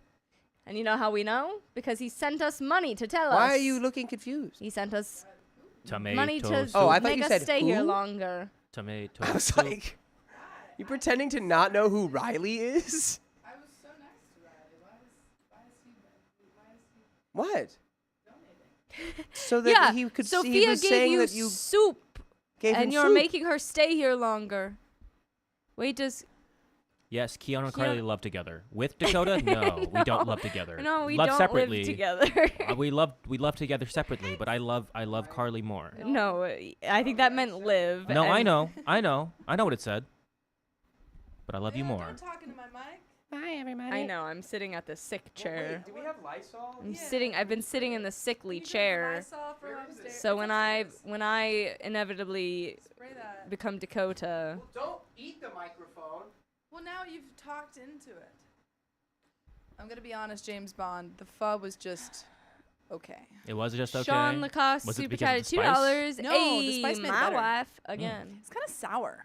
Interesting, because I ordered the place I ordered from, most reviewed place. Like I'm surprised. Maybe it's the vegetarian one. to be probably honest. that could be. That Oh could be. I dang, don't that's know. what I got too. Yeah, it was. Did you just- squeeze lime into it? No, but it was already sour. So. Heidi Vincent. Heidi Vincent with the 20 gifted memberships, and that's another 30 minutes, folks. Jeez Louise, I just got here. Somebody, thank you for the $5. No soup for you. No soup for you. I got soup. Riley, stop it. Riley, I literally did something nice for you, and he was like, She's "I'll never make it gonna up make for you soup again, Riley. You're never getting soup. I mean, I just bought it, but I'm not. I won't. You're be never doing getting it soup again, Riley. Would you like to spin the wheel? I just love seeing High Funga on screen. Are you all right? I don't Is that know. is that like a? I don't He know meant what that is. Sophia. I meant to say Sophia, Yeah. and you said hi, Fong. Are you all right? What's up, Haifunga? Trish21, thank you for the 1316. And again, somebody, thank you for the $5. I No read soup that for you, one. Sean Lacoste. Oh, you read that one again. Do you want to spin the wheel for Heidi? I do have to use the James restroom. Bond, I put so much chili oil in it, and it did make it better. Oh my gosh. Anonymous, thank you for the $100. Oh boy. Sophia, how close are you to reading the Book of G? Ugh, Miss Q is the only other person like halfway through it, and I want other opinions on it. I wish I could tell you I was close, but I'm halfway through so many books right now. It is on my list though. Have It's you in my finished room. Ballads yet? No. No, I have not. I'm halfway through so many books. Are they in the arena still? No, they've been in the arena. Yeah. But they're still in it. They're still in the arena. Do you want to grab the wheel? The wheel. Riley Wilson says, "Where's your boyfriend, Sophia? Where's your boyfriend, Sophia?" I can't hear you. This is for Heidi. And this is for Heidi Vincent. Oh. Oh. 1.5 For 5 minutes. Might as well spend it for Anonymous as Alright. well. And for Anonymous. And we got a gifted membership That from is Frog a rickety wheel today. Yeah, I know. It's been shaking and shivering. And that's another another 1.5 for 5 Alright. minutes. Alrighty. Any other spins? That is it for now. I'm going to use the restroom. Okay. Thank you, Purple Axolotl, for the 1 gifted membership. Distract him. Trish Nordaw. Oh, Whitney, thank you for the the $25. Hyphonga, the Worm Queen, and her boyfriend. Purple, you're gonna kill us. Where is it? It's in the closet. What closet? In the upstairs There's 5 studio. closets in here. In the studio. It's not. I looked in there. Find it. Find it. I don't know where the Lysol is in your house. Well, you're the one who uses You the have most. to know where the Lysol is in your house. Not when it's in the studio. Statue says, "Yeah, Sophia's finally here. Hello." Oh, This is someone gonna be asked, a test to see if the airborne gummies actually work. dude. I As can't you do get sick it on the Friday. 3rd Yeah. microphone in the room. Dude, you're just spreading your germs like no Already tomorrow. used this one yesterday. Spreading your germs. Also, my symptoms are resolved pretty much entirely, so I'm not really that contagious anymore. Oh my god, that is like the classic sick person talk. They're like, I'm not contagious, and then they get everyone sick. I miss when Alex was the one who got everyone sick. Yeah, now it's you, Now it's you, buddy. sick boy. Wait, someone asked if I had finished Babel. No, but I'm close. I'm like, Halfway through a lot Riley, of books, guys. I'm where more is than the halfway Lysol, on that Riley? one. Yeah, Riley, where's the Lysol? Where's the Lysol? Aw, Fierce Aries says my favorite. Is that about me? Or is that about someone else? Might have been the book. Oh. Well, that too. I've been taking take zinc. I've been taking zinc Yeah, all week. zinc works baby. good. Maybe got bit by a flea. Zinc. Airly Free Diaz says, drive would you guys ever tell forever. personal stories? Truthfully, we tell have personal stories sometimes. all the time. I feel like we As do. long as you're on the stream long enough, you'll probably hear a personal story. Yeah. And we are at another 30 minutes. Anonymous, thank you for the 25 bucks. I like the author of Book of G, but Gaston is the one villain I loathed without any redemption in the movie. That's why I inhaled this book. Is it about Gaston? Boy, oh, it is me. Yay. Thanks, Fierce Aries. Marie B says, I'd be so starstruck if you read my message. Well, there you just go. did. There you go. That was just for you. For the Lysol one more time. Dakota's gonna look for the Lysol Where else could it Do we be? think he's gonna What's your find it, brand? What's guys? your Lysol? Where is it? in one of the Is buckets. it spray or Spray. wipes? Spray. Look for a spray. I would assume it's upstairs, but if you already checked in there, Maybe then check it's the probably downstairs this time. downstairs. Yeah. Purple Axolotl, thank you again for the one gifted memberships. We read that. We read that. We read that. Okay. She says, "Oh my I don't even goodness." want to touch the phone. I know. Do we have hand sanitizer in here? It's fine. No, it's not fine. Oh man. Because then you'll touch me, and I don't I want need that. to be. I'll wash my hands. I literally am not gonna say. She's not from possible. Norway. It's not possible for me. She's to from get sick. Norway. No way. Norway. Norway. Norway. wait to get sick. No, that's not the attitude. Stop it. You're not gonna get sick. Stop it. All right. Okay. Should we just wait for him to come back and clean stuff, or I. because it kind of be pointless if he does find it and then he's Do we like, think "Let me he's wipe gonna it find down." it? I don't think he's gonna find it. I don't think he's gonna find it. Looty Booty said he's a man. He's probably directly in front of his face. I wasn't gonna say it, but someone else did. Did we lose YouTube chat? Or is TikTok just Or is very TikTok popping off? poppin'? Let me check. Did we? I'm gone for 2 seconds. TikTok might just be popping off, but if you're on YouTube, say hi. All right, it's probably Donna not. Granger, thank you for the 1974. Love to listen to you all while I'm doing my physical therapy. There it is. There you are. There you are, Baxter. Go upstairs in the studio. Go to the wood That's cabinet. what I literally told him to do, and he said it wasn't in there. Take your pants off and check up your butt. I literally said that's where it was. Riley, you should be resting. Yeah, why are you on here? Get Why off. are you on here? Get out of here. Careful. Well, I 1.5. gave him instructions, he says. Boom, 1.5 is Scroll back up. up. We, Donna we Granger, saw thank the you for the $30. instructions. Love to listen to you all while I'm doing physical therapy. Thank you for the $30. You can be a part of... What is going on? It's catching up all the YouTube. So Oh, man. we are here. We see you now. YouTube's here. We see you now. Chat, I went to go tinkle, and you know what? It's because Dakota touched it. He sat in that seat, too, He so did that microphone also... Ah! Yep. Sorry if I yelled. Sorry, I'm so guys. sorry, but I don't want to get sick. Well, October's going to be a very, very busy month. yeah, I got a party Friday. I can't be sick. We've all And got I'm a not party gonna be. Friday. yeah. Yeah, that's true. I can't be. I'm not gonna be though. So he I will doesn't not get be. sick. I don't, because I take airborne gummies. I Um, also we- screamed away from the mic. I don't. Okay, Huh? you know what? I believe him. You know what? He'll just bring in the stuff and then we'll do it. Cool. All right. yeah. Oh, ginger shots are great. Keon had a lot of ginger last. Actually, yeah, we had pickled ginger and miso soup last night, so we're You're just good. curing ourselves. You're good. You got the Don't you right. worry. They gave us so much ginger and so much wasabi. It was literally one of Damn. those like takeout soup containers that's like probably like that big, full of Damn. wasabi. Okay. That's a lot. Let me get. Oh, it is there. I guess just TikTok and YouTube are just going. I think they're just popping off I at think it's different TikTok's times. popping off. Riley says, "Okay, read." No. Riley, we're doing background stuff. We had to riff. All right. 3, 2, 1. My wife ended things with our poly friends after they tried to exclude me. If you can't handle my wife, you don't deserve me.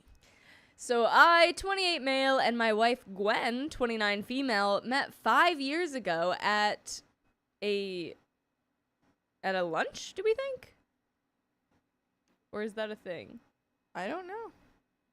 At a lunch and really connected. It was lust at first sight. All right then.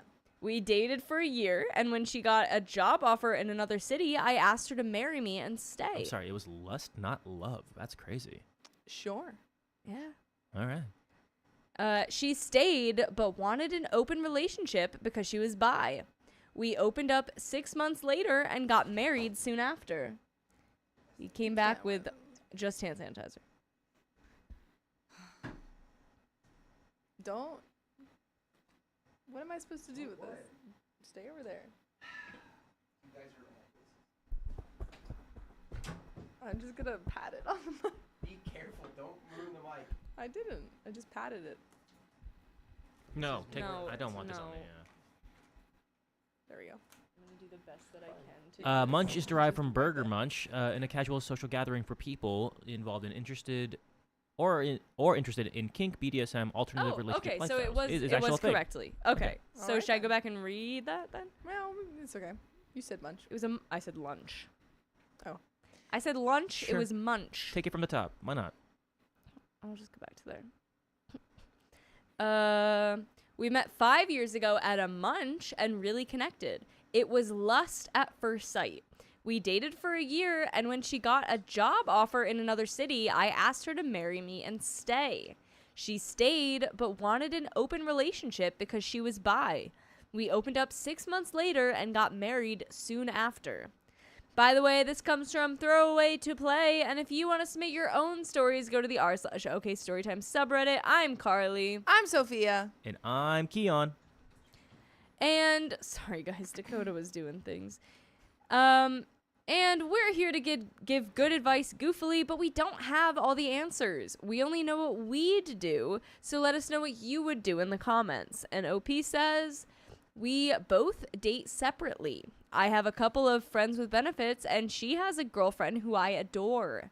Last year, she started dating a couple, male, female, Tom and Kathy. Oh my God, guys, the last open relationship was with a Kathy. Kathy's getting around. She's getting around. They do an overnight every other weekend or so. The two girls are super close, and her husband plays with them sometimes. Last month, they told Gwen they were hosting a spicy hobby event and wanted her to attend. They really built it up as a large event and got her pumped up. She came home and was telling me everything about it, and I expressed a desire to go with her as we had been getting into different things lately. She was talking to Kathy and mentioned we were looking forward to attending and was asking more questions. Towards the end of her call, Kathy asked if Gwen truly wanted me to attend or if I was insisting. Gwen explained how we were looking to spice up our routine, and this event sounded exciting for both of us. That next weekend, Gwen went to Tom and Kathy's place and had a good time. But before she left, Tom said that the event was invitation only and not a +1 event. Gwen got a little upset, but Kathy said they could work something out where everyone was happy. Gwen came home upset and told me what transpired and how she was unhappy with how things worked out, especially Tom waiting till she was about to leave to spring the news to her. I was disappointed and told her if she wanted to go without me, there would be other events we could go to together. But she was confident in what Kathy told her and was sure we could go together. Gwen reached out to Kathy a couple of times but never got a firm answer. Gwen left Friday to spend the night at Tom and Kathy's again, but called me about 9 p.m. asking if I was out or at home and was heading back to our house. I met her there and she was super emotional. She said she asked about the event when she got there and they evaded discussing it. She told Kathy she was not comfortable being around Tom that night, and the two of them went off together and talked. Kathy told Gwen that there was another spicy hobby event in January at a club that the four of us could attend together, but that I wouldn't be able to attend this event at their house. Gwen told her that we had already scheduled that night as a date night, and if I wasn't welcome, she wouldn't be able to attend either. Stand on business. Wait, sorry, that sentence confused me. Kathy told Gwen there was a spicy event that they could go to in January. Okay. Yes. Okay. Very nice. Love that.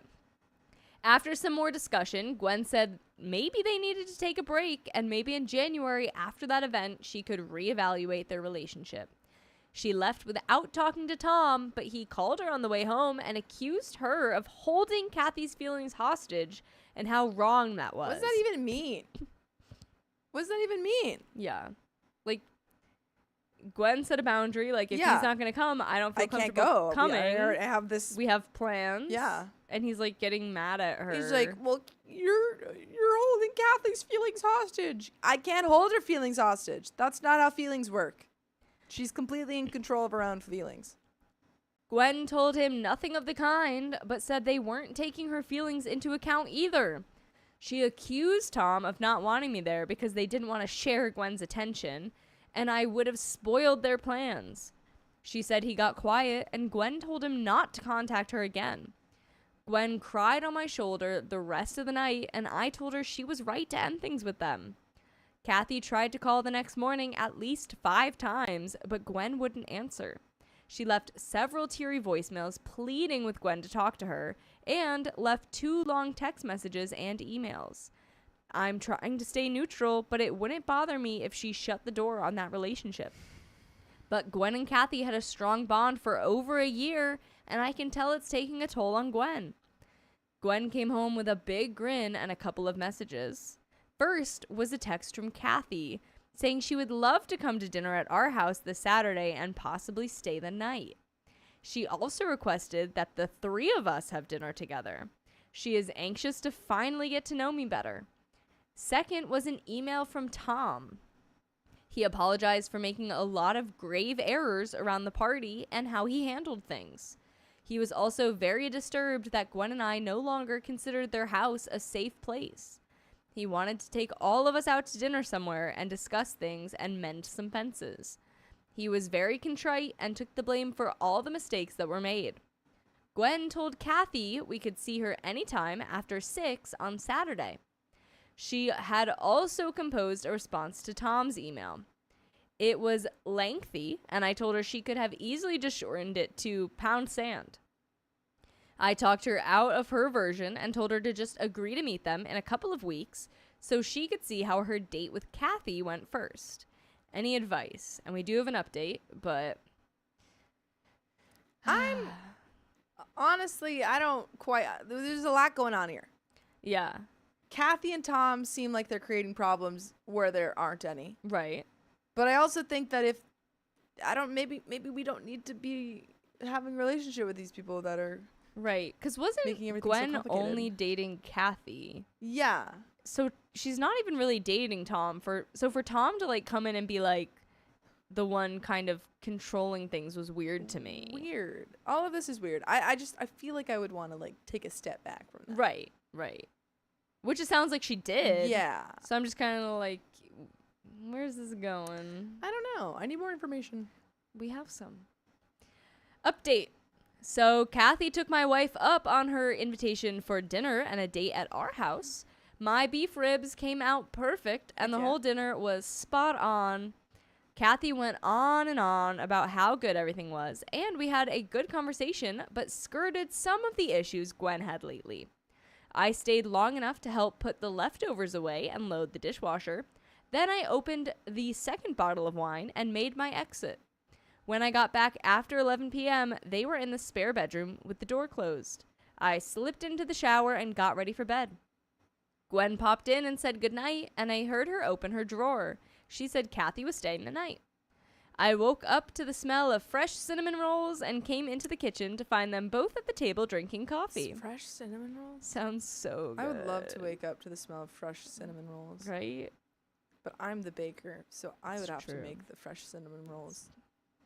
I'll break into your house one day and make cinnamon rolls. That would be great. I hear like, like what? Like, oh my god! And then I'm just cinnamon rolls. Cinnamon rolls. Yum. Kathy got up and thanked us for a wonderful time and gave me a hug before grabbing her bag and heading for the door. Gwen walked her out to her car and they hugged and kissed before Kathy drove off. Gwen said they had a great time and got up for another cup of coffee, making me wait and ask about anything else. She smiled and said before I got back, they were cleaning up a little, and Kathy asked if I was coming back. Then she said she wished I would reconsider coming next weekend to the party. Gwen told her we had both had some interest in exploring, but wanted our first exposure to be together. Then she went on to say how underhanded Tom had handled it and strung her along by not giving a definite answer until the next morning after he got to play with the both of them. Okay. So she is kind of with both of them. I guess so. Yeah. After being manipulated like that, she didn't feel safe at their house anymore, especially at a party like that. She said Kathy changed the subject and asked if we had given Tom's invitation to dinner any thought. They talked about it, and Gwen told Kathy maybe we could do it this Friday, the day before the event. Otherwise, it would have to wait till after the first of the year with the holidays falling the way they did. Gwen brought up when Kathy wanted to schedule another date, and they both decided to hold off till after the holidays. We were both surprised she didn't try to pressure Gwen more and just dropped everything after casually mentioning them. Depending on how dinner with Tom goes, Gwen wants to continue on with Kathy. And we have another update. But any thoughts? I don't trust Kathy either. Yeah. I feel like she's trying to say like, oh, it was Tom. I would love for you to come though, but it was Tom's fault why this all happened. Right. I feel like, I don't know. I don't quite trust her. Yeah. I'm not sure how I'm feeling yet. I don't know. I feel like Kathy and Tom are just gonna make this whole thing too tricky. I feel like we totally could have just been like, hey, it's not going to happen for this event, but we'll reconsider for the next one, and everyone should have just dropped it. Yeah. Let's move on from that. It's not going to work this time. Update 2. So Gwen and I took Tom up on his offer to take us out for dinner to try to mend some fences and clear the air. It was a nice restaurant, not too loud we couldn't talk, and not so quiet we couldn't talk about delicate topics without being overheard. Tom apologized for not being clear about the party and communicating better. He was sorry Gwen felt unsafe at their house now and hoped after the dust settled they could take turns hosting their get-togethers.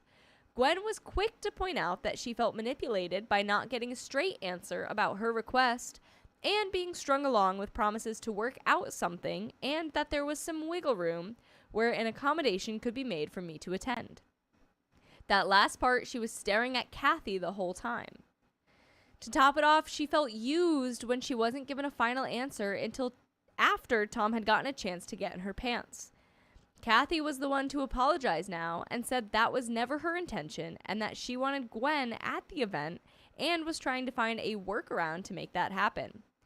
Gwen said because of the way things went down, she no longer felt safe at their house, especially if Tom was there. And now there was no way she would attend even if I was invited. Luckily, the food came out and the temperature at the table came down a few degrees. As the dinner wound down, Tom extended an invitation to a New Year's Eve party one of his friends was throwing.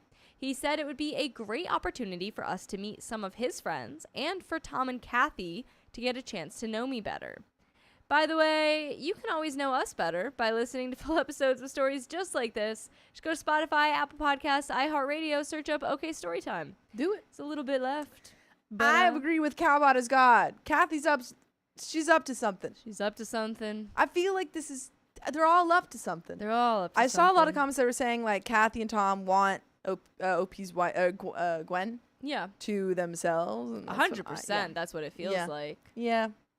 And I feel like the dinner to clear the air, they're just doing it for the look Yeah. of it, not actually because they want to clear It was the just air. to get her comfortable to like continue back to where they Yeah, were, or to get her to come to the party. Yeah. Like I don't get what's so wrong about OP going to this party. Well, because they don't want him there. I They know, don't but want it's him like involved. your whole story is completely crumpled because it's like just let OP come and we'd have no problems. Zero issue. Yeah. It's a trap, says Akale. I thanked him for the invitation, but declined as we were already going to one of my partner's houses to their party. Oh, yeah. Gwen told Kathy after Christmas they should get together again, and they hugged it out. I shook Tom's hand and thanked him for dinner, but when he went to say goodbye to Gwen, she managed to keep the table between them. Oh, just like What? hugging him over the table, I guess. She's like, bye. say bye. Yeah, clearly she doesn't feel comfortable with Tom It doesn't anymore seem either, like it. Which, like, I Yeah. totally agree. Makes sense. I feel like it's been really weird for. And it was icky how minute. he handled that. Yeah. Overall, the dinner stayed pretty civil. No yelling or blood was spilled, but it did get a little chilly at times. With any luck, Gwen can salvage her relationship with Kathy and continue going forward. And that's the end of that story. Dang. Wow. I feel Feels like we nothing just- was resolved. It just feels No. awkward. Yeah. I as feel like Mary B maybe we says. just let Tom and Kathy go. I think so. I sadly. feel like when it's getting that, especially because I think poly is already it can be very hard. Yeah. Especially when there's not communication. But it seems like you guys have that. Right. But it seems like on both ends though, the Yeah. partners that they are married to Yes. aren't really vibing with it, and that's Yeah. ultimately like who those people are gonna gra- go back yes. to. Yeah. So I feel like we just have to maybe put some distance Yeah. between Kathy and Tom. And I feel like that's fine. It's okay. Okay. But that's the end of that story, and we've got some donos. Yeah, we do. Anonymous 42 sent $5. Sophia, it's what happens after the fall from the castle. They never say Gaston, but Oh, I love that. Wait, I love a Disney retelling, yeah, or like a fairy tale retelling. yeah, Yeah. that's true. Yeah. Yeah. Yes, it's not working. Anything Any other else? ones? That's about it. I guess you Alright. can say thank you It. to TikTok for all the Thank you, TikTok. roses and All stuff. the roses and the bits. We appreciate you. Jess says, I adore you guys. I've never been a part of a live, though. Well, Now you welcome. have. You're Welcome, here. welcome. And Marie B, we are reading comments. We are always reading the comments. We're always reading them. Sometimes they distract us. Yeah. Sometimes there's spam. That's true. A lot of times. Sometimes we get a little bit of both. Man. I really want to see that new Paul Thomas Anderson movie, One Battle After Another. The one with Everybody Leonardo? talk about I've it. been hearing real good things about it. I really want to go see it. One battle Cool. after another? Or I think that's what it's called. Yeah. With I'm behind on a lot of Leonardo Leonardo. DiCaprio. I also heard that The Long Walk is good. I want to see that one. I have Yeah. heard it's not good though. Heard it's I've fine. actually heard both. Really? I heard it's fine. I heard some people say it's like really I've good. heard Some people not say I didn't really like it. But I've heard really good things about One Battle After Another. I have so. heard great things about that one. So I want to yes, indeed. maybe see that this weekend. Crazy. Crazy. You have time? Do I not? Crazy. We don't. Oh. We don't. We do not. Yeah. I think I do. I just have plans on Friday. Nice. So I think I have free time on the weekends. That's nice.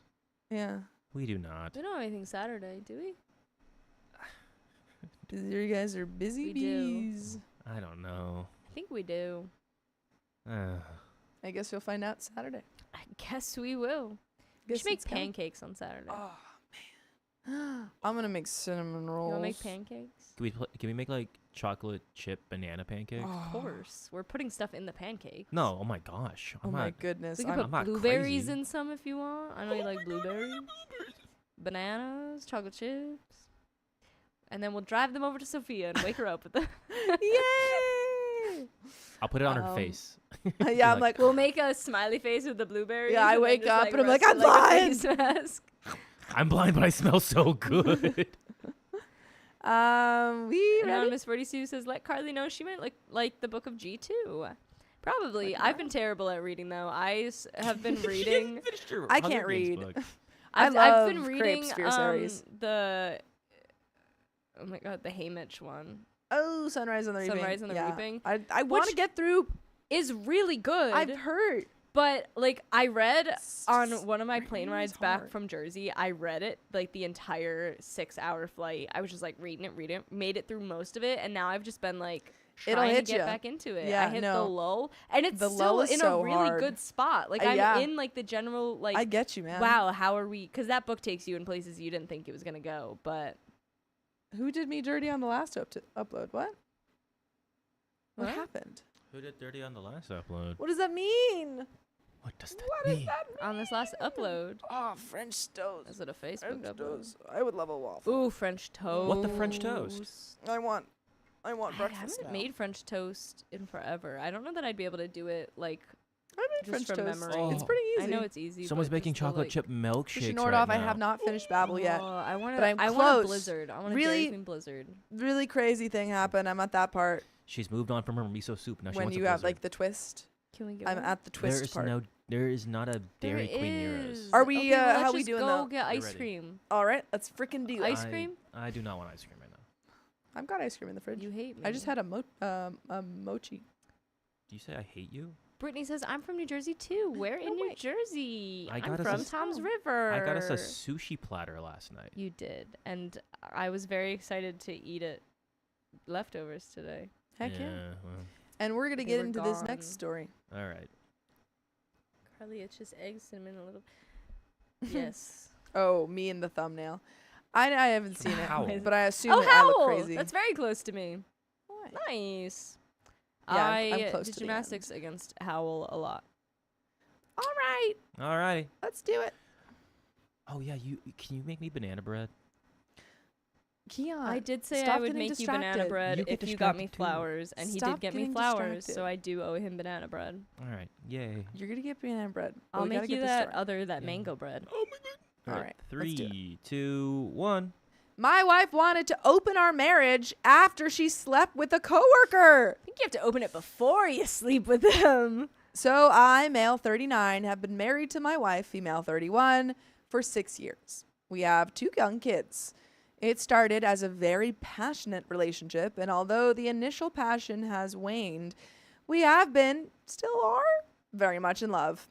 We communicate well, and fights are usually brief and conducted civilly. I don't know why the conducted civilly makes me laugh. I feel like they're in a town hall. Like they sit down with a plan Yeah, they're and like, a gavel. all right, it's your Order turn to the speak. court. We've had problems on and off in our marriage, but nothing that I thought was fatal or that couldn't be resolved with some work and or therapy. By the way, this comes from Apprehensive Log. And if you want to submit your own stories, go to the r/OKStorytime subreddit. I'm Sophia. I'm Carly. And I'm Keon. And we're here to give good advice goofily, but we don't have all the answers. We only know what we'd do, so let us know what you would do in the comments. And OP says, recently she hasn't been spicily satisfied, and it has really been bothering her.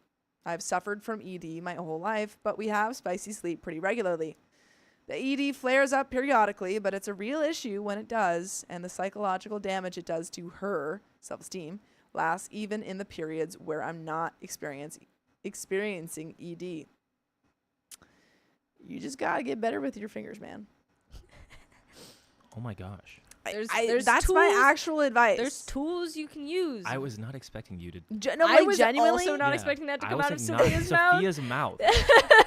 But like that's genuine advice. Like if you That was can't really fix good advice. that, There's lots Yeah. of there are other ways to like it, like don't Options. rely on that if that is a Toys. thing that you can't. Yeah. Yes, like actual genuine advice. yeah. If this is something that's affecting you both, and it's not something that you can medically change, Phalanges.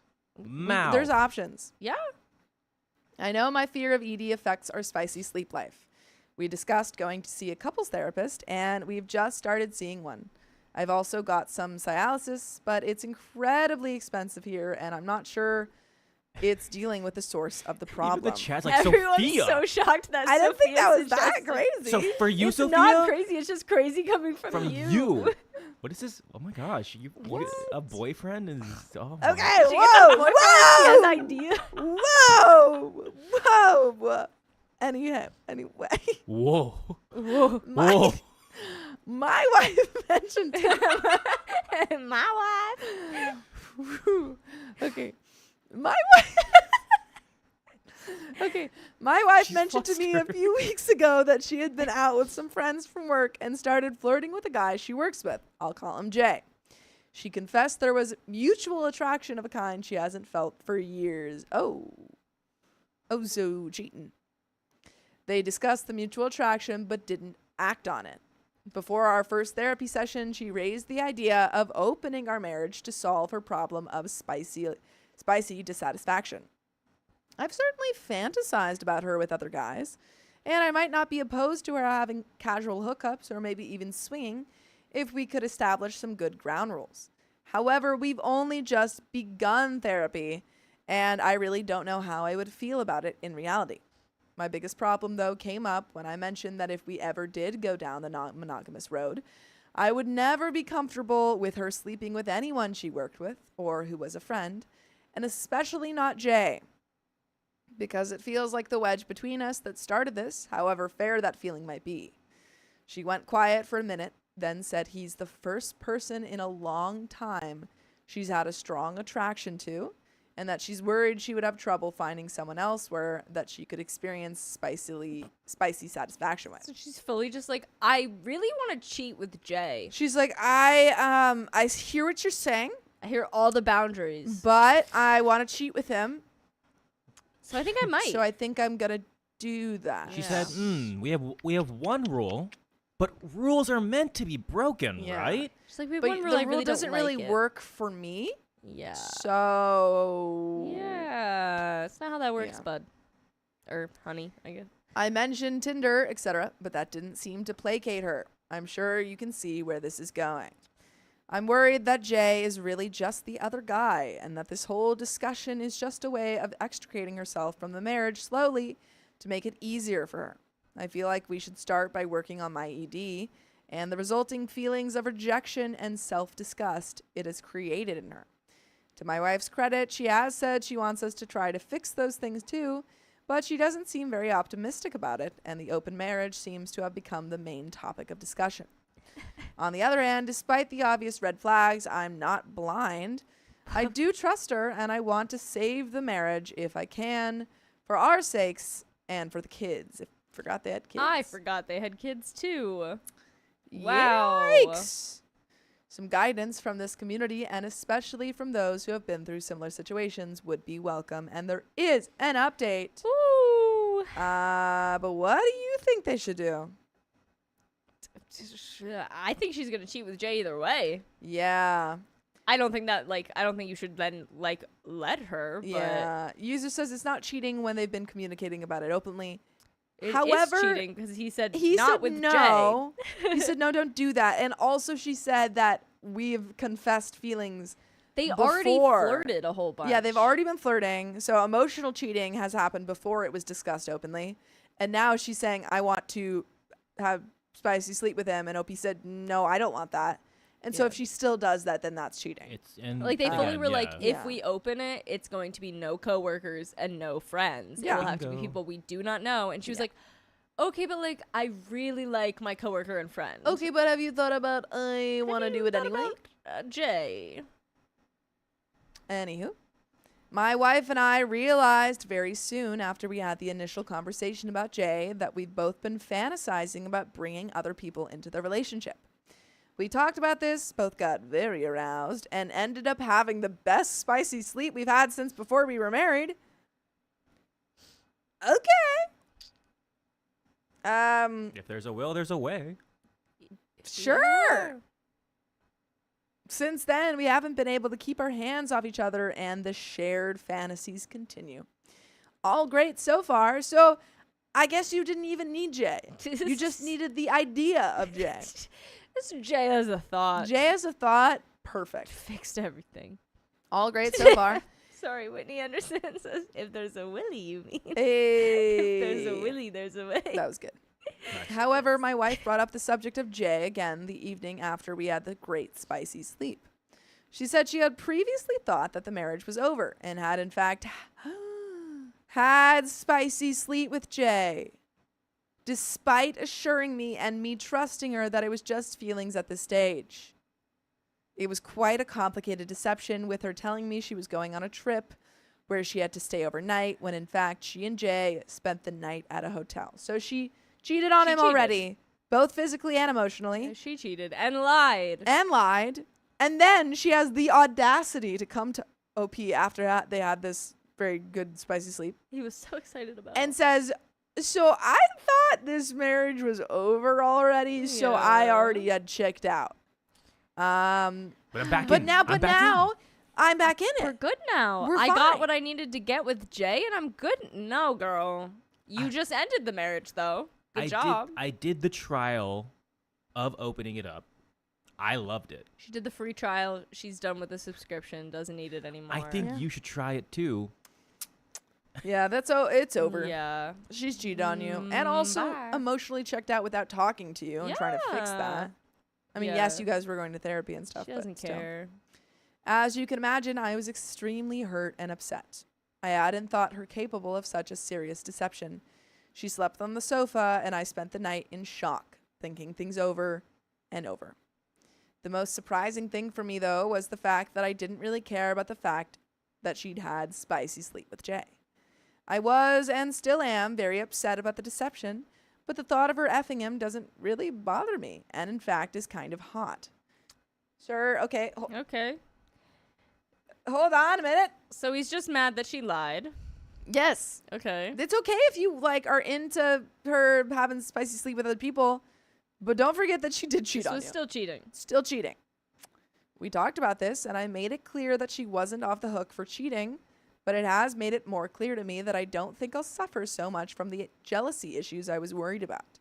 It has made it clear to me that I think non-monogamy is possible, maybe even the best for us. Okay. We've read a lot of stories, and I don't think I've ever happened like this. read one where the OP was happy that he was cheated on. That is a new one for me. It's the first for everything. Okay. However, I said that for us to move forward, Jay has to be off the table. She was hesitant to agree. That went really well last time. I already cheated on you. For the same reason as before, that she's worried about not being able to make a connection with anyone else easily. I left her alone to think about it, and about a day later, she said she wanted to break off contact with Jay. Fixing our bedroom issues now seems within reach to her. The ED hasn't reared its head since before all this happened without touching the dialysis, and we still have the marriage, kids, etc. to fight for. Our marriage already seems better. That brings me to why I'm making this post. Although things seem like they're getting better, I feel like so much has happened in the past week. My emotions are all over the place, and there's still so much uncertainty. We are seeing the therapist again next week, and of course I'll bring all of this up, but it would be useful to know whether this community has any advice. Am I stupid for thinking things can work now after the cheating? Is it all going to go pear-shaped as soon as we get near the bedroom with other people for real? How easy is it going to be to find others who are interested in this lifestyle? I think my ideal starting point would be a similar couple, i.e. people who are very committed to each other but are aroused by the idea of including others in the bedroom. And there is a second update, but I honestly don't think that anyone... I don't know. I don't know if Reddit will be entirely helpful here. Yeah.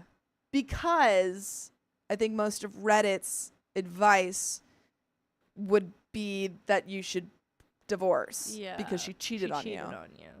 However, I will say that this is not really a normal situation. Yeah. Because it seems like you're super chill with it. Yeah.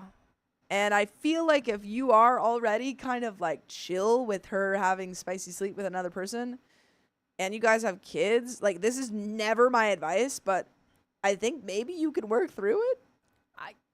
Yeah. This is literally never my, to be clear. Weird being like, yeah, you I'm like, should totally work through this. Never my cheating. advice. Never my advice. It is such a specific situation. I feel like there definitely has to be like not with, but then it seems like you liked that it was with Jay. That's what I'm saying. I think like, OP's into it. This is like, never like, my you like advice. being cheated on. Again, never my advice. Whatever works for you. But it seems like it's working. And yeah, there is a group. There are a lot of people that are into this. I think you can look into swingers. Yeah. I am confused about this story.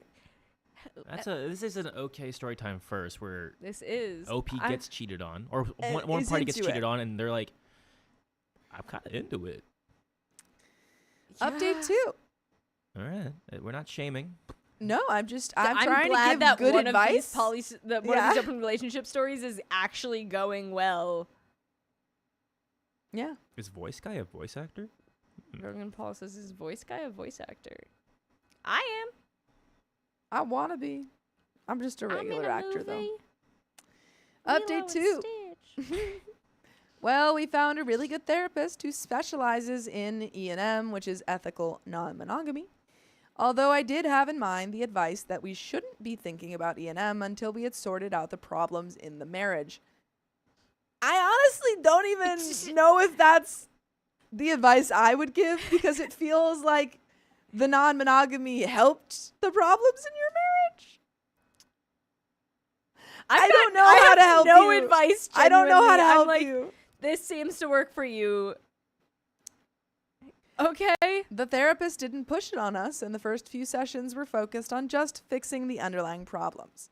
It turns out that those problems were serious and were damaging the marriage, but weren't actually that difficult to fix. I won't bore you with details of generic marriage problems, but we made some changes and had some long D&Ms and ended up happier than we have ever been, probably since we first started dating. After a few sessions, we started talking seriously about E&M. My SO hasn't dropped the idea, and I was still interested.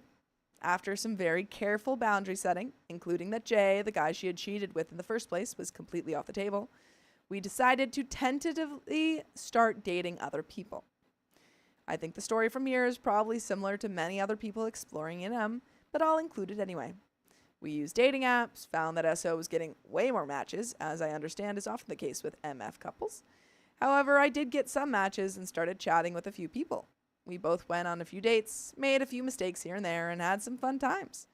We're both struggling with jealousy, but it's getting easier with the increasing trust between us and the improving understanding of our wants and needs.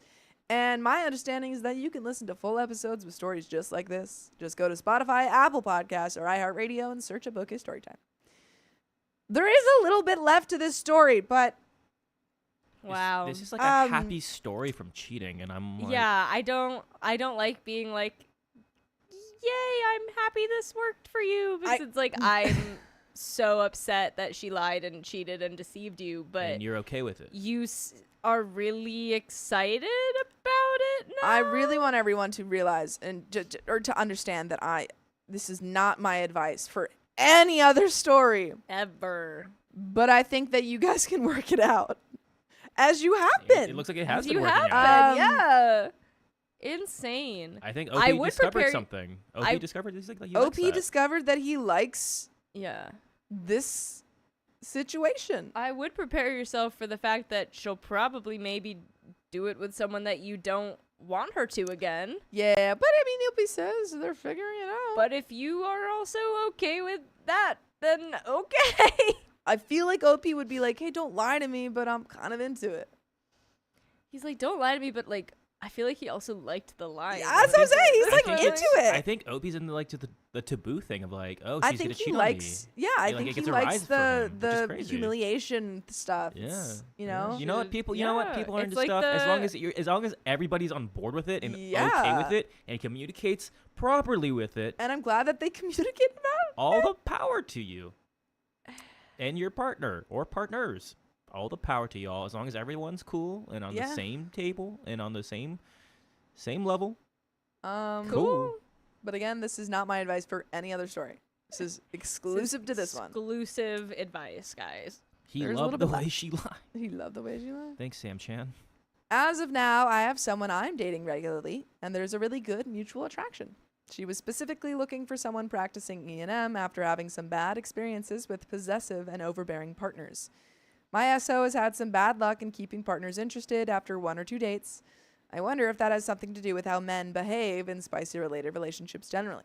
But I think she may have found someone recently who she'll see regularly. The initial chaos of emotions and stress after we almost separated has gone. We've both worked really hard on fixing the marriage. Communication and trust is much better. We're actively practicing E&M and both happier than we have been in years with it. Of course, it could still all go pear-shaped, but it was going that way anyway before we tried it. And that's the end of that story. Wow. Wow, Yeah. wow. Cool. It's the first I'm like, open relationship story that's had a positive ending, I think, that we've read. there's the first cheating story And open cheating relationship. story. It's like everything that could have gone wrong went wrong, and then crazy. it went right. I feel like we've read some okay open relationship stories or like I poly stories I or something have like that. no idea. But And that to be one, fair, this is definitely most the first of the ones cheating I read one. were tonight. Good on you, I Whoa. suppose. Snail Snail trail. Those are the trail. 20 coins. For some reason, I thought there's 20 memberships. 20 coins. Are Booyah. coins TikTok then? Yeah, think so. Nice. Anonymous, thank you for the $10. Everyone freaking out about our sweet Sophia. I have a friend, more like family, who everyone sees as a sweet, innocent Disney princess that is always relieved when she's around me and can be her unfiltered adult self. Love you, Sophia. Rocket Worm Queen. Thanks. Some yeah, interesting takes in the chat on that last story. I make adult jokes sometimes. No. Sometimes. No. That was your first one. That was your. I'm pretty sure that is one of your first ones that I've ever heard. Dude, you weren't at game night, man. Game I had a whole night. character. Called it. Oh, the one that we didn't. Yeah, Camel. I Up. thought you were talking about girls' night, and I No, was like, game night. I was there. I was don't there. remember this. No, I played a character named Two Fingers. Huh? Yeah, she did. Yeah, Alright. Yeah, she she only had did. 2 fingers. But that's the end of that story, and we're gonna get that next story ready in a moment. And Keon, That's me. Let's see. I get it for you. 1 second. Chilaba says, I mean, Carly Do- has gotten some really messed up stories, especially at 2586 first. S2. I feel like I didn't get as bad, though, of stories up at first as people were saying that people normally get at first. yeah, when we had Molly on, she would always get like That's what I depressing heard. stories. And I don't think I got that that bad of ones up front. And in fact, I got a lot of the good ones for a while. I was getting all the cute ones because then I got told I was too loud. And I was getting excited. Aww. She likes to get excited. So She's just an East Coast girl, guys. Yeah, Facebook Desiree told me I says- was shrill. So many open relationship stories. It's just the theme of today. That was Theme of it. That was the theme Sorry. of that episode. Anonymous Honestly, 42 it's- says, Keon, why are you so mean tonight? What? He was being nicer during those sets. I feel Why like was- they were am I being bullying mean? me earlier. Yeah. Sometimes we don't mean to have so many open relationship stories. Sometimes we accidentally put a bunch of episodes together that are apparently Themed. all the same I theme. did. On I remember when I theme. started, I got a lot of bad stories. That was the thing. It was like you were getting a lot of bad ones. There was Yeah. someone else I that think just guested that got a lot of bad ones. So then I was like, oh yeah. god, oh god. I will say I think that when we were in the process of teaching, because I was originally the story finder and then in the process of teaching our story finder what our kind of style was. She really went for it. Yeah, we get Yeah. kind of a lot of the dark stories. For Thanks, sure. Brittany Lynn. Thank you, Hannah. Anonymous Thank you for the 42 $25. says, Carly, tell your boyfriend to stop being mean tonight. Hannah, thank you for the $25. I'm still recovering What from did that I- gross story. What did LOL. I do? I don't did know you what do, Keon's Keon? doing, but Keon, stop Anonymous, what is he it. doing? Stop it, Why Keon. am I being mean? Tell me, and I'll tell him. But we've got another story, stop. folks. And we're Directly from our into it. subreddit. in Directly fact. from our subreddit. You're not even ready for this. Yeah, give it a sec. It's still, All right. still doing its thing. You just need 1 second, folks. I'm still doing its thing. Well, it's 2 minutes, so. Wait, That what? It's still organizing. Oh. Bingo. Oh. Keon being mean to Siki Dakota, now Sophia. What? I'm because confused what he said. Is it because he's saying that you... I don't. Oh, because I don't make any dirty jokes. Is that the thing? That's just a fact, But that though. is just that's just true. Wait. Stop bullying Stop me, bullying, Keon, with the truth. Keon. If anything, I thought you were going to give the fact that I was saying that neither of them were listening to me earlier. Earlier when it was Dakota and Keon, I was just saying stuff to chat. Me and chat were the only ones Chat. chit When have I Yeah. ever picked on Sophia? Well, Listen. let's not go that far. I just like saying your boyfriend because it makes you happy. Is that really picking on you that I'm making one of my friends happy? Okay, are we ready? No. Ah. What do we Penny got? Anderson says Keon just wasn't listening 100% to Carly. I do a lot of things back here. It's very Keon's hard trying. to. People who've been back here. I've been understand. back there. What do you mean I'm picking on people? Yeah, we've all been back there. I called We've all been Dakota back there. Booger Boy. That's why. We can call Dakota Oh. Booger Boy. He couldn't find the Lysol. We can call him a Booger Boy. That's true. We get a I had to pass. pat the mic with. if he gets us sick, Ellie says, "Do you want He's us not to give gonna. you timestamps? Keon, he's not gonna. Pop off. Yeah, send us timestamps. He's in the literally not Discord, gonna. and I'll show him later. I want timestamps. He's not gonna. Keon, he's not gonna. He never listens to you. 'Cause I'm when gonna he have beats my- I us. know he I'm gonna give doesn't listen everyone to me a- when his boyfriend's here. It's true. It's true. They're too busy staring at each other's Smooching. eyes longingly. Guys, is it Smooching wrong? across Is the it, room. is it wrong for me to make my friend smile when I say her We're boyfriend? on to the fact that you're staring at your boyfriend now. I See, he's not listening to me again. I guys. got Yeah, you. Hold on, whoa. hold on. You're I not got even you. listening I got to you me. miso soup and a sushi platter last And night. he'll never let you forget that. And the leftovers were nowhere to be found today. And that's my fault. No, Whoa. it's not. But I'm still sad. That is. I feel like I'm getting. And he did. I will say he did give me a sandwich to make up for it. Oh, that's nice. But Well, y'all got. I feel like some I'm getting soup. slandered now, and you know what? That's okay. You know what? I'll shield it. I'll take it. I'll be accountable. Oh. Well. no, don't listen to him, guys. Do not listen to this. He gets kisses on his forehead. How we looking? Keon. I didn't say that. Keon. What? I want a timestamp. I'm not. He just. I was like, oh, because he didn't know. Because you were telling Dakota that he didn't know about Twilight. Yeah. Dakota should know about Twilight. How does Dakota not know about Dakota Twilight? didn't know the quote. Almost. Where the Hold hell on have you- tight, Spider Monkey. Oh yeah, that one. No, it's the. It was Bella. the Bella. Bella, where the hell have you been, Loca? I haven't even seen Twilight. And then he I know also that. didn't know the. You nicknamed my daughter after the Loch Ness Monster? monster. I feel Those like are we can give him classic some Twilight. crap for that. Those We are should. classic Isn't it Twilight. like- Those are pop culture at this point. Yeah, isn't that what everybody wants? It's like another minute. I'm just gonna keep asking Yeah. till it happens. Akale says, "Sorry, it was me. I ate the sushi. We knew it." It Could you send wasn't- some poke then?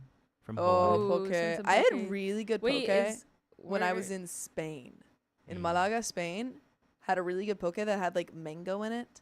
Oh yeah, that's a good one. Delicious. Is Akale from Hawaii? I think so. Yes. Ooh. Or she's Hawaiian. Or is Hawaii? I I'm not- believe so. Anonymous, I am not being mean tonight. But if I am, I'm sorry. I've seen the first Twilight. I just haven't seen any of the other ones, and I've never read them. It's If I just am it's being- And not that's okay. it's if I am not being quite my mean- type of fantasy. I prefer a little like fantasy with a pinch of romance. I tried to read Twilight so many times, Yeah, and I never got to got the into it. same part of the first book every single time I tried to Yeah. read it. And I said, I think this is a sign that I'm just not meant to read it. So I watched the Alright. movies, Yeah. though. We We're are good. indeed ready. My friend is working on some cool Twilight stuff that I don't think I can talk about, but but that's all you get to know. that's all you get to know, but it's going to be cool. Just another And Twilight now- song It has coming been out. announced, but You- that's all I can oh. say. Sick. You do get to know though that we got This another nice story. All right. I make sure you look good. All right. 3, 2, 1. My bridesmaid chose her fiance over our friendship right before my wedding. Right before my wedding? And this comes directly from the r/OK Storytime subreddit, and we do have a trigger warning for emotional abuse. I, 30 female, and my fiance, 30 male, are getting married in less than 2 weeks. He's been wonderful and supportive through what should be a stressful but also exciting time. For the most part, things were going smoothly until about 6 weeks ago. By the way, this comes from Worried Rise 4, and if you want to submit your own stories, go to the r/OK Storytime subreddit. I'm Carly. I'm Sophia. And I'm Keon. And we're here to give good advice goofily, but we don't have all the answers. We only know what we'd do, so let us know what you would do in the comments. And OP says, one of my bridesmaids, let's call her Bonnie, has become a major source of stress. I asked her to be a bridesmaid 2 years ago. At the time, she even hinted she wanted to be maid of honor, but that role belongs to my BFF and chosen sister, who's been there since I was 15. About 6 weeks ago, Bonnie lost her job. This happened right when I was sending the bridal party final details about shoes, jewelry, and a $35 fur shawl. The dresses were already bought months earlier and were inexpensive, nothing over $100, which is great for a bridesmaid dress. I told everyone they could pick shoes and jewelry that worked with their dress, and that I trusted their judgment. When Bonnie came to pick up her kids one Sunday, she threw a fit about buying shoes, saying she'd wear her everyday brown sandals because she wouldn't spend money on one-day shoes. I told her I'd buy or thrift something for her since I love thrifting, and started looking for options. But in the bridesmaids group chat, anytime money was mentioned, she posted, "Some of us are unemployed right now." Girl, why did you accept? She accepted it 2 years ago, and she yeah. just lost her job. Well, then I think honestly at that point, Yeah. I think you say like, "Hey, I accepted this under different circumstances." You can bow out. Yeah, I don't think I can afford this anymore. Or also the fact that OP is offering really logical, Yes. inexpensive routes like thrifting. Take those. So, where was I? I'd already told her I covered what she needed because her being there mattered to me. She was posting on social media about losing her job and not getting benefits, but also telling me she wasn't stressing it. I found her 2 flexible jobs, one through a friend and one in the same field as her fiance, and even offered to watch her 3 kids so she could work. She declined both. I'll admit I started to get frustrated. She kept saying, "I can't afford that." Well, I was literally covering expenses and trying to help. And she was receiving sympathy online for not being able to find work. Then she decided to leave her fiance, let's call him Corey. She dropped the kids at her sister's and came to stay with me and my family. We already have a full house, our 2 young daughters, 3 dogs, and in winter, my mom and her dogs. But we made space. She told me Corey screams at her, calls her names, belittles her in front of the kids, and is mean to the children too. Oh my god. She'd been pretending things were fine because she knew I already disliked him, with good reason. Some backstory. Bonnie and I were inseparable in high school until she started dating Corey. He and I were both headed to boot camp, but he washed out due to medical reasons. A few months later, while I was at a school, Corey texted me saying he had feelings for me. I gave him until the end of the day to tell Bonnie. He didn't, so I did. She didn't speak to me for 10 years. She didn't speak to you for 10 years because her boyfriend told you that he had feelings for you, and then you were honest? It's crazy. I don't think she needed to be a bridesmaid. No. 3 years ago, we reconnected, and she told me how Corey had cheated, walked out on her, and repeatedly dumped responsibilities on her throughout their 10-year relationship. She also dumped you when you were the only one actually there for her. Yeah. When I say responsibilities, I mean everything. Bonnie has been the household manager and breadwinner. 3 kids, multiple dogs, chickens, cats, a bird, groceries, bills, cleaning, medical appointments, school routines, and, in winter, chopping, stacking, and hauling wood for a wood stove. Damn. Wow. He stayed up all night gaming, slept all day, and only recently took a $17 an hour job that lets him keep his chaotic schedule. He avoids being present for the kids and contributes next to nothing. She was holding the whole household up alone. The next day, she seemed to be getting her ducks in a row to leave him. Spoiler, she did not leave him. Halfway through the day, her updates stopped. When she did reply, it was short and vague. This went on for 2 days.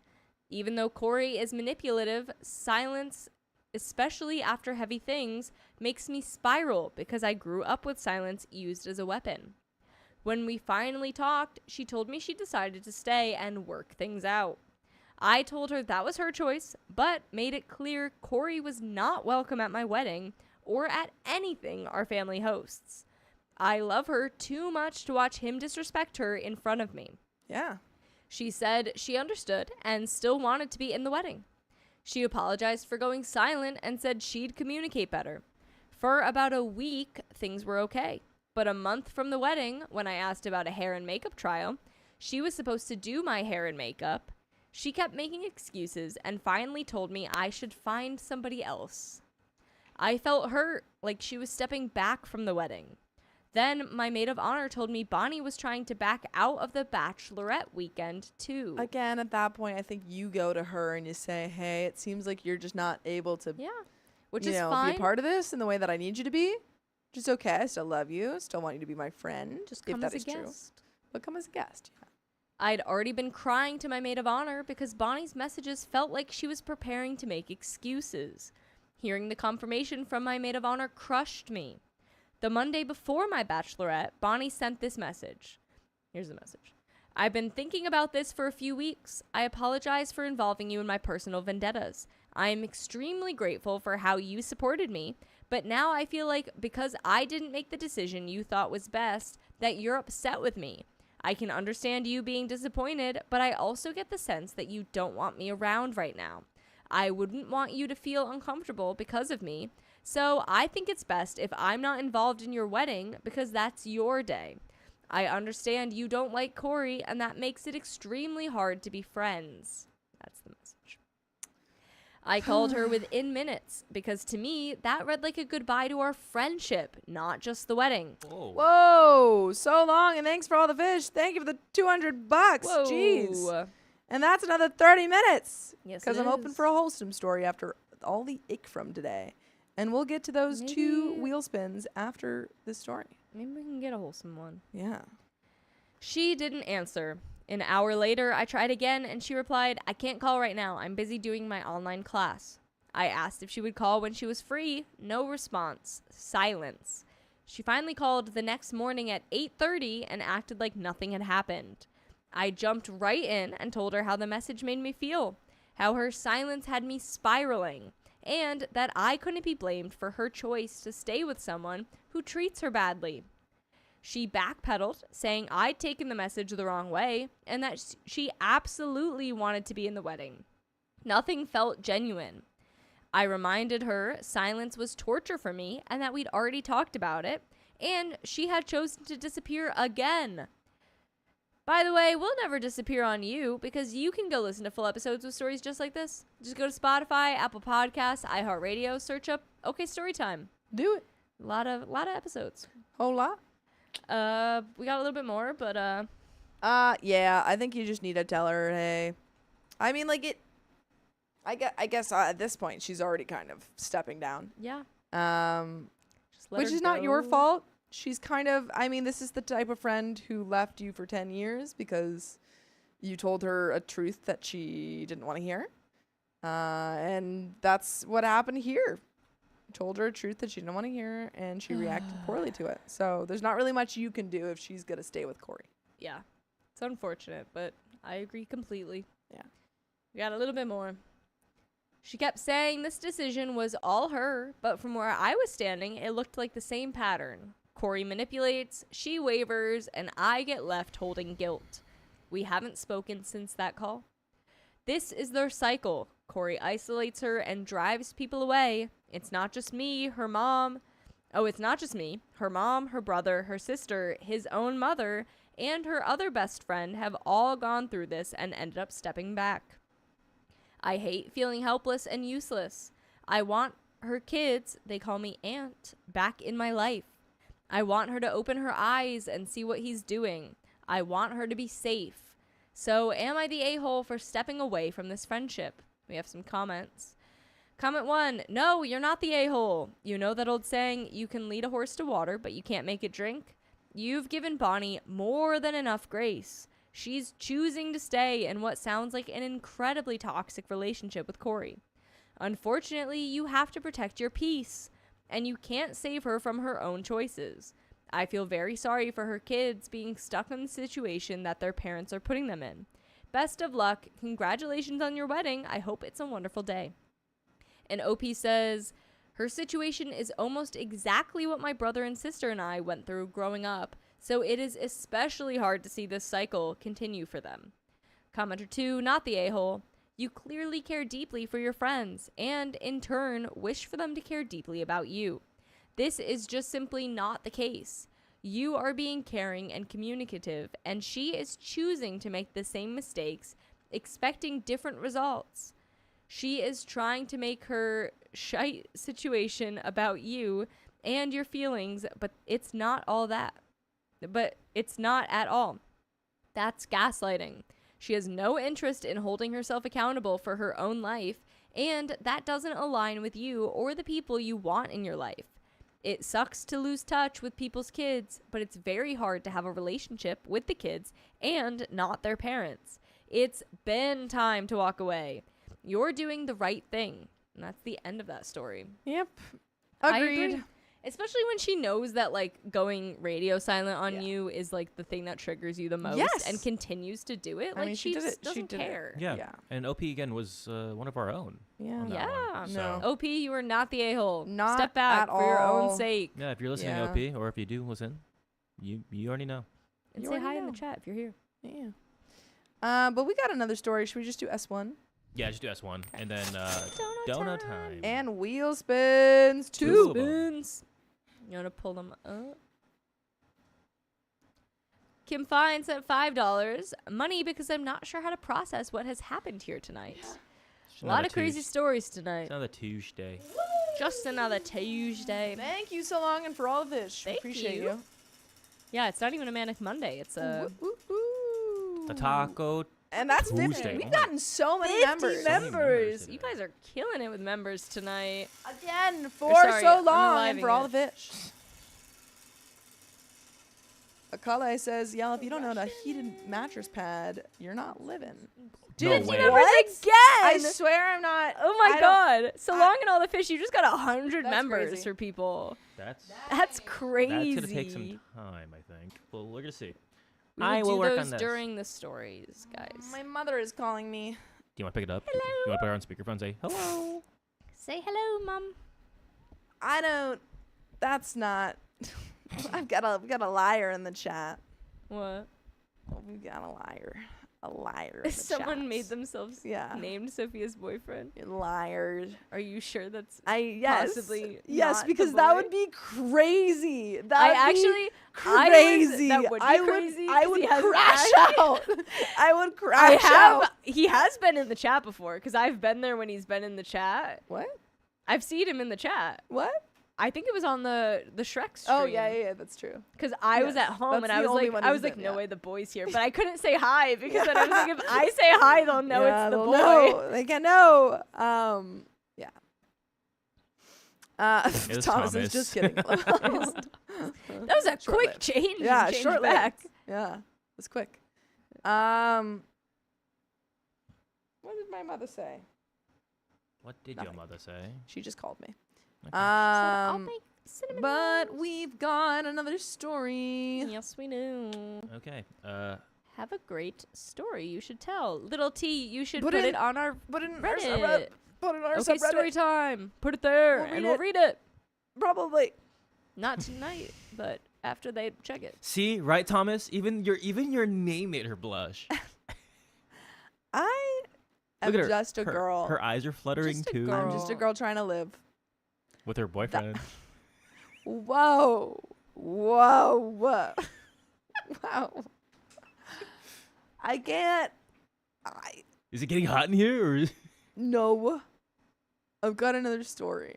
Anonymous says, OMG, now everyone's going to go back and look, Carly. Guys, you're not going to figure that out. You're not It's gonna- not like yeah. anyone acknowledged Yeah. that person was in the I chat. didn't even know you was Sophia didn't even Yeah. say it. So you'll never figure it You out. guys genuinely would not be able to figure it out. Yeah. Dakota's has been in the chat too, and you guys, I'm That's pretty true. sure, have interacted with them, Yeah. and you still haven't gotten it. Yeah. Mine's been in the chat sometimes. Well, we know that. Yours has been in the room sometimes. We don't know that. We all know that. Yeah. It's almost like she's here right now. I can feel her presence. Something tells me she's here. All right. I wonder what would give that away. Sorry, everyone. All right, see? All right. Miss Kitty Cat says, tell your mom to come join the live. Yeah. Yeah. She was like, I didn't Let's look get good Mrs. on the Donner stream in when I came here. on the other day. I was like, literally everyone said you were gorgeous. It's not Mrs. Donner, actually. My mommy is a model.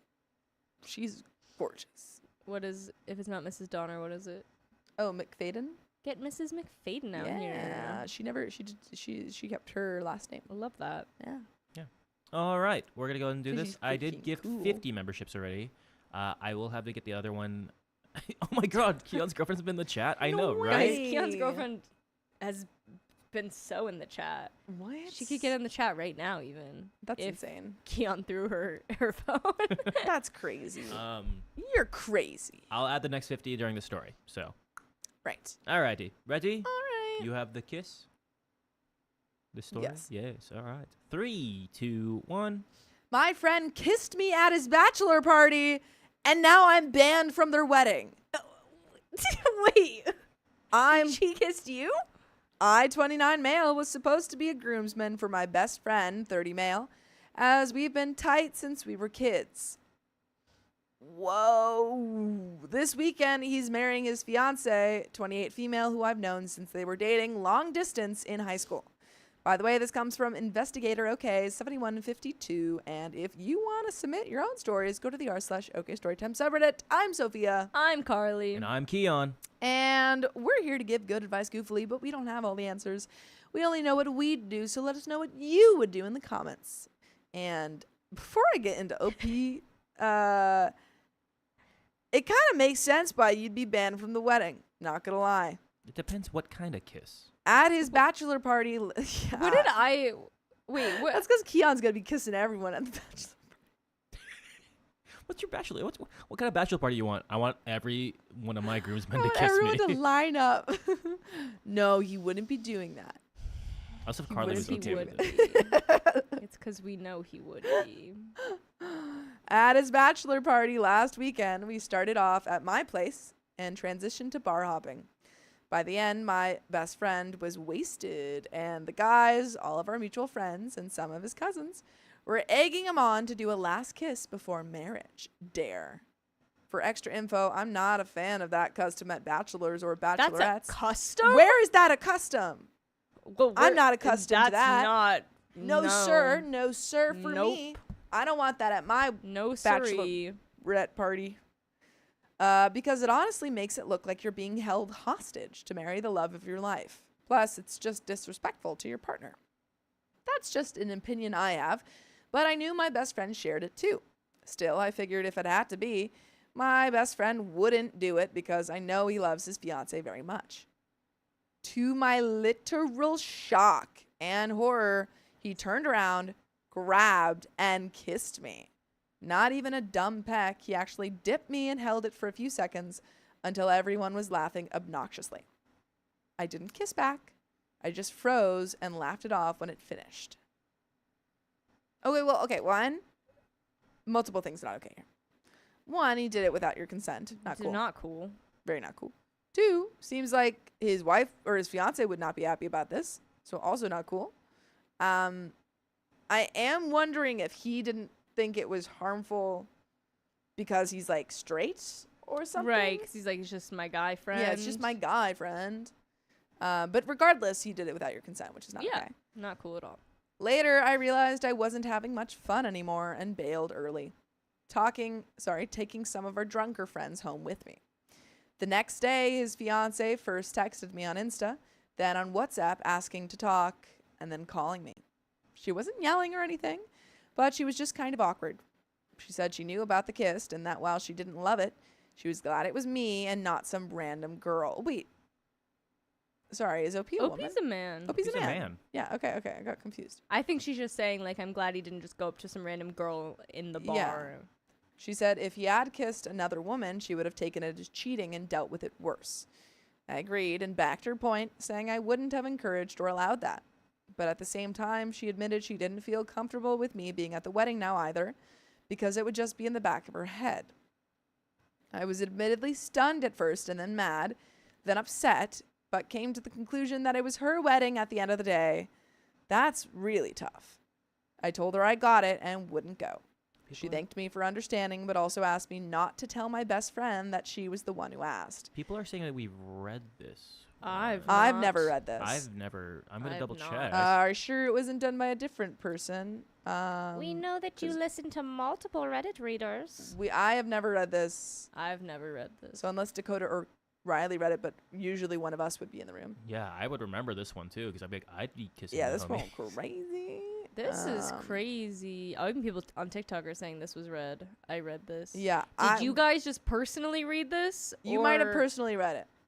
By OK Storytime, it was one of the boys. Almost is not them. It was Beyond Beautiful. We'll double check. But while we're double checking, I'm gonna give some thoughts on this.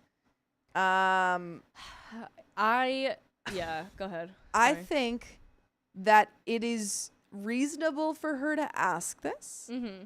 However, it's unreasonable for her to ask OP to not tell his best friend that the reason that he's not coming is because she doesn't want him there.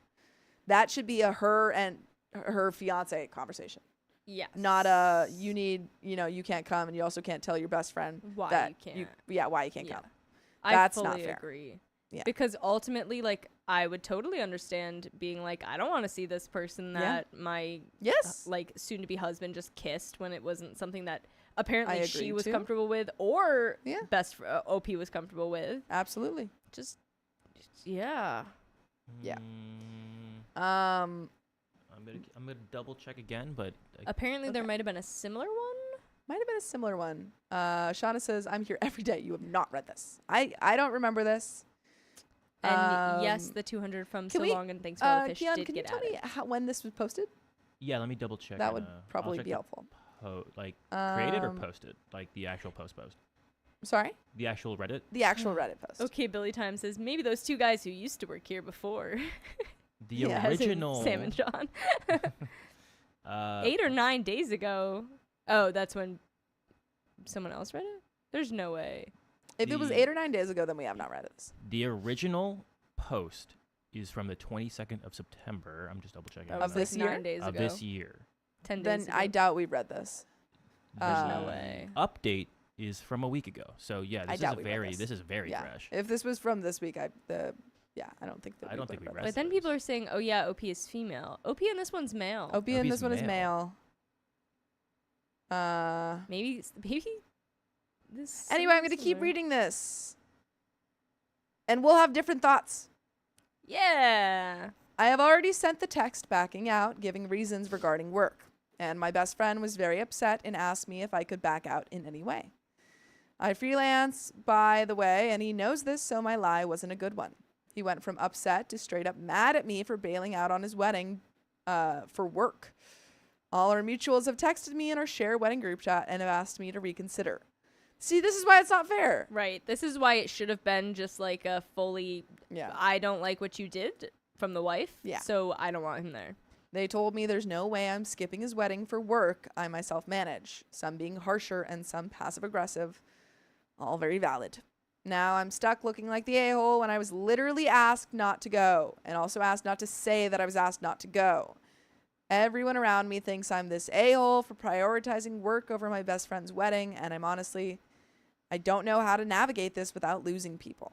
Am I the a-hole? So clearly not. No. So clearly not. Go back to your friend's wife and say, be hey, like, I have we're to telling him. Yeah, like this is not fair to me. It's affecting all of my other relationships because everybody's getting mad at me. I didn't kiss him. I didn't reciprocate. He kissed me. I didn't even want to. Yeah. So either, you need to tell him that you asked me to do this, or I will, because this is not fair. Yeah. Edit. He just saw the message I sent and is typing. I'll hopefully update once we've properly spoken. Thank you to everyone giving me such good advice and setting me straight. I'm anxious as F and hoping this goes well, as the wedding is literally this weekend. Wow. And we have a pre-party I'll have to prepare for if I'm still counted as a groomsman. Bubblegum's plant says, not the a-hole, but bro, don't do this to yourself and come off as the bad guy. He shouldn't have kissed you. That was disrespectful to his fiance. But his fiance shouldn't be asking you not to tell people either. She needs to own her decisions. You are literally shooting yourself in the foot. Just come clean. Sushi19 says, tell another groomsman why you're not coming. It will get back to the groom without you breaking your promise to the bride, who should not have asked you to keep the secret when you're taking the brunt of it. Absolutely. Yeah, exactly. That's crappy of her. I also hate that peer pressure, just one last time thing, for the record. Ugh. A stupid thing. I've never heard of that. That's just so like crappy. Any wedding thing where you're using the bachelor or the bachelorette party to say one night of I just freedom. need to get freedom. Yeah, it's like, cheat do you in some even way. want to marry your Right. partner? Right. Do you even like your partner? It's icky. Marriage is not a shackling. It's supposed to be a union. Right. A thing that you both enjoy. Yeah, it's like, wow, I love this person so much that I want to, commit for life because I love them. And you're also already in a relationship. There is no freedom right. in that sense you've either. been in that you're engaged. Yeah. Throwaway. I've never heard of this last kiss tradition at a bachelor or bachelorette parties, and I'm in the U.S. with plenty of married friends in my 30s. I've heard of a-holes cheating on their future spouses at their bachelor/et parties, but not as a tradition. It's just a tradition within their friend group. Yeah, they're like, oh, really? I don't know. They told me that I had to kiss him. They said it was tradition. Witchy waifu says, I went to a Korean spa for my batch, and my husband game with his friends. Ooh. I'm gonna be having some sort of game night. Dinner party where we all wear pajamas and cook together. Sounds fun. Yeah. Maybe. I don't know. Maybe it'll change. But that's what it's currently as. Is this actually a thing? Major Noodle says, it's not a thing. Reddit is filled with people who think some super bizarre tradition is something everyone does. There was one post a while back where the poster was complaining about the tradition of the groomsmen and bridesmaids being paired off and acting like they were a couple for the entire night, while they completely ignored their SOs, and the comments were full of people telling OP that's not a real thing. And there is an update, but definitely tell your friend. Get that off your chest, because you're not the bad guy. You have done nothing wrong. Nothing wrong. Zero wrong. Nothing wrong. You were one of the people that was like, don't do this, buddy. Yeah. Don't do it. And your friend and his partner have put you in the middle of their argument. Right. Which is so unfair. Terrible. Bunny Tepes says, I went to a hotel and steakhouse with my sister for mine. Husband went to Renfest with his friends. Is that like a Ren Affair festival? Yeah. Sick. So fun. Sophia's like, maybe I'll do that. Yeah, instead. I'm changing up. Ren Well, I Fair? could do during the day and night. You can do it. Yeah, I could do you could do a whole both. weekend sometimes. I could do both. Catriana says OP was definitely the victim here. Yes. Angela Connolly says it comes from hen do's when you went on pub crawls and the hen would kiss someone and they would donate money for said kiss. Hate that. I don't love so that much. idea. Updates. 2 days later. Hi everyone. Thanks for all the advice on my original post because I genuinely never expected it to go off like that, and it's allowed me to rethink my actions. Anywho, I did promise to update after talking to my best friend, so here it is. After reading through all the comments and some private messages, I realized my approach was wrong and wasn't fair to him, or myself to be fair. It was honestly making me look like the worst MF on the planet. So I ended up sending him a long text explaining the actual reasons why, starting from the kiss last weekend to his fiance asking me not to come because of it, also very loosely mentioning that she didn't want me to tell him about it. After reading many comments, I did feel like a wuss for complying in the first place, but I don't know, I still felt guilty about even telling him that and breaking her trust. He didn't text back for ages, but called me almost immediately when he saw it. He wasn't yelling or anything, but I could hear that he was really emotional. First, he apologized like 10 times for the kiss. He said he thought it would just be a dumb laugh for the guys, and didn't realize how much it crossed a line for both me and his fiancée. He also said he never wanted me to feel uncomfortable, and admitted he had been drinking way too much that night. I told him I completely understood, and forgave him for that, at least on my end. Then, when I told him about his fiancée's request, there was a long silence. It's slightly off topic here, but I was eating pistachios, and the sharp bit of the shell cut my lip a bit, and it was so hard to keep quiet. But I had my super serious combo cap on, so anyways, that is hard. When you, like, stab yourself, and you're like... I like that was included. That's funny. He's like, yeah, and I had to tell... And I was really struggling. I had to tell you that your wife... And now everything's out the window. I can't take you seriously. Yeah. It's like, all right, well, try again tomorrow. Al says, wife should have gone to the husband and they should have had a conversation. The kiss was not on. He just kept repeating, like, she didn't tell me that. She didn't tell me that. I swear she didn't tell me that. He said he wished she'd talk to him directly instead of going around him, and that he hated how everything looked. He also said he had been the one to give her my number as I had hers, but never texted her, but thought it was for some surprise plan or present she was planning on giving him. That's really sad. After we talked, his fiancée texted me apologizing for putting me in that position, but she still stood by that she personally did not want me there. She said she didn't want to be thinking about that on her wedding day, and while she wasn't mad at me, she just needed the peace of mind. Which would have been fine if you hadn't asked OP to keep it a secret, because clearly Right. you didn't think it was okay if you made OP keep it a secret. That still is a big ask, though, It to is. just take an entire groomsman out of the Groomsman. thing a week before the wedding. Yeah, huge thing. To cut a long story short, I'm going. Oh. Okay. My best friend told me he wanted me there, but also said he understood if I didn't want to push it with his fiancée. But he repeatedly said he wanted me there more than anything.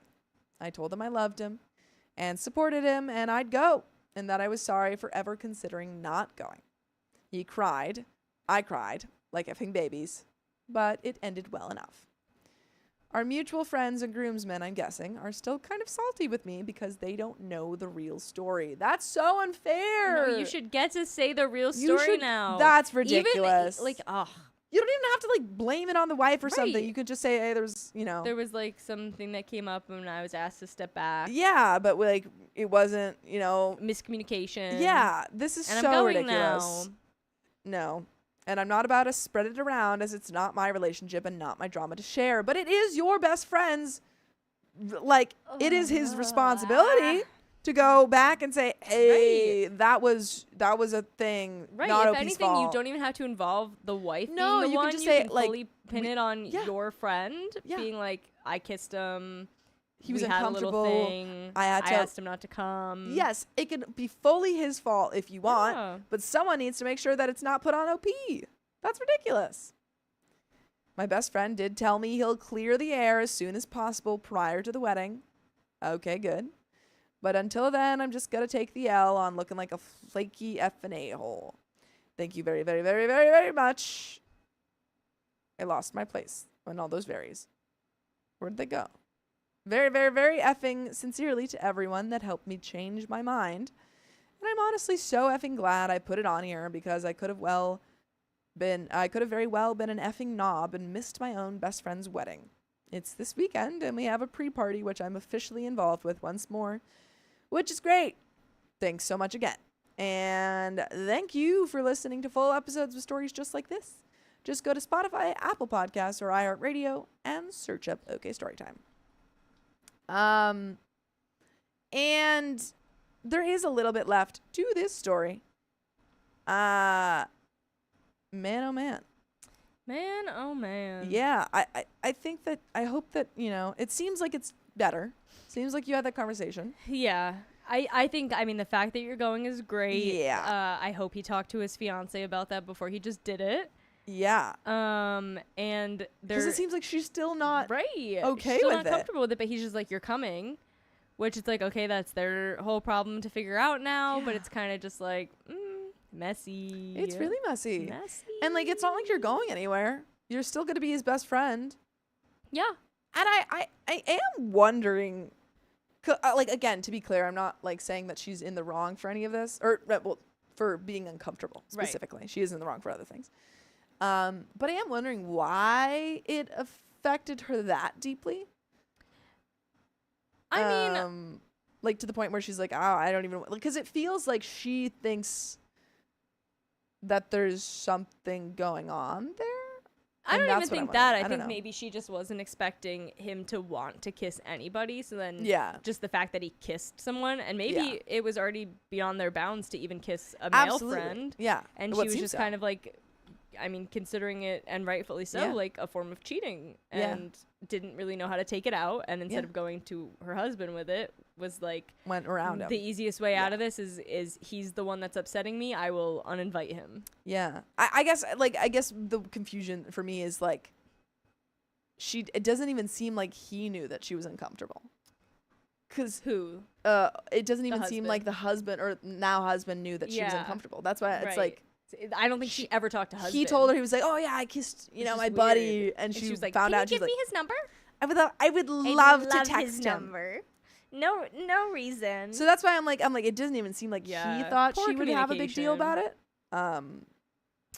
But obviously, like, again, very right for her to be uncomfortable about it. In the very wise words of the song Mr. Brightside, it started out with a kiss.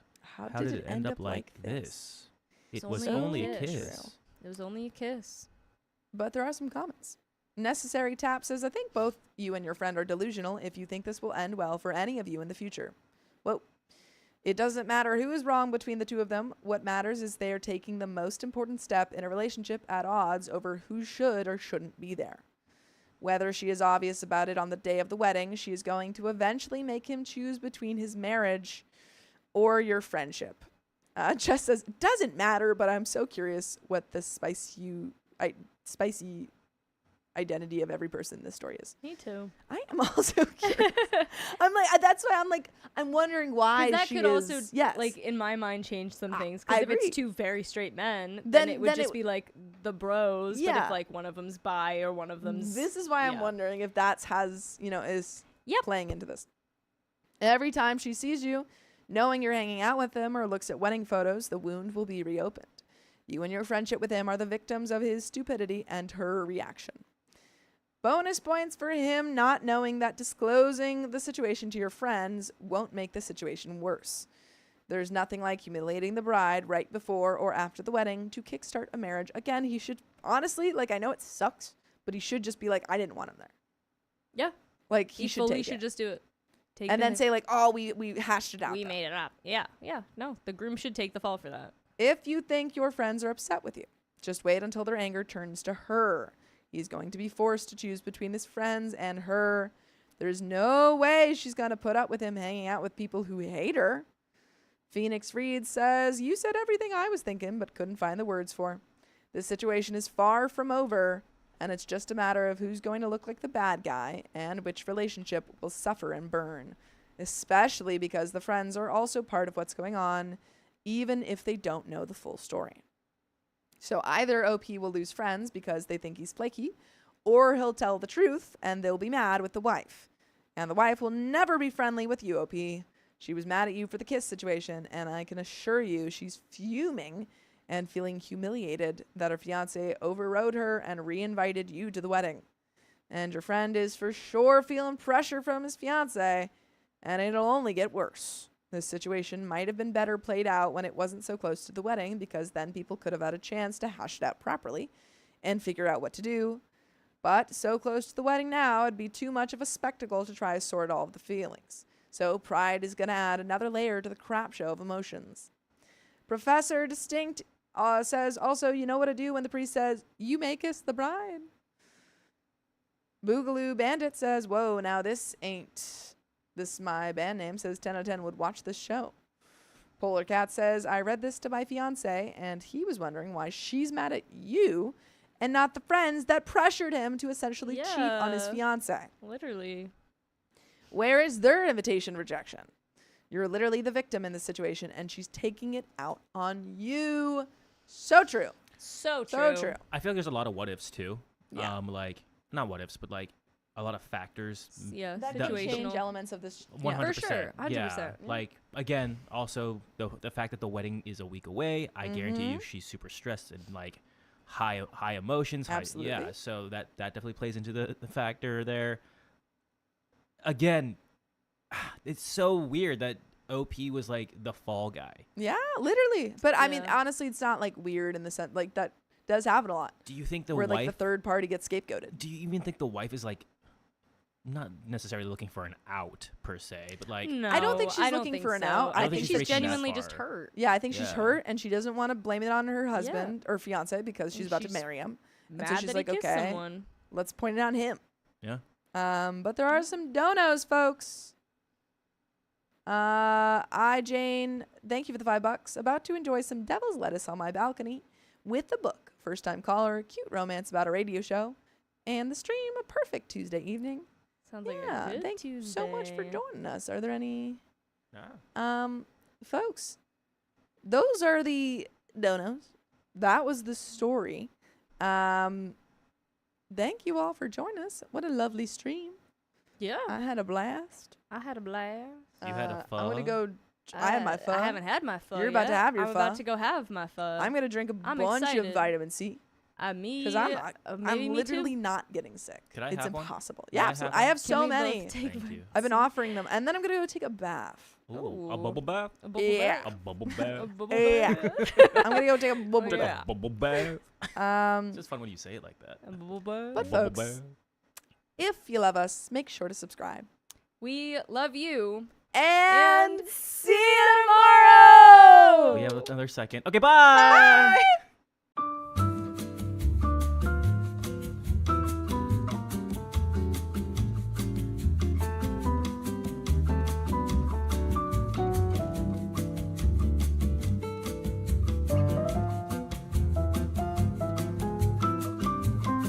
Hold on. She can't. Hannah, thank you for And 10 thank you for bucks. $10. Bye. I assume it's quiet.